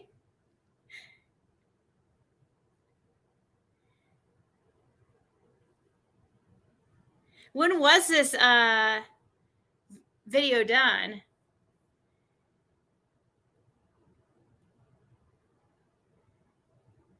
So she's saying that how could Athena be the grandbaby of her dog? Or wait. She's trying to say, I thought she was trying to say that, is she trying to say her dog's the grandfather of Athena or the father? Because I could see it being the grandfather. That would make sense. Because if she has a husky, there's definitely husky in those dogs, in some of those dogs, especially Blue. And Blue is said to be the father of Athena. Now, all those puppies that Athena, like in her litter, it looked like most of them had really blue eyes.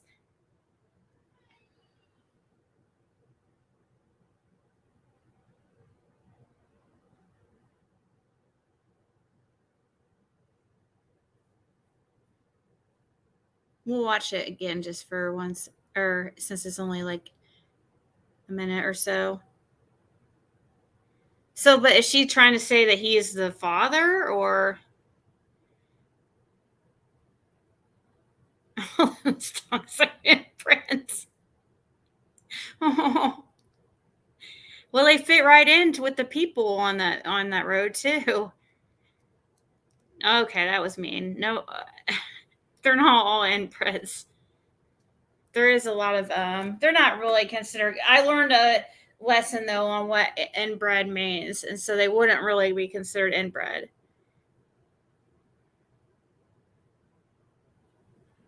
Does she sit and watch all the dogs hump on the hill?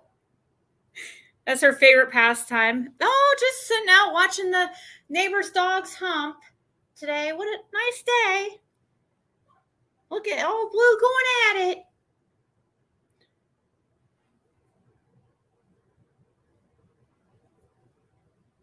You can't see anything from each other's property. Like it's like if you're sitting outside Jody Sue's place, you're not going to see Dawn and Candace's, and vice versa. She probably does. Jody Sue Brown Whitaker.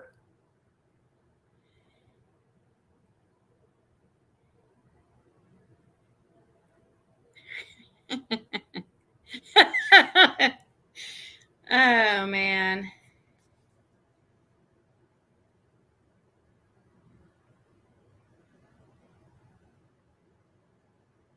Okay, let's watch this one more time. So she's talking about at the end she's talking about Athena. I see now.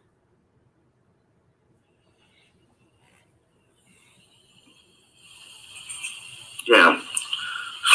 Y'all think I love pickles. Boucher's life, y'all. Boucher's life. That dog is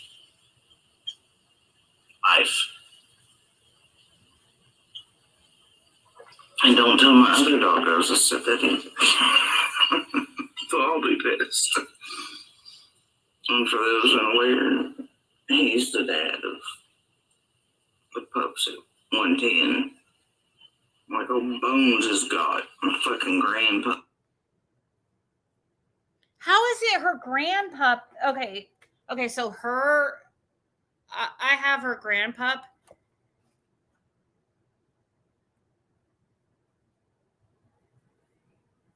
Okay.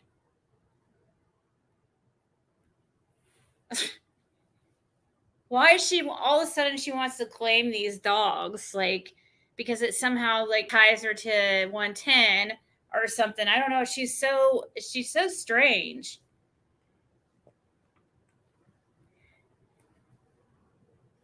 It just kind of shows to me that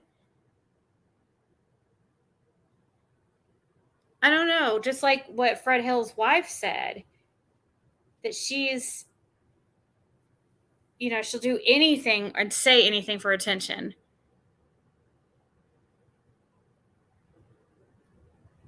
I got her grandpump. I guess, okay, so she's trying to say that she's the grandma. That's why Athena would be her grandpa.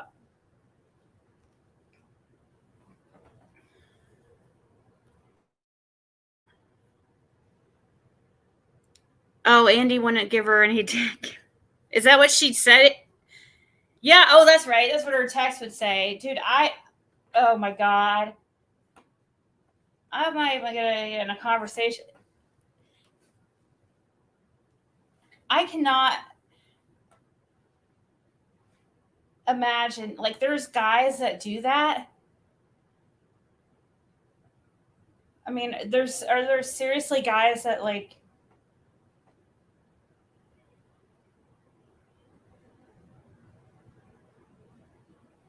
every guy I've ever pretty much encountered in my life, it's all they think about. For the most part.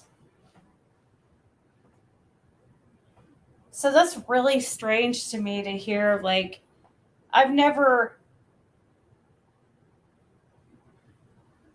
heard, I mean, I hear that kind of stuff all the time, but I've never witnessed it in like real, you know what I mean? I've never seen,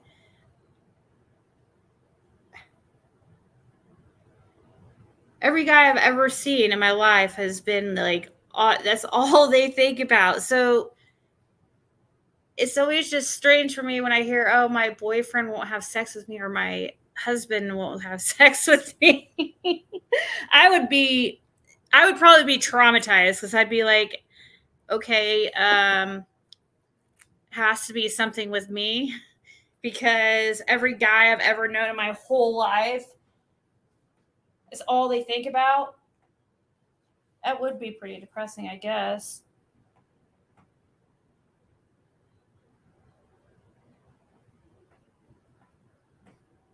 Puppy support. Oh, yeah, that's a good idea. I totally could see a freak like Jody Sue watching dogs do it because she can't get any. Oh, God. Oh, well, then she fits right in Ben Hill, because who's the other one that does, oh my gosh, speaking of, that just made me think of something with Dawn that Mary said about him. You guys remember about the dog thing?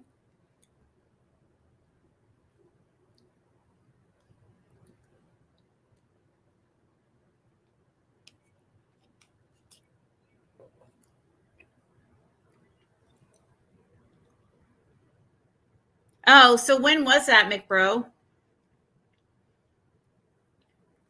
She does look like a Jack Russell, and she's smart like one too.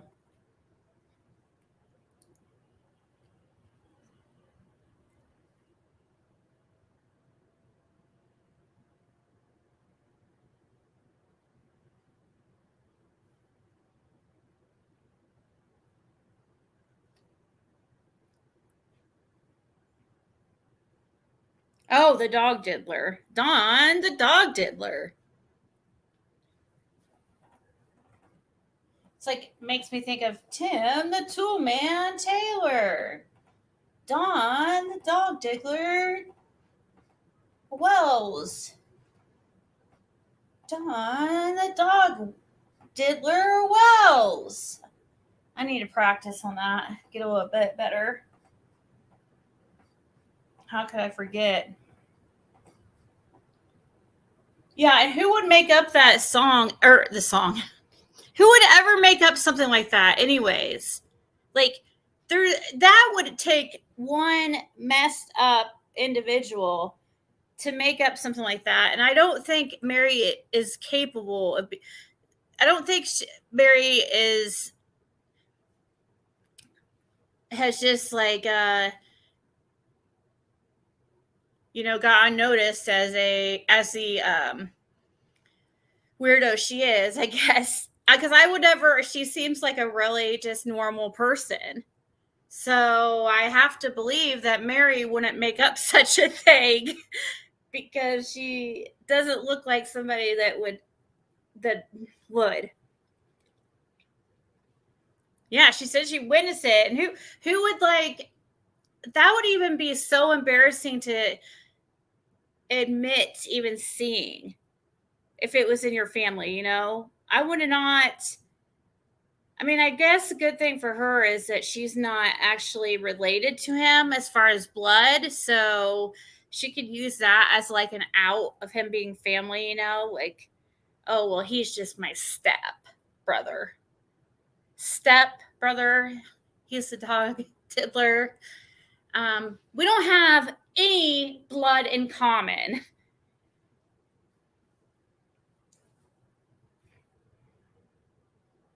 Right, as my phone died, I was making a point too. So back to H's sister, girl, child T. That's something I really don't think is talked about enough. The beef between Candace and girl, child T. Oh, was there some beef? Yeah. So the reason why it's not talked about enough because the nature of the beef between the two. That's why. Because, and you know what it is? It's very, you can't really talk about it because it's, with True being a minor, it gets into a very sensitive topic. And that's why nobody talks about this supposed fallout or argument between True and Candace. It was actually what I hear between Candace and Allie, really, but it had supposedly to do with True, why they actually fell out. And that's just according to Dawn. Hey, Blue Eyes. Really funny. Dawn, the dog diddler. I'm trying to say Dawn, the dog diddler Wells. Dawn, the premature speculator Wells. Actually, I heard, well, never mind.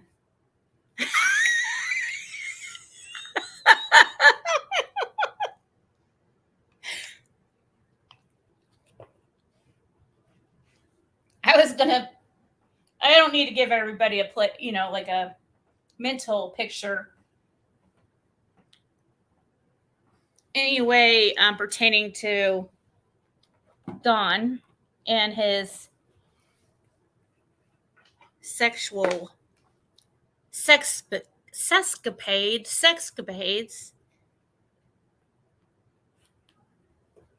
But if we're going by, if we're going to be as realistic as possible, I don't think that, from what I've heard, that's not his issue. He has another issue. He learned. He was, according to the Lady of the Night story, because of the drugs he was doing or whatever, a lot of times alcohol can cause some men some issues. Oh yeah, he's a real animal lover. Remember he came on here admitting that he admitted, like, acted like it was no big deal that he performed surgery on a cat. Like just an everyday occurrence over there on 110. Flaccid?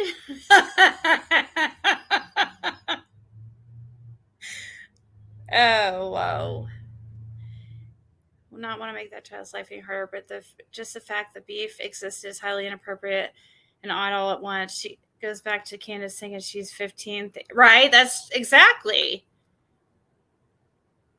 That's a good point. Who has beef with, when Candace is like pretty much my age, okay? Why would I have beef with a 15-year-old? That's so weird. That's on the level of that mom who brought those that car full of girls, teenage girls, over to my house to fight my daughter and her friend. It's like similar type of behavior.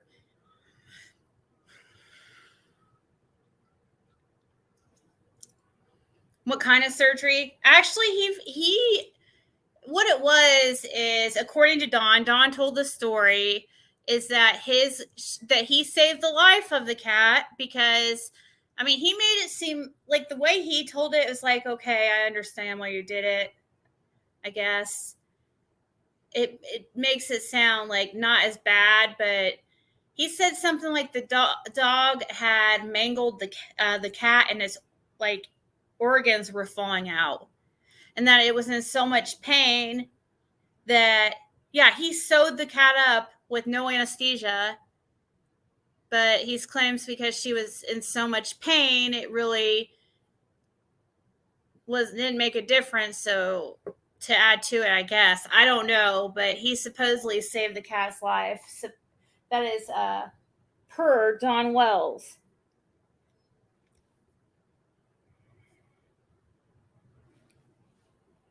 Yeah, he threw a kitten, Summer's kitten, at several of the dogs, and when he did that, the dogs like attacked the cat, like she was like like they were chasing some kind of toy, and they ripped the cat to shreds right in front of Summer.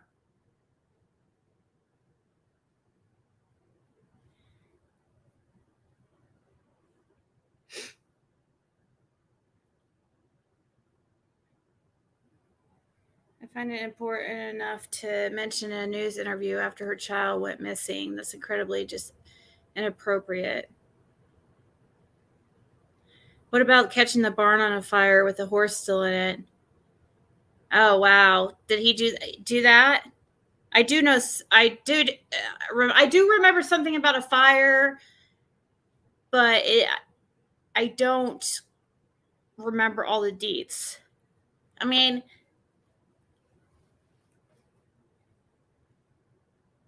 there's so much effed up stuff that the people like surrounding this case have been involved with and just do, and it's just so interesting and different than most people. So it caught all of our attentions because it's always constantly, we're finding out some other weird story about the background of that area, or the family, or just the odd things that tend to happen over near the Beach Creek community. No, it's not the dog's fault at all. Yeah, I guess it was done, Rebecca, when they thought they were being fed. Supposedly.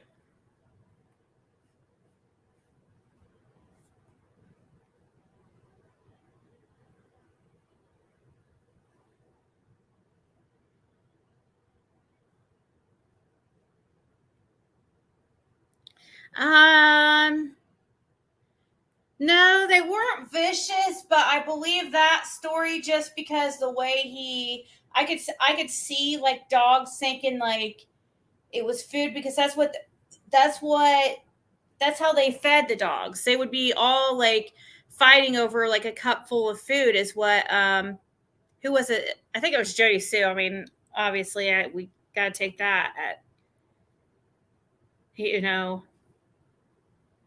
take that in consideration, but it does sound pretty much what I've heard, what we seem to add up from everything else we know, that they didn't feed the dogs like very well.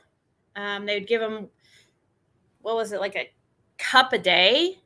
I don't know how big the cup was, but they would sit there and fight over the food, I guess. And so the dogs probably thought it was food, or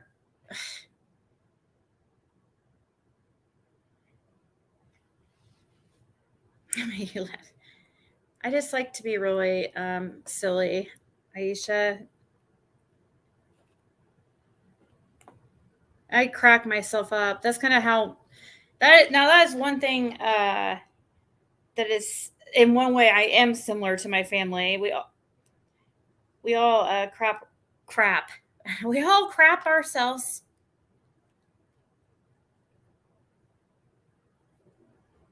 We all crap ourselves. We're all a bunch of crappers.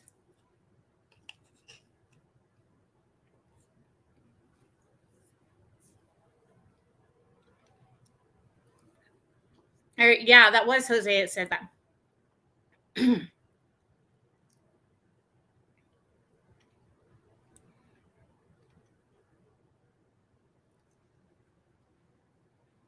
Yeah, and the dogs were not vicious, but some of them were friendlier than others. None of them would like go after you. But I do remember Blue because of, he was so distinct looking and just a very beautiful dog. I do remember him being he would not come up to, he was not friendly. But he was definitely the most beautiful, like striking appearance. But he wouldn't just like attack.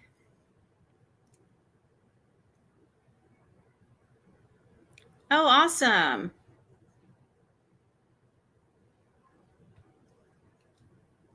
What's in Milton? Just family?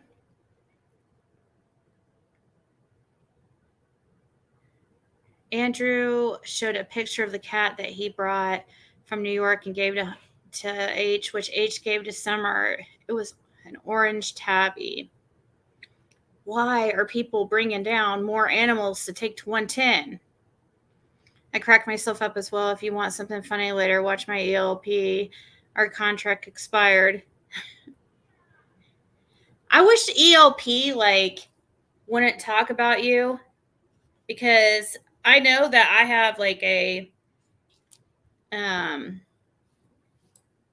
he's said some ridiculous things about myself as well, but I almost forgave him and just forgot about it because I was so loving his Tiffany Marie videos. I'm like, oh no, I kind of like this guy, but then I saw he does shit on you, so I was like, oh man. I mean, I know he's talked a lot of shit, but I mean, some of his video, he makes a lot of great points in the Tiffany Marie check situation when I can understand him.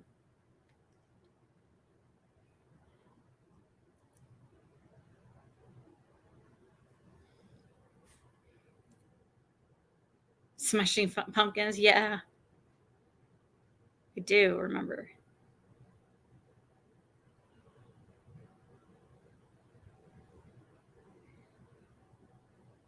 Jody knows her dog is the father of all of them because she saw them breeding.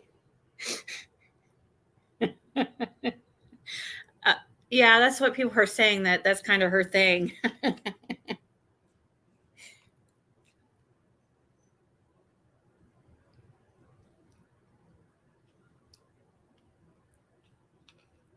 Her favorite pastime.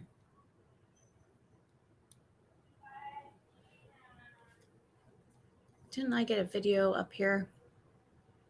Okay, right here. This is where. Okay, so we're going to go look for this. What makes the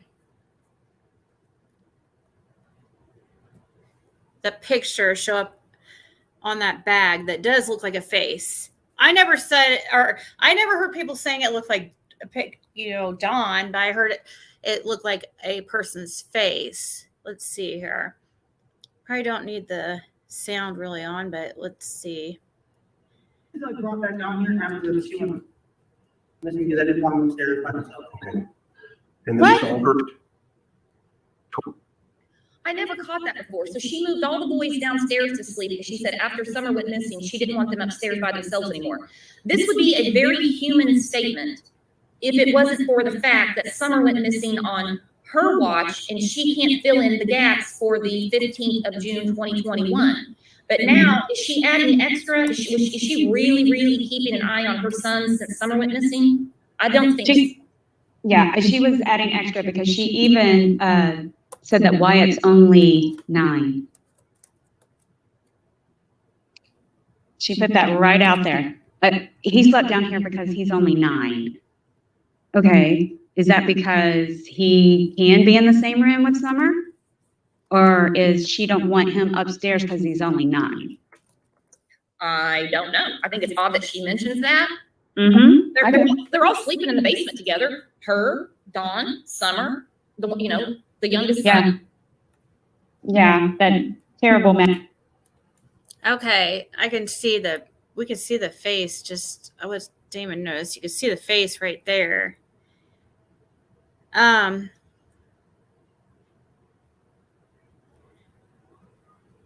If I remember right, that's it's a bag that has a face on it. A shopping bag.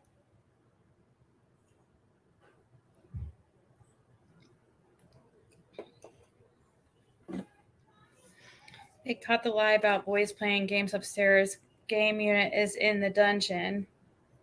Oh, really? Right. I can't imagine them letting the kids like stay up there at that TV. Like I could just see Candace like ordering them to go downstairs, to play their games. I mean, just like, Fred mentioned he came over there one time that he needed to, talk to Candace or Dawn about something. He couldn't remember specifically. It was a while back, but 2 of the boys weren't, they would have been little enough to be in diapers probably. Well, he said 2 and 3. So, about, toddler age. So they could or could not. But anyways, he said nobody was answering the door, and he had noticed, like, when he was knocking on the door downstairs, he noticed that the 2 of the boys were in there and he said there was no toys or anything down there, and they were completely naked, just in that room with no toys, nothing, nobody. That story he told me both times I was there.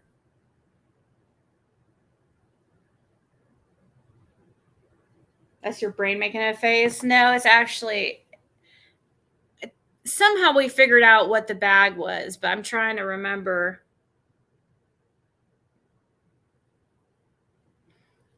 There is actually a face on it.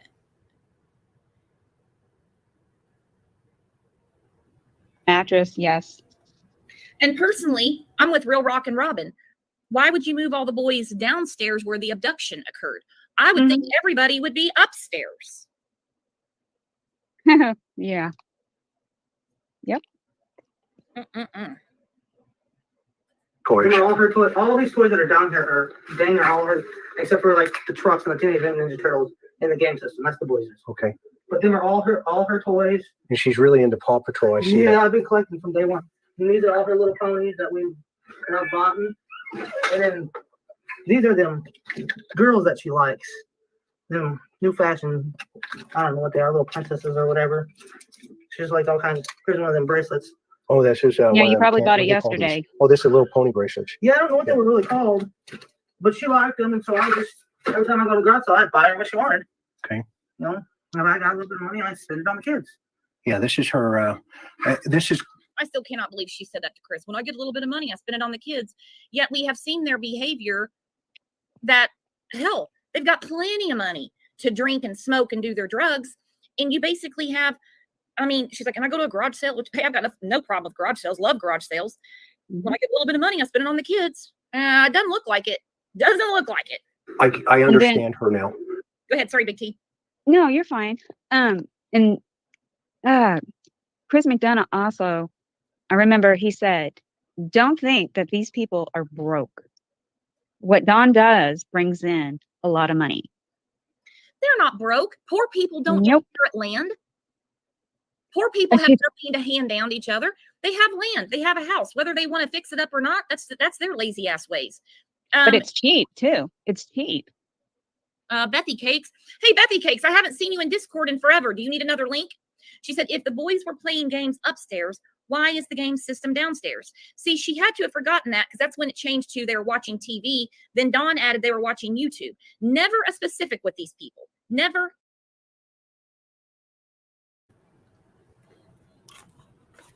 Yeah, I heard that they were watching. That is true that we've heard YouTube and they were playing a game. I heard something about some show like Mary and Dad, some YouTube. That's one thing I heard that they were supposedly watching. I don't know.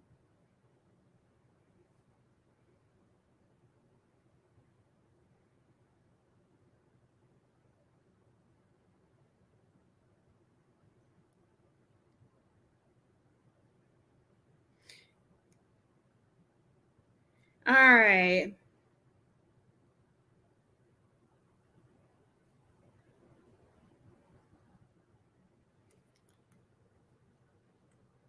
Clean up the Wells house.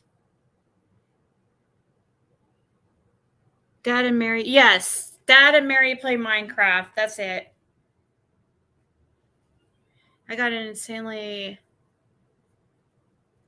expensive set of golf clubs and a driver for $30. Oh, do you golf?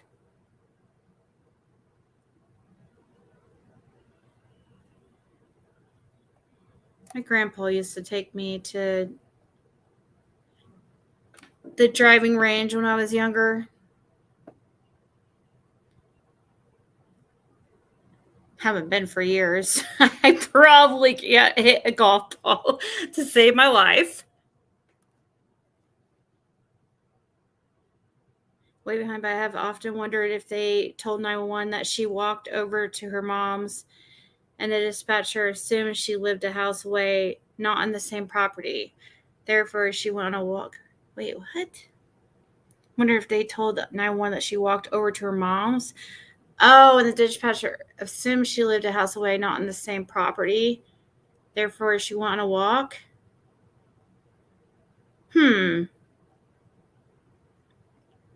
This channel is, here's the link, it's Crime Lines and Lies, right? Crime Lines and Lies or something. And Lies. Your channel is so much fun. I'm peeing my pants. Oh, yeah. I try to have fun. I used to be so worried about what I would say on here. Well, kind of. I mean, I would say whatever, but I would kind of be like, oh shit, I shouldn't have said that. But now I don't even really care anymore. At least if they're going to be talking about me, I might as well, it might as well be true. So I'll give them some stuff.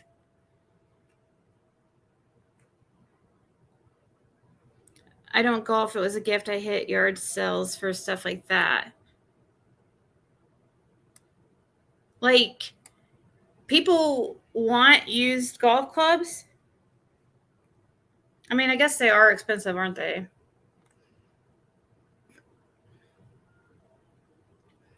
Yeah, you probably do have her subbed up because they used to go live about summer all the time, but I don't know. I don't know if they have been really lately, though.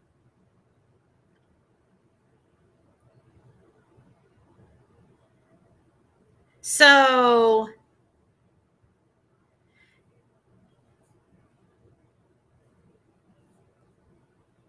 let's see.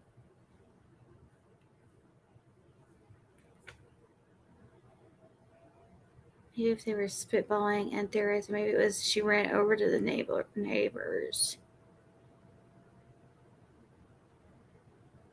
Never knew people live like this? Oh, really? You mean like you really didn't think that? I've seen people that live like this.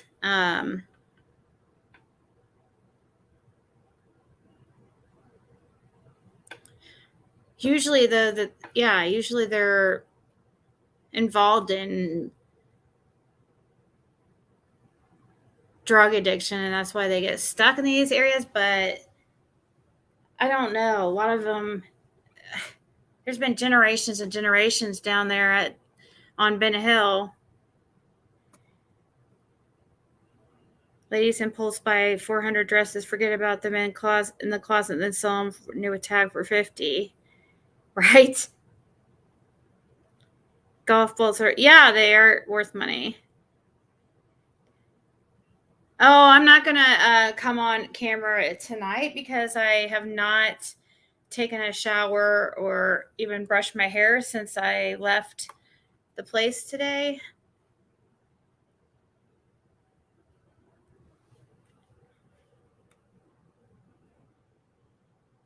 I haven't even changed clothes.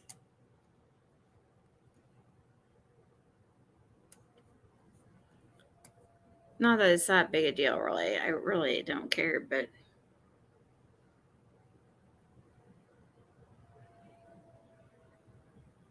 there are still people everywhere that don't have running water indoors. Used to watch you all the time, had to step away as I wasn't sleeping, couldn't get summer off my mind. Aww. Well, I keep trying to go earlier, not be on so late, even though it works for some people, but it's just, I don't mind being, maybe not going to sleep until like 2 or 3. Like, I don't mind that as long as I get up at still in the morning sometime. But when it ends up, I'm sleeping the whole like working day,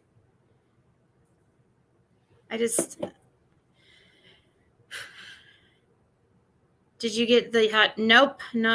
Did not get the hot tub to work. Then they tried to send somebody over yesterday to fix it. And we were just like,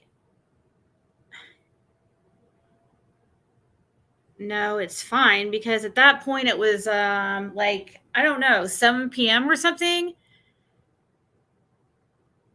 How long would they have been over there trying to fix it? Again, because the night before they were there for over a couple hours. On the 2 nights, these are 2, only stayed 2 nights.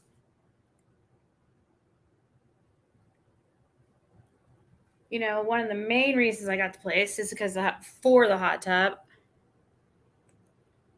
And there was just other cool things about it. And didn't work. And by the time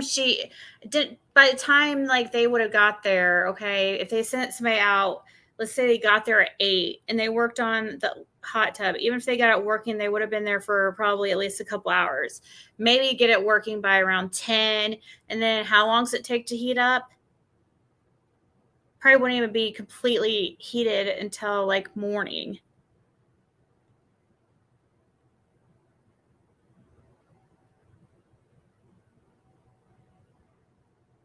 It was actually cool. The second night, like really cool. That would have been great, and this was a nice hot tub too.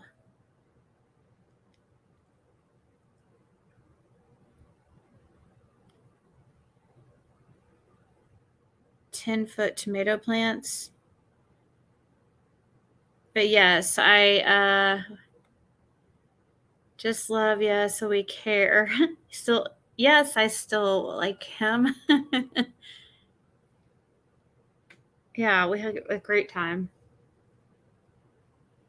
It's weird. I mean, there's still like things that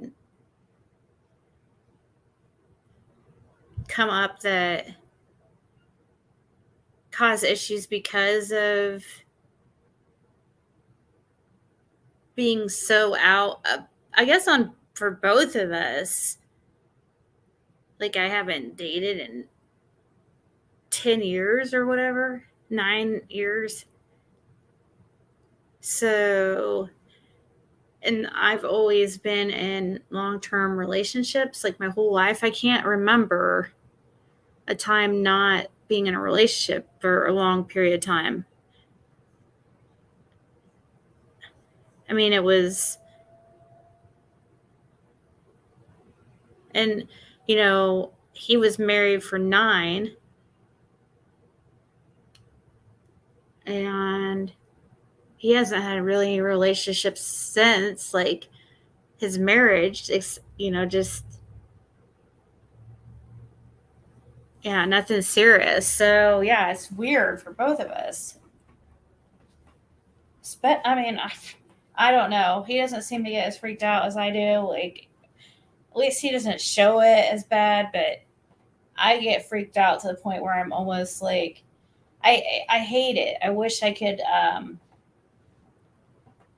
It's just so, I don't know. It's just stupid shit. Like I just need to relax, and give it a chance. But that's the whole point of me, always saying, oh, I would never date or whatever, because I didn't want to. Yeah, it's awesome, having that connection with somebody or whatever. That's like amazing, but like to get that, like you have to go through a bunch of bullshit that I was not like. Who's to say like how long it would take to find some, and I kind of like, what's the chances I'm probably gonna get somebody that's controlling, blah blah. But anyway, sorry, now I'm just rambling on. But yeah, everything's still amazing.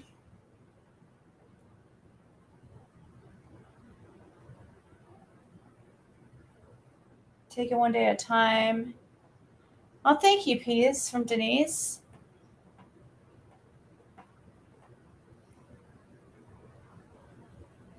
Yeah, you know how it is. Like in the beginning, you don't know how to take certain things, so that's what makes it really awkward.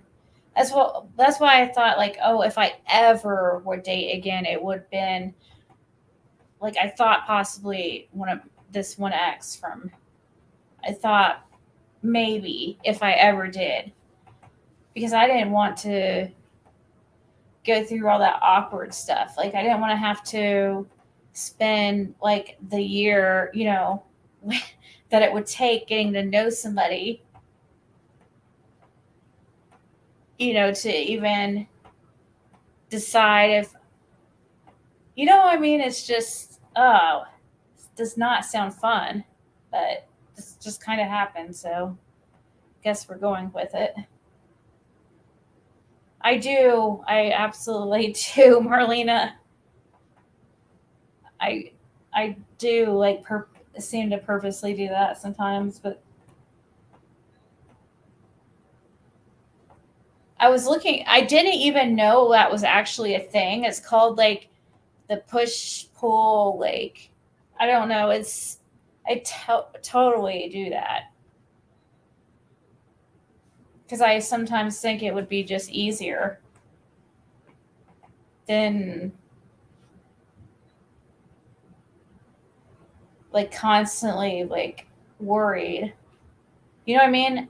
Sometimes I think it would just be easier not to date. Or not to hang out with them, and then I want to, I don't like feeling kind of like a little bit out of control of my feelings. Anyways,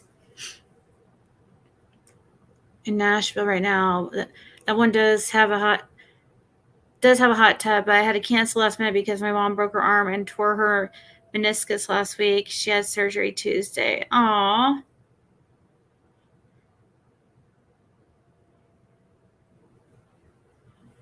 But see, I don't have stretch the honeymoon stage out as long as possible. I know, but like I feel like it's such a I don't know why, and I don't know if anybody can relate. Maybe somebody can and can tell me that they also, felt like that, but like I feel like I'm in such a rut. Like I for some reason it's so different than what I remember as far as how it'd be about,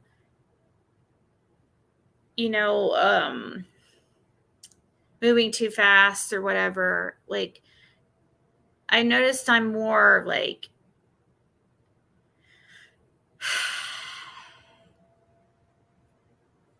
how do I explain it?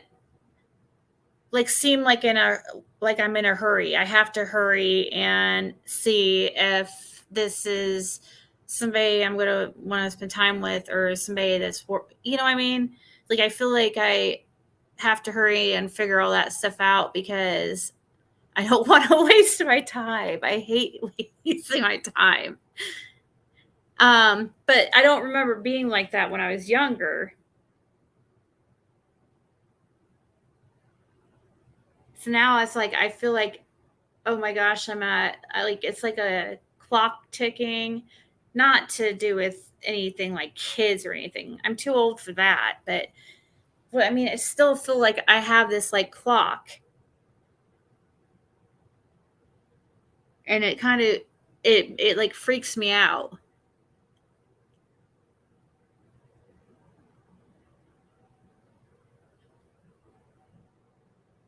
Oh, men in their 40s are the best.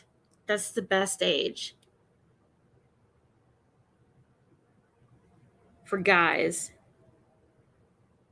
I've always been, in my whole life, been attracted to guys in their 40s. Even when I was like 18.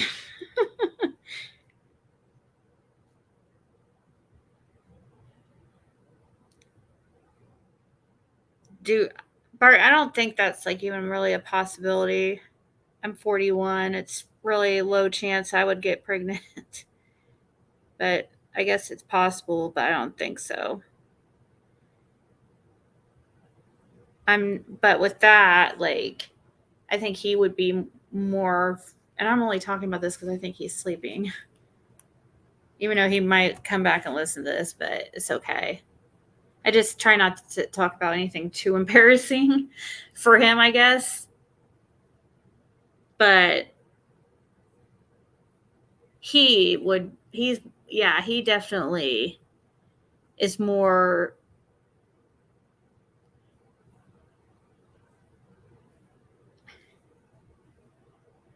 I mean, I guess I should be more concerned about it too, like the kids thing. But I don't feel like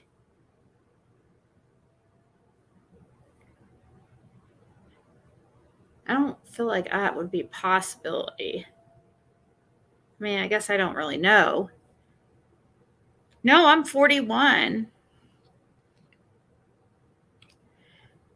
Yeah, but did she have any type of what's that? When they use that medication and stuff that makes it so they can get pregnant easier.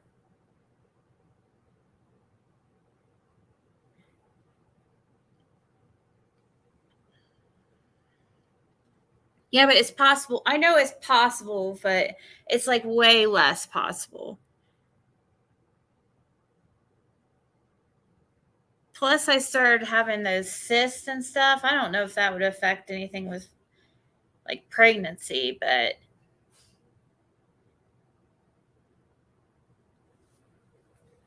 I figured though, if something like that would happen, I mean, I would look at it as a miracle for one. I wouldn't I don't know. I'm sure I'd be scared. I don't know what he would do. He would probably, I don't know.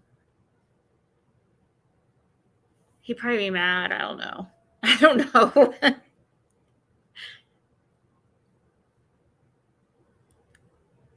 Oh, I just got out of a relationship, Angels for Justice. November. For 9 years.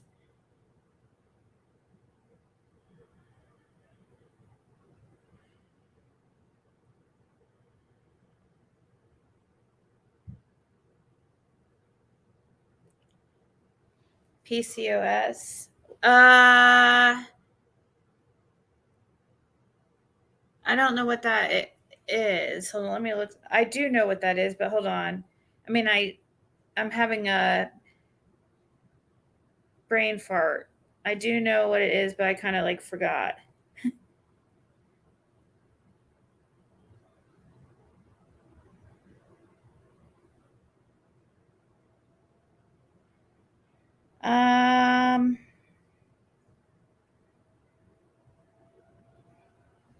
I don't think I have PCOS.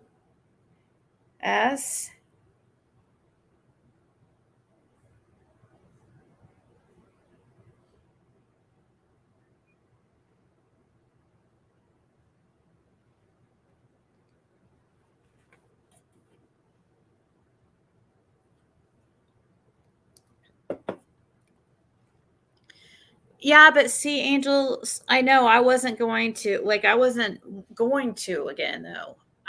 That was never even going to be a possibility. I was not. I didn't want to at all date anybody. So what happened is Mystical Mermaid had me on her channel, and she did a reading on me, and it was because of something that she said that I actually responded back to him. And I knew him from my past, from school, so I don't know. It just happened. But I was not really willing to at all. I didn't want to. I did not care if I went the rest of my life without a relationship or having sex at that time.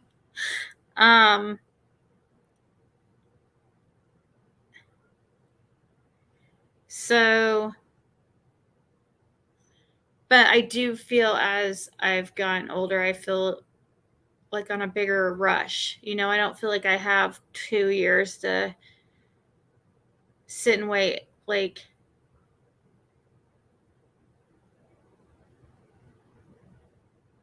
mean,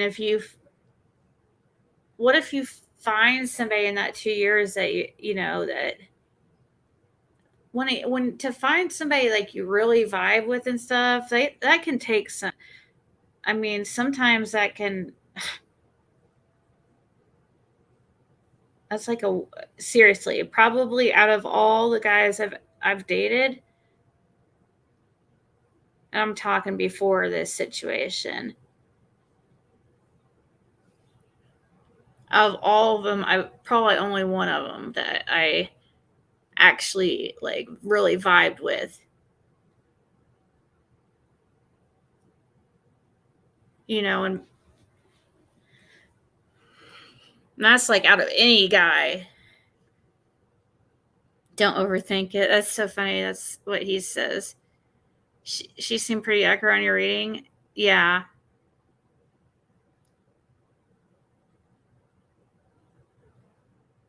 See, that's definitely not something what I'd want to do. Denise, for sure would not want to. No, I wasn't even wanting to date one. I'm not going to date 5. I don't see how people do that. I really don't. Like, I mean, obviously when I was younger, yeah, we'd go through relationships like quick sometimes, but I can only be into like one person, really. You know what I mean? So how do you date like several people at the same time? Wouldn't you like one of them more than the others, and kind of, you wouldn't even want to be with the others? I don't know. Variety is the spice of life. Well, I've been there, done that. I've had everything. Like, not everybody, but you know what I mean? I'm definitely not an angel. If I hadn't experienced, that's why I don't think that I think people should wait till at least 30 years old to, get married.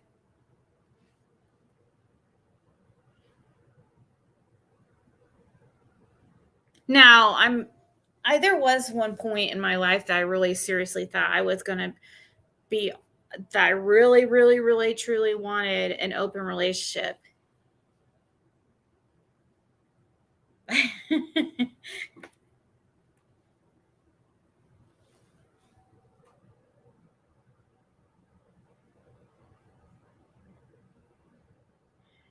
And that was just because I felt like if I felt in that way that I could get my cake and eat it too, kind of, in a way. Because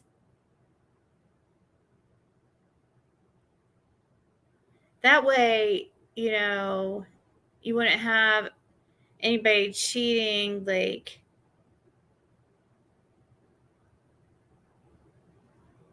behind anybody's back. So I thought, oh, well, that'd be a way to prevent lies. But like, to me, I don't care. It shouldn't even be a problem anyways. I don't know what I'm talking about right now. It wasn't to me, but it wasn't for me to like, definitely not date other dudes.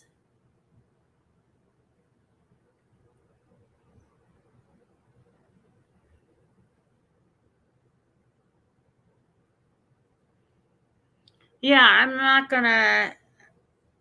I just don't want to take a year finding out, then maybe hard as all. I think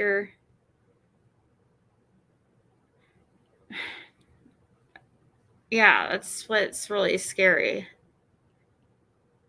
I wouldn't be, if I wasn't, interested, I wouldn't be scared. I really would not care.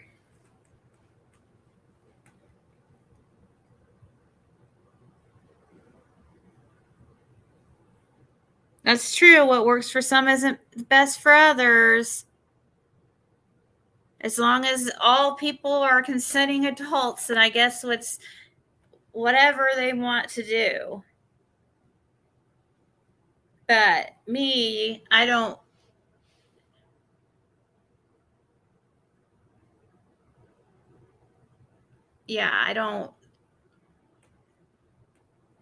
think I can really be into like two guys at the same time, really. There'd always be one that would be, yeah, I just like having one.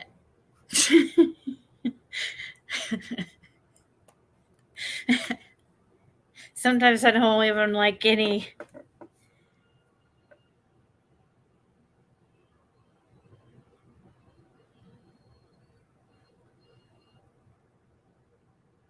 Aww.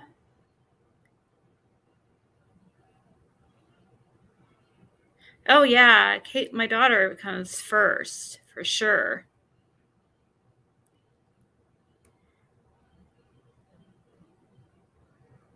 Now, if I wasn't really into the dude, yeah, I would go out on another date. Usually, though, I feel like what I mean is I would go out on a date with somebody else.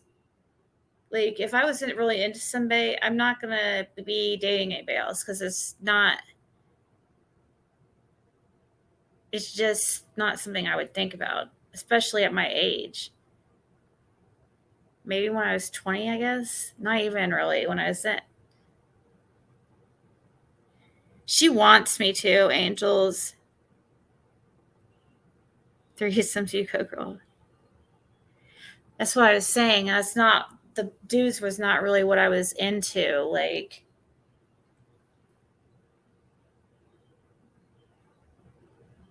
it was, I guess, during my bisexual phase, or I was using, I was on substances too. So it does, but it wasn't, I don't know.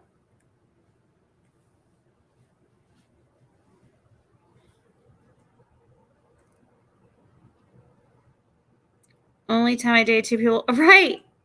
They were not the same gender. Yep. I don't see me like getting into an agreement like that. An open relationship for me would not be because I wanted to date other dudes or sleep with other guys.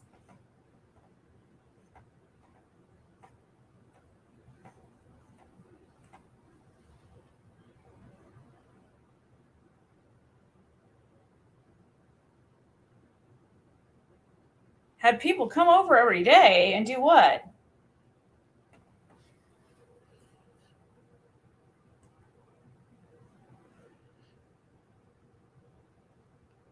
You didn't get married till you was 37? Well, I've actually I count myself never been married. Now, this is something that I haven't told him about because I just haven't got around to it. So hopefully, I don't know, he might hear this, but it's not really a big deal. Everybody here on YouTube knows it because everything about my life's been put out there. But I consider myself never been married because to me, when you marry somebody, it's like, it's not so much the paperwork, you know what I mean? It's kind of like a contract with each other and God, you know what I mean? And if I'm not feeling that in my heart, and if I'm, you know what I mean? If I'm that, I don't count that. So that's why I say when people say I lied because I said I've never been married. Well, that was a totally different situation. I made a stupid mistake, and it was for reasons of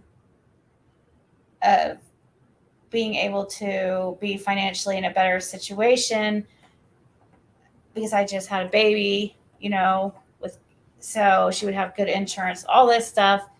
So that's why I did that. And I was like, I got scared and I backed out of that because I could have gotten in trouble. So I don't really count that. I actually forget about it.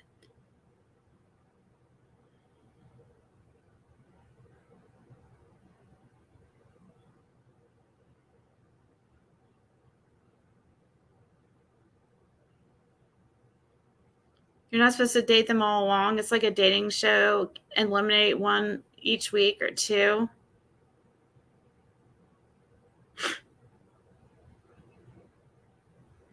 Yeah. I don't know. Some people think it's fun, I guess, to,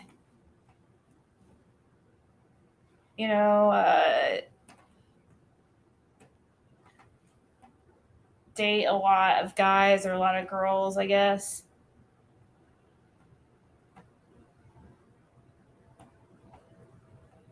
But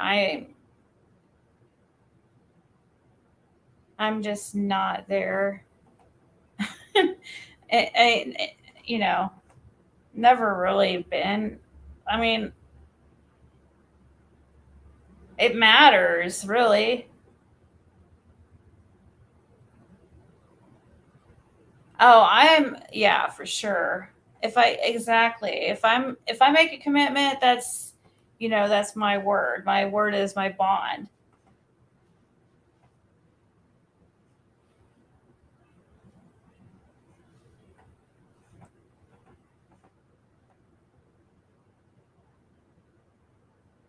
Surely, if it's meant to be, it's meant to be. Just enjoy them.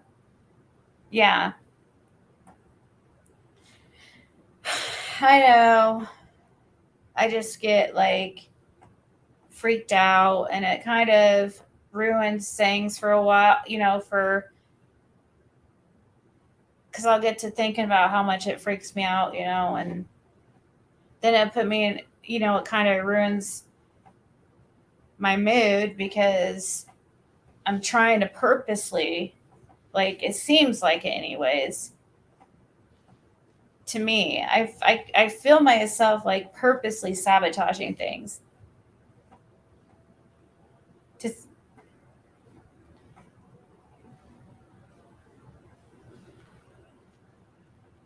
I don't know why I do that. It's like you would think you would know, like, hey, if you like spending time with this person, why are you purposely doing like things like push them away? Doesn't make sense.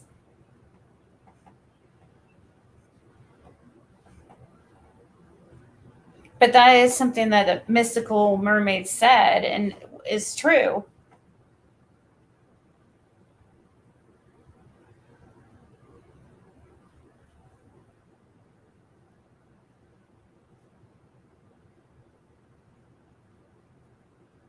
Well, my daughter definitely plays a part in everything, of course, but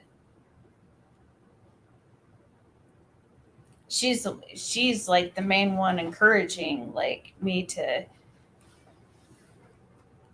She wants me to get out and date. You never drank till you were 38? Really?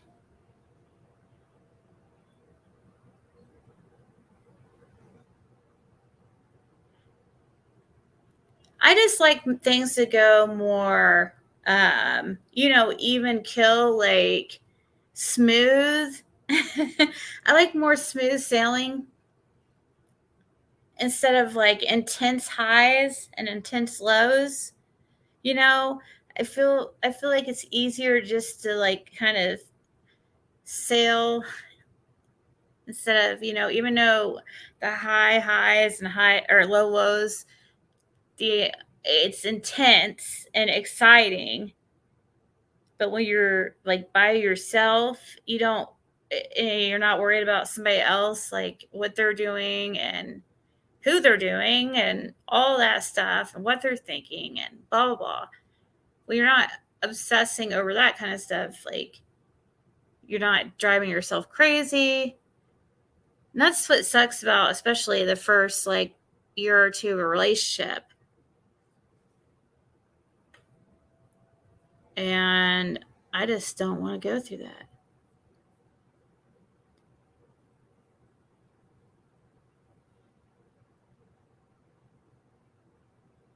Well, you better tag everybody individually. They need to make it easier with phones to be able to tag people. Unless you guys know of a way. Don't you guys have to type out the whole name if you're on a phone?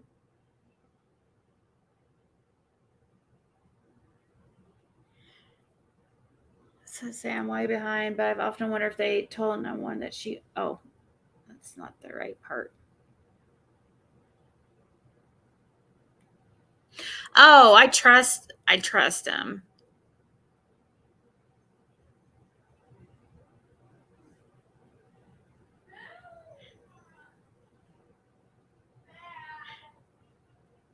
Let's see. I know. That's the thing. That's what I told him, Denise. Like, I said, yeah. You do have to play like that. But I don't like to play games is the thing. But if you want to not push a guy away, then you have to play hard to get. but like, I figure I'm not going to do all that. Just gonna be how I want to be and go for it, because I feel like that is all a waste of time too.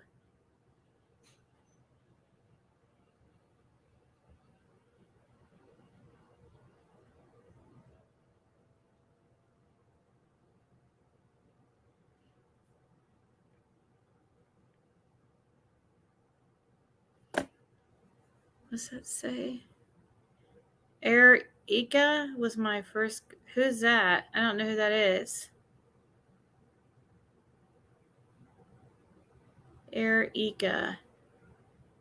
Erica. I can look. I don't know who that is.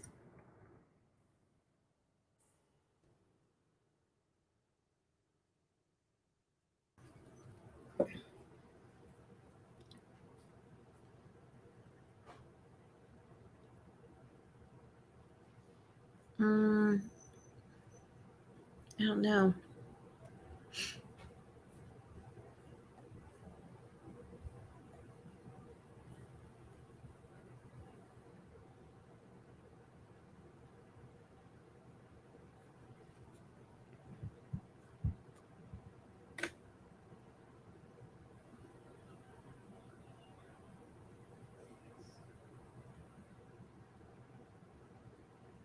Are you talking? I see a couple that go by Erica. I don't know.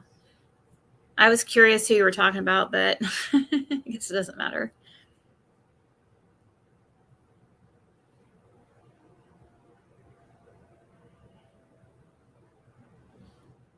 It is. It is super scary game. Exactly, because you don't know. Yeah, there's always. I mean, it always sucks, like when you are dating somebody and you really. I mean, I just. There's so many weird people out in the world, and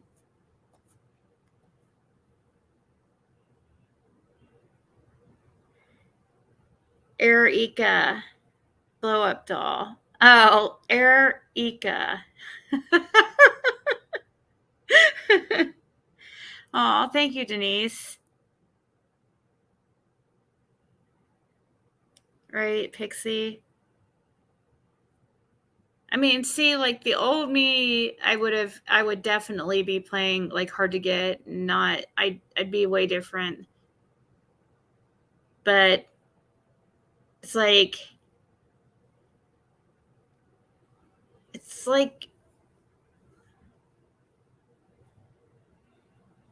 this is me, take me or leave me, kind of feeling.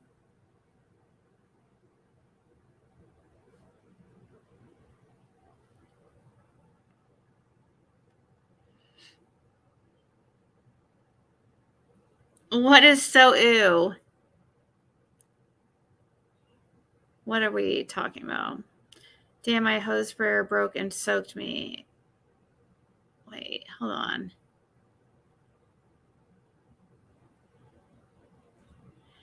I should say X was with him for 25 years and has been with my man now for 26 years.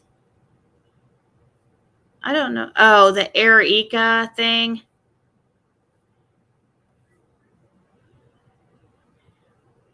Don't think they make dolls for women. They have the no, not really dolls. Well, I don't know. Hell, if I don't know. Like, I haven't like tried to purchase one, but I know about the other one thing I wouldn't mind having is is that one thing that was on Howard Stern that Adrienne Curry was. I think it was called the Sibian.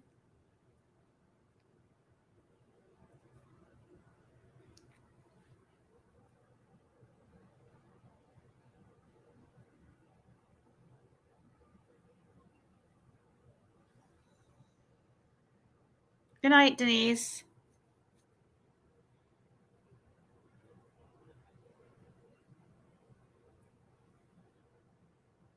Well, they're not. They make them so they're not.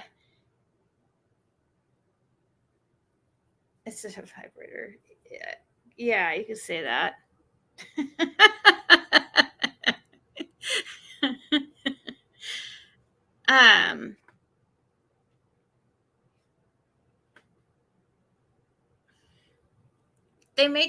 They try to make these dolls like super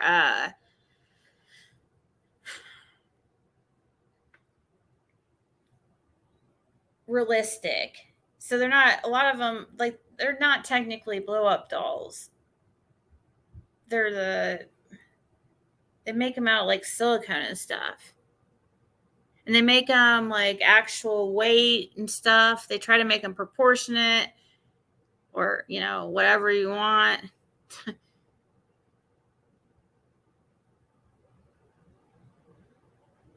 He has a huge pillow, a hug pillow. Is it him? He has a pillow that's a picture of him to hug. That would I was about to say that would creep me out, seeing like somebody's face right there.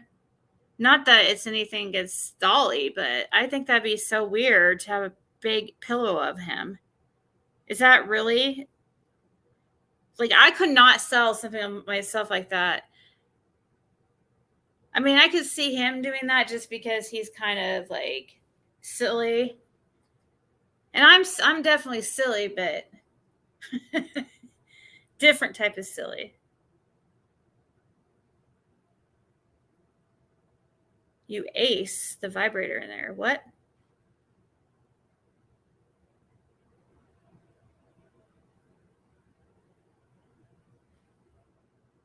Oh, about like a blow up male. I've never seen one.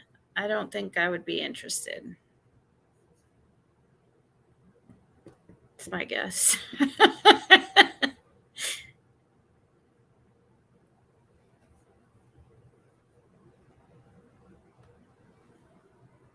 Let's see.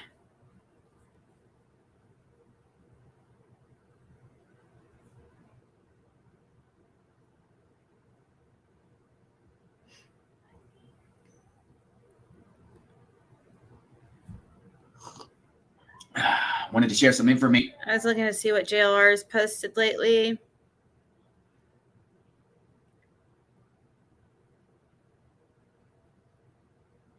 Woman claims she stole Summerwell's toy off Wells' property, is now trying to sell it. What?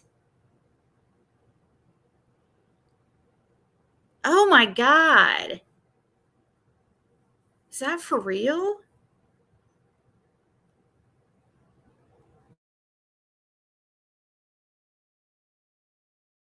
Jonathan Lee Riches, aka JLR. I give my email out on my YouTube channel to get tips and any information about anyone out there that is missing, information about the Summer Wells case, Dylan Round's case, Michael Vaughn case. Give my email out.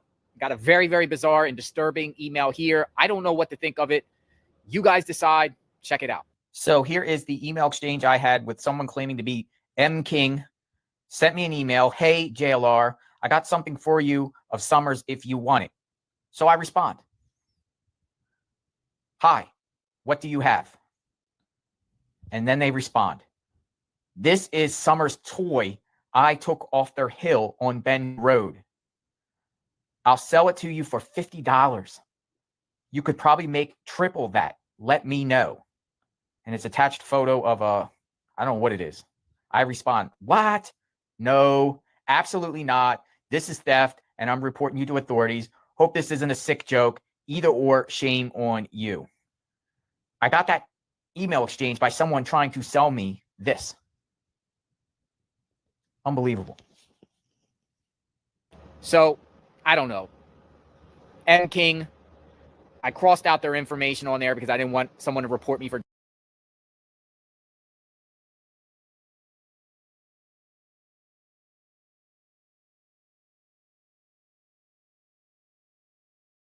Jonathan Lee Riches, aka JLR. Where is Summer Wells? I reported last week that Don Wells got a speeding ticket in Kansas. I actually got the speeding ticket today. I'm going to read it off to you guys. Check this out. This is a copy of the speeding ticket Don Wells received in Dickinson County, Kansas. Looks like he got pulled over on the morning of October 4th, 2020, 8:05 a.m. I redacted a lot of personal information. It seems like he was going 85 in a 75, got pulled over, was fined $153. This is all public information, people. I got this via a open record request with the Kansas Highway Patrol. It looks like the Kansas Highway Patrol pulled him over. Don Wells. Looks like he was driving his Sonoma truck, GMC truck. Registered and license plate in Utah, and it seems like he has a Tennessee license. So there you go. So that was the speeding ticket.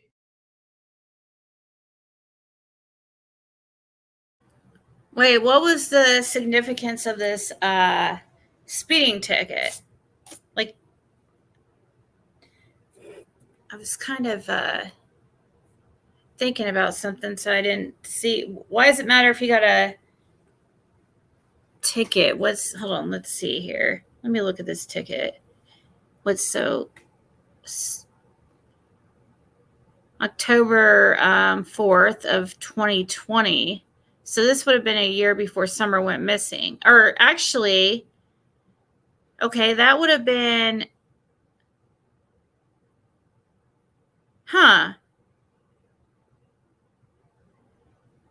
October of 2020 is when they had that incident, which Candace got a protective order against Dawn. Is this related to that incident? But it says in Kansas, so no, it wouldn't be. Okay, so this is when, yeah, that would make sense. He's on his way back. He would be on his way back from Utah because he thought Candace was cheating on him, and he thought he was going to catch her in the act. So he's in a tizzy to get back and thinking he's going to catch her.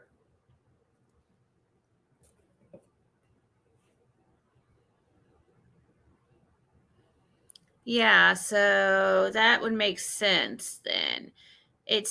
So he was driving a GMC Sonoma. And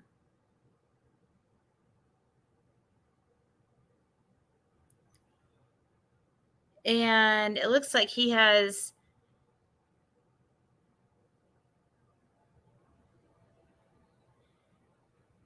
2003. His license is in the state of Utah. That's interesting. I guess he never moved over his license to Tennessee. It shows that his license year is 2021. This incident was in 2020, so that means his license, they're good for 7 years, right? I know mine is. So that means he got his license, or this one, renewed in 2014. So why would he get a Utah license in 2014? Because he should have been in Tennessee. But anyways, that could be for different reasons. It could be something I actually kept my Indiana license the whole time I was in West Virginia. So I can't say it's not really uncommon to just go ahead and just keep renewing the state you're in, even though you're supposed to legally change it after like 6 months of living somewhere, I think.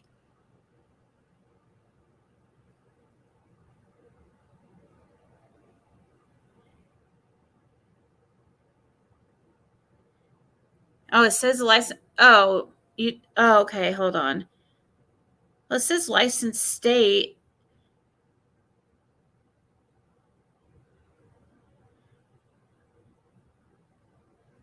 I don't see. Oh, it does say driver's license state is Tennessee.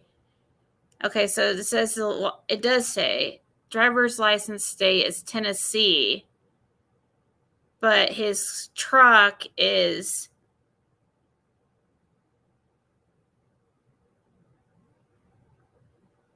okay. His truck is plated with Utah plates. So he bought that truck in Utah, probably.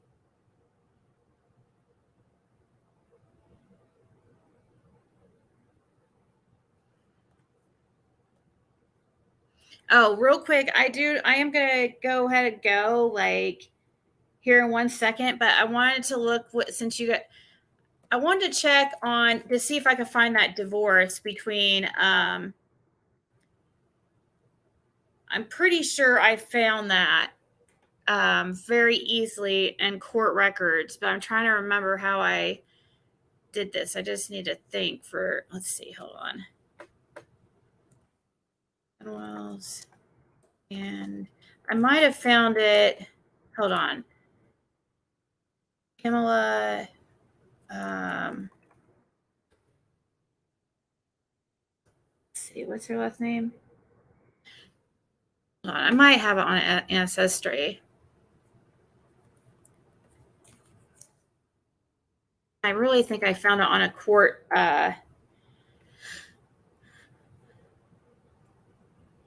document, but 1 second. I'm gonna see. I'm looking at the tree I made for Don and Candace. I'm gonna go to where his ex-wife or supposed ex-wife Pamela is here. I'm gonna go to her profile and see if I attached any divorce is with. They were married January 20th of 1988. Let's go to the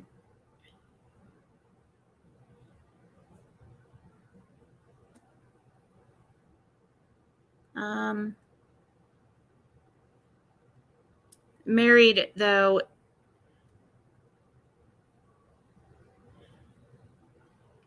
in Florida.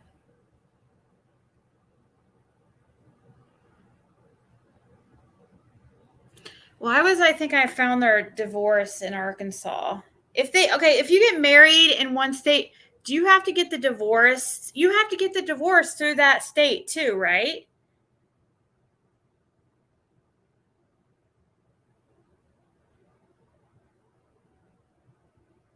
He bought that truck when he was in Utah? Okay.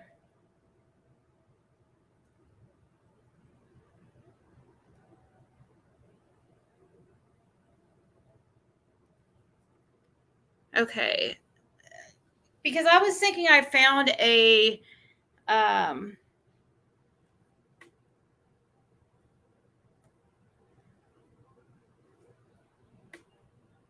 right. I thought I found the record. It was in Arkansas, but it wouldn't be right if the record have to be from Florida, right? If they got divorced.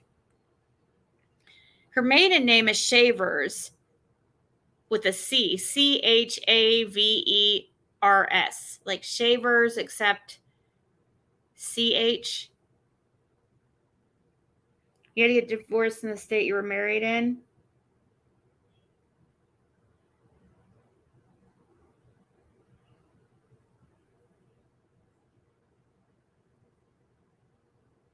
Let's see, marriage.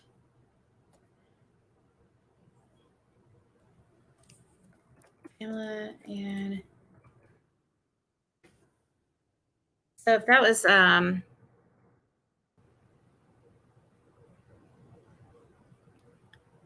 she might have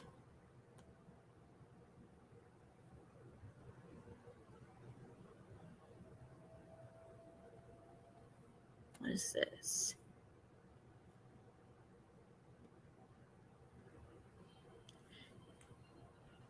Yeah, I'm probably gonna get off here and search because who knows how long it's gonna take to find me or find I'm reading an article I can't even concentrate when I'm sitting here reading an article and talking to you guys at the same time, and I'm trying to remember where I found that at. But yeah, I would think it would have to be a Florida record. Her middle name is Anne.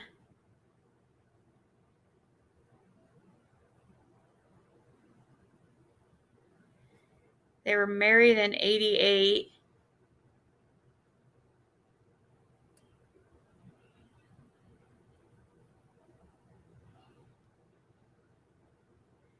And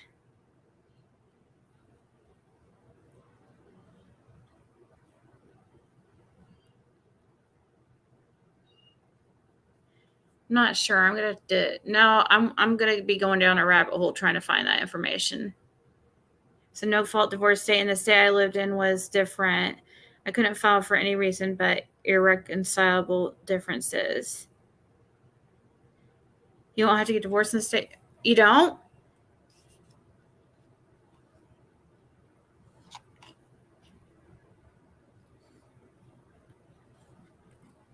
So wherever you have residence.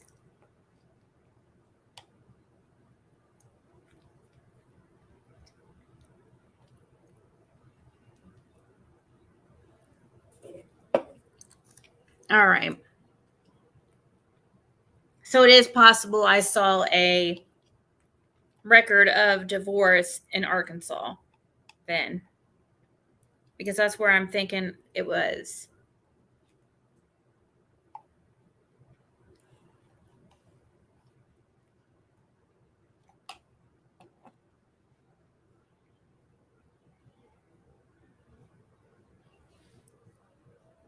All right, guys, I'm going to get off here.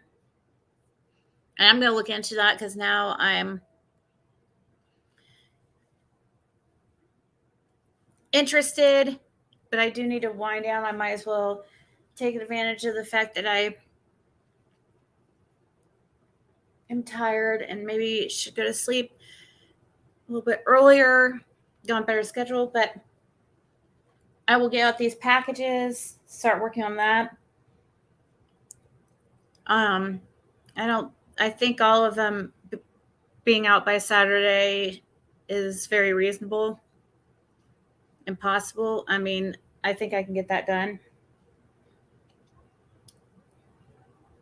Even the giveaway. I need Skilo's address. It doesn't matter where you got married. Okay. You married in Pennsylvania, divorced his ass in Alabama.